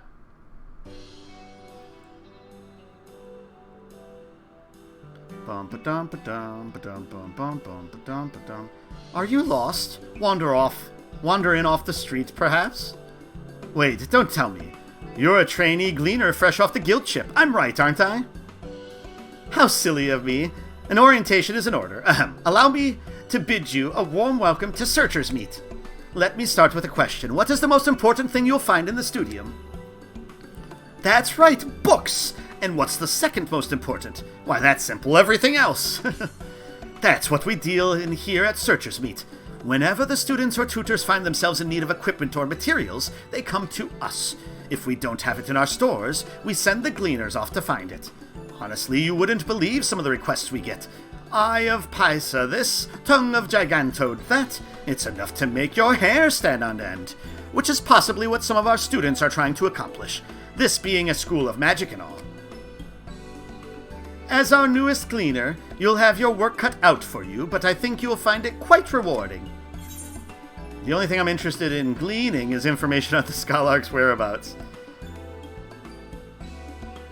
Yeah, I have to do the pun. I have to do the pun.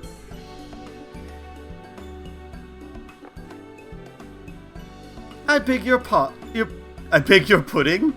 You're not a gleaner? Then this was all an elaborate ruse. No, wait, come to think of it, you never actually claimed to be one in the first place. My mistake. He was here, but now he's not.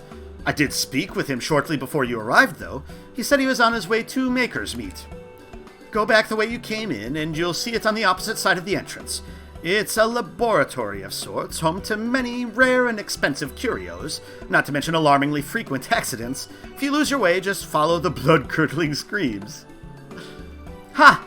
In the time it's taken me to tell you all of this, the Scholarch has probably already left. Best of luck finding him. I've a feeling you'll need it.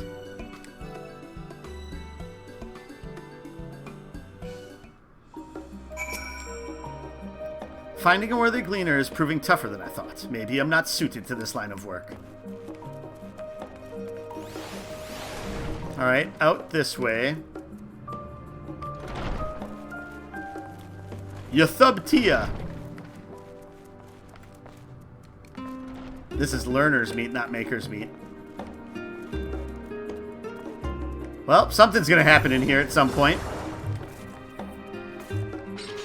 You like my taste in games? It's like a candy shop in my channel. Own it. I mean, I've basically collected RPGs forever, so you call Cumberbatch a cucumber patch? I'll have to bring that out on my friends that despise Benedict Cumberbatch. They'll like that. Unsurprisingly, the Scholarch is not in his office. I did, however, speak with one student who saw him not long ago, so he can't have gone far. Kit Gamdula. That sounds like the name of like a fighter pilot in Star Wars. Kit Gamdula. We're researching prophecies. Lately, I have been reading over the writings of Master Louis Schwa in hopes of gleaning some heretofore unknown knowledge.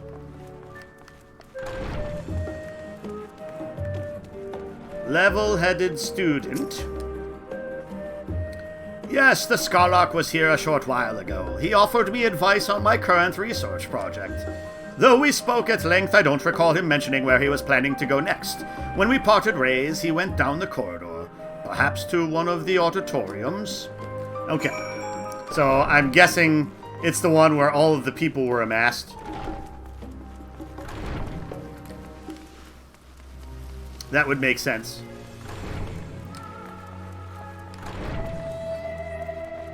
Yep. Good call.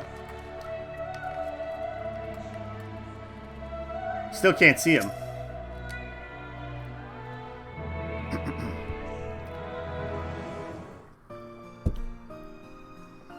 There he is. Ah, I remember you.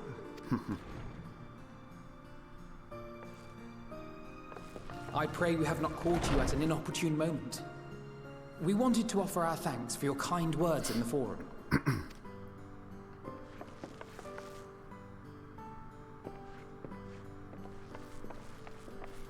Well, I could hardly let that inquisition go unchallenged.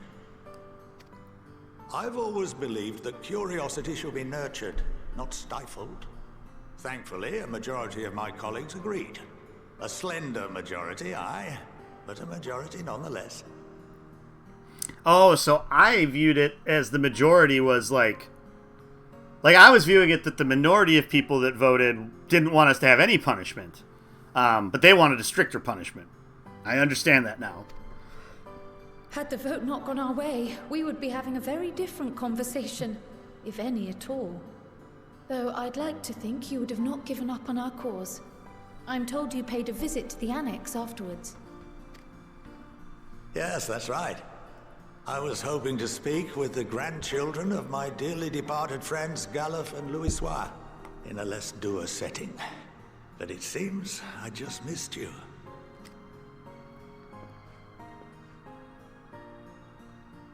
I still can't believe how much you've grown. If only your grandsires could have seen the way you presented yourselves to the forum. Why, it fair brought a tear to my own eye.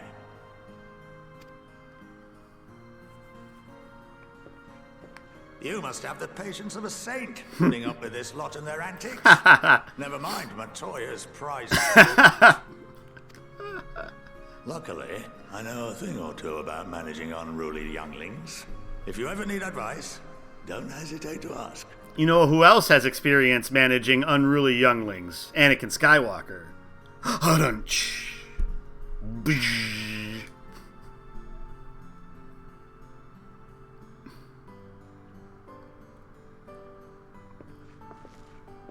If I may, there is a rather more pressing matter we wish to discuss.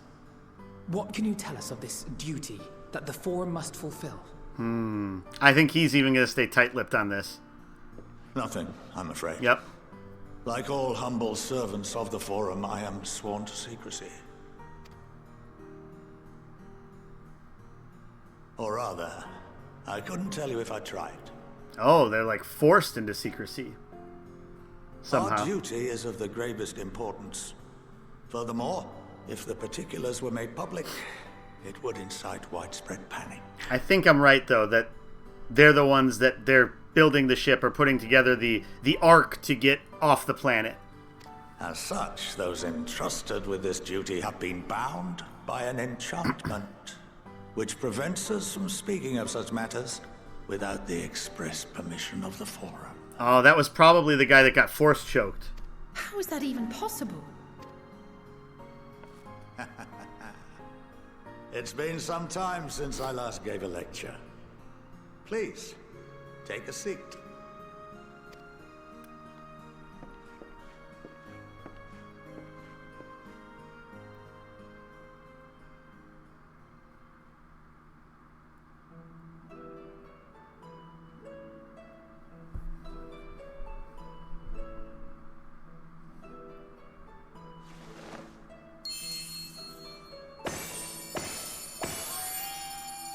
Which one weighs heaviest? Go! Which one will fall fastest? Go!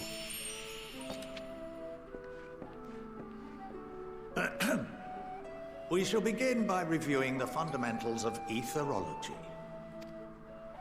The ether, which imbues us with life, can be categorized into three forms.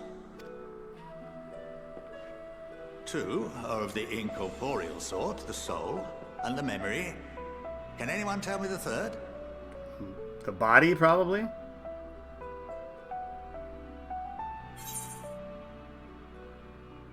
Corporeal ether, yeah.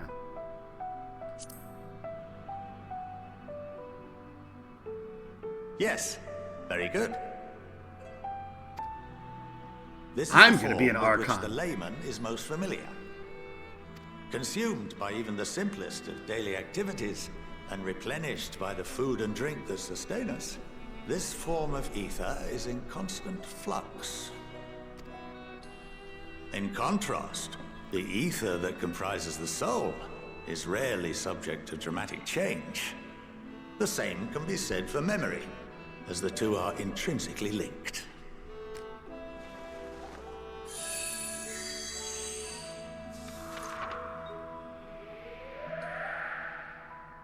Picture the soul as paper, and memories as words written upon it.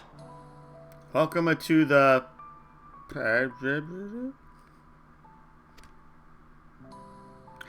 Hydra? Now, what would happen if that paper was doused with ink?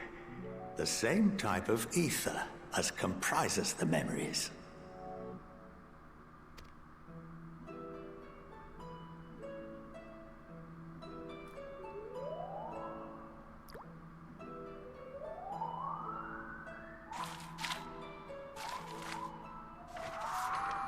Ah! It would blot out everything that was written. Precisely. We would be unable to recall the memories, and any activities that depend upon them would be hindered as well. In fact, this exact phenomenon was observed on a vast scale not so long ago. And what might that have been? The Calamity.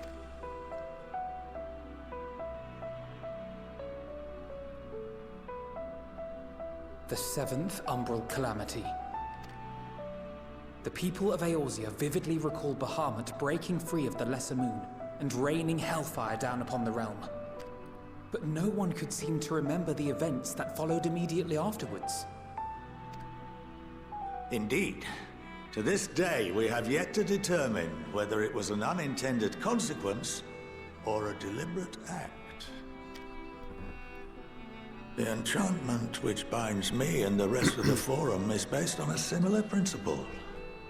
And yes, it is a contravention of the Sharlayan prohibition against the practice of memory manipulation. Only when a new member is inducted and told of our great duty are they subjected to the process. A necessary evil.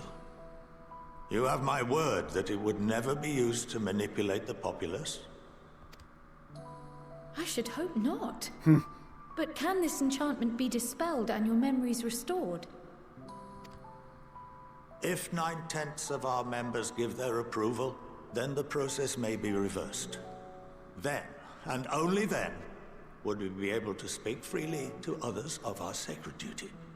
Barring that, we must wait until we return to the ethereal sea.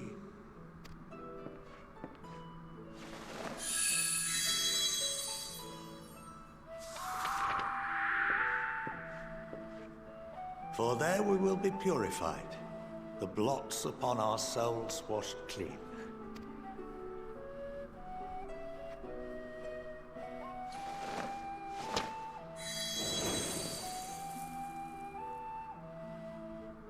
And our memories drift apart and dissolve, rather defeating the purpose, I suppose.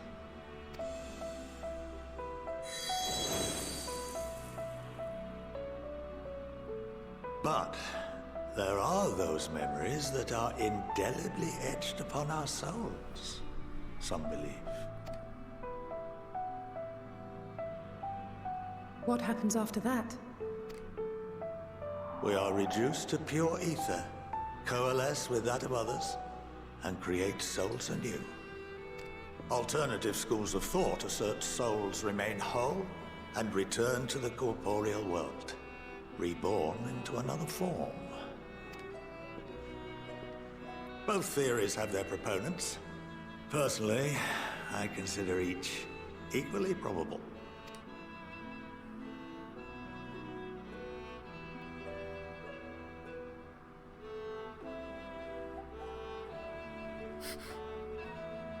Well, I think that's enough education for today, now that I've given you some food for thought. Or rather, an entire banquet.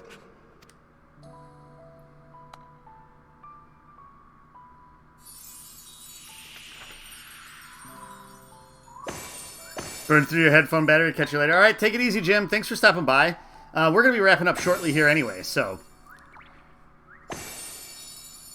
Always fun to hang out. I would remind you that although I'm unable to assist you with certain matters, the resources at my disposal may still be of use to you. I'll arrange for you all to be given the run of Phenomenon. Of course, as associate to our alumni and the students of Baldessian, this privilege is extended to you as well, my friend. Okay, so that's what's going to unlock being able to do like the crafting stuff here, I guess. I suggest you speak with Ki Aliapo. She's well known among the artisans of Sharlayan, and her network of contacts may prove useful in your search for knowledge. I wish you all the best in your pursuits, wheresoever they may take you.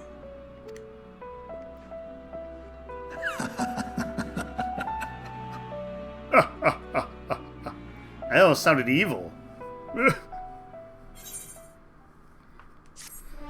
Alright. Oh, now we have to try to decide. Granted the run of Phenomenon. If you are game, Ki Aliapo would put your artisanry to good use. Okay. So that's going to be, I'd need level 80 crafting class, I'm guessing.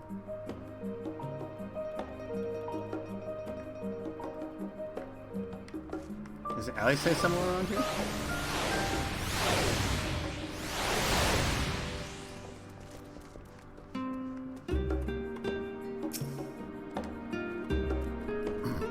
While Scarlark Monteshane is best known for his role as head of studio, he is said to be one of the finest mages Sharlayan has ever produced.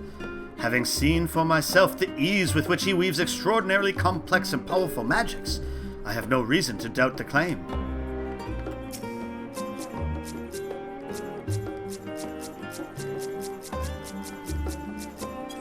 Oh, there's Alice.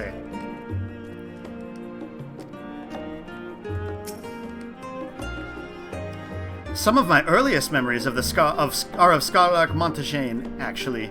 He was a close friend of our grandfather. He would come for tea and amaze us with his tricks, much like his demonstration with the paper and ink. He's a huge part of why I wanted to enter the studium in the first place.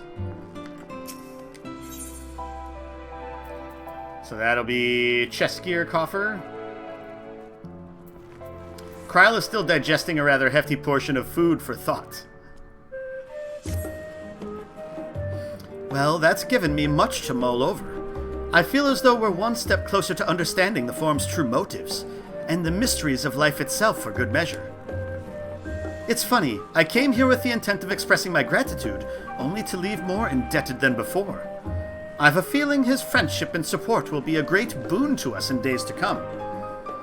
And on that note, let's head back to the Annex. Perhaps on the way you could better acquaint yourself with Key Eliopo, as the Scarlark suggested, while I share our findings with Raha.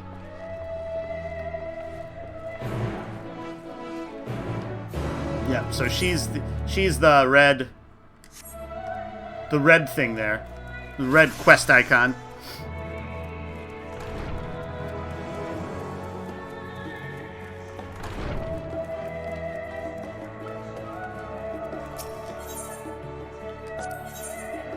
Yeah, Disciples of the Land are hand level 80.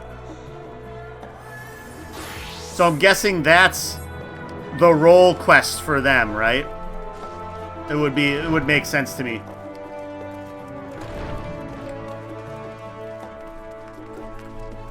I wonder if some of them are going to separate off, though, to like how some of the different cities that we've been to have the areas like specific for weavers, alchemists, and stuff like that. I wonder if that's going to splinter off in those directions too a little bit, which would be an interesting way to do it.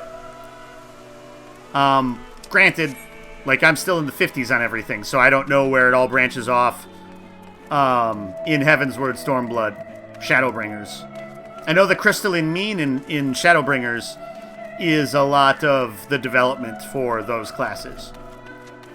In the infamous coffee biscuits there.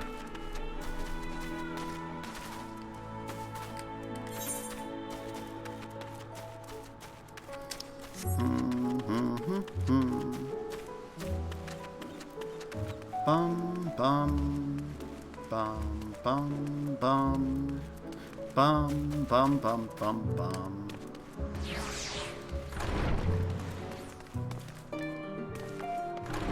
Okay, so we'd have to go into the annex here. So I wanted to take a look here. We got this pewter weapon coffer. So I want to see if I can find anything in a search here.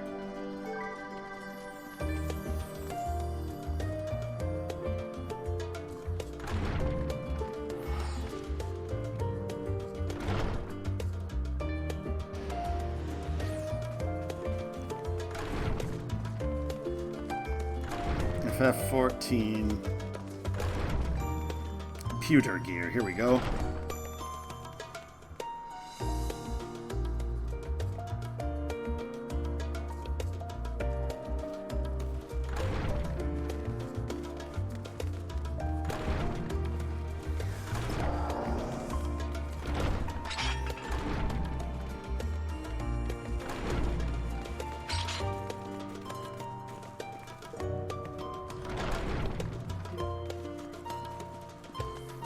Let's see if I'm trying to look up and see if I can find any information on what that set is.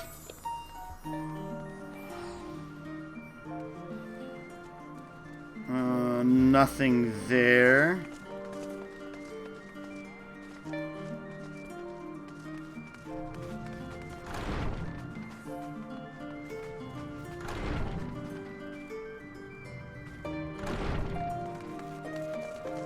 Go to the Eorzea database here.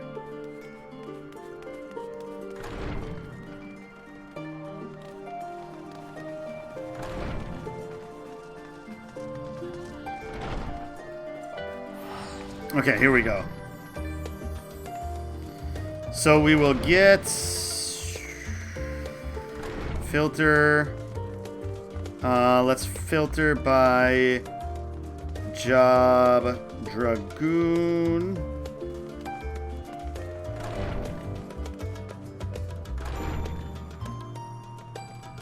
Oh, they don't have it in here. Really?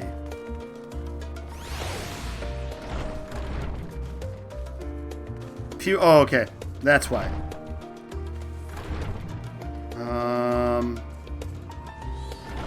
Yielded items. Okay. So, Dragoon.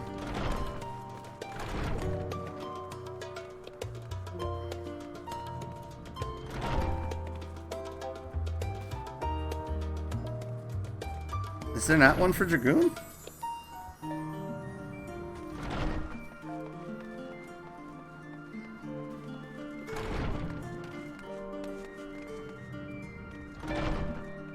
Okay, a palm halberd is what it is. All right, so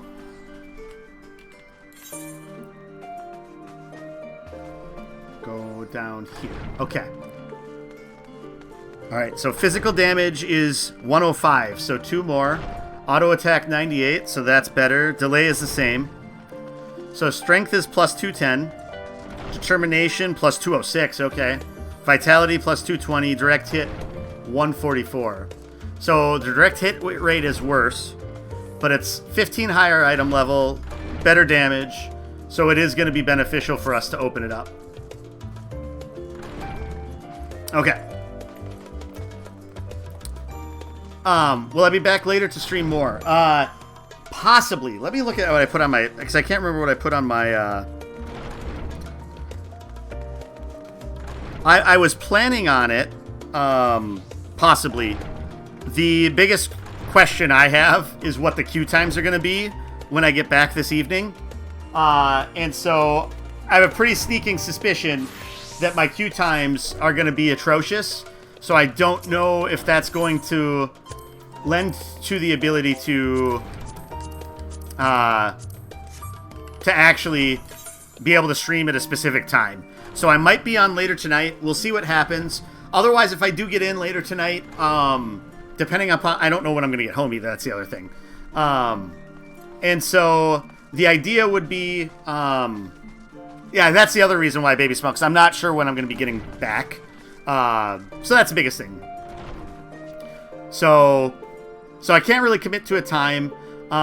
If I get in, I might just do a little bit of grinding on Red Mage to get it up to 81, and then run a couple of times with, run a couple of dungeons, or runs of the Tower of Zot with Red Mage maybe, and trusts a little bit or something like that. So I might just use the time tonight to do off-stream stuff instead of forwarding the MSQ. But I'll be back tomorrow morning.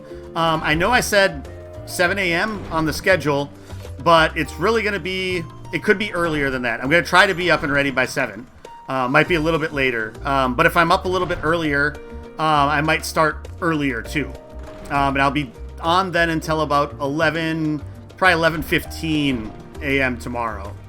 Will be the plan. So let's get our new weapon then.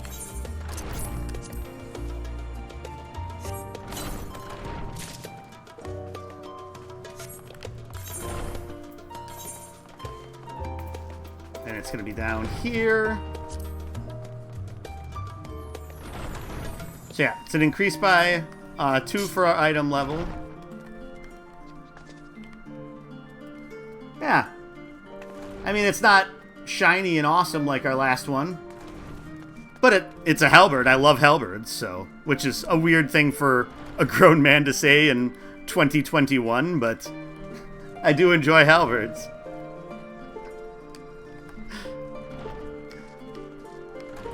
So... Yeah, let's go into our inn room. And that's where we will retire for the day. So... Thank you all so much for stopping by. It was lots of fun, as always, to hang out and chat with you guys. Martha, hopefully too much stuff didn't get spoiled for you. We'll be back tomorrow morning around 7 a.m. my time. Just double check that that's what I put, but I'm pretty sure that's what I put. Yep. And then try to get on tomorrow night. The one thing I was thinking about tomorrow night is if the queue times are crazy, not do this and then maybe do something like Suikoden tomorrow night. And then we'll be on most of the day on Monday. So that's kind of the plan. I have Monday off of work, and I will be just trying to advance more in Endwalker. And then probably on Monday I'll be able to put out the rest of, or Sunday night or Monday I'll put out the rest of my schedule for the rest of the week as to what we'll be doing. I think my actual personal schedule is set in stone, so it's just figuring things out from there. So, all right. But I got to get going. So, thank you all so much for stopping by. Have a good evening. Enjoy your times in Eorzea. Hopefully your queue times are small and your enjoyment is great. So that was a... I don't know. I'm going crazy. Have a good night. Take care, everybody.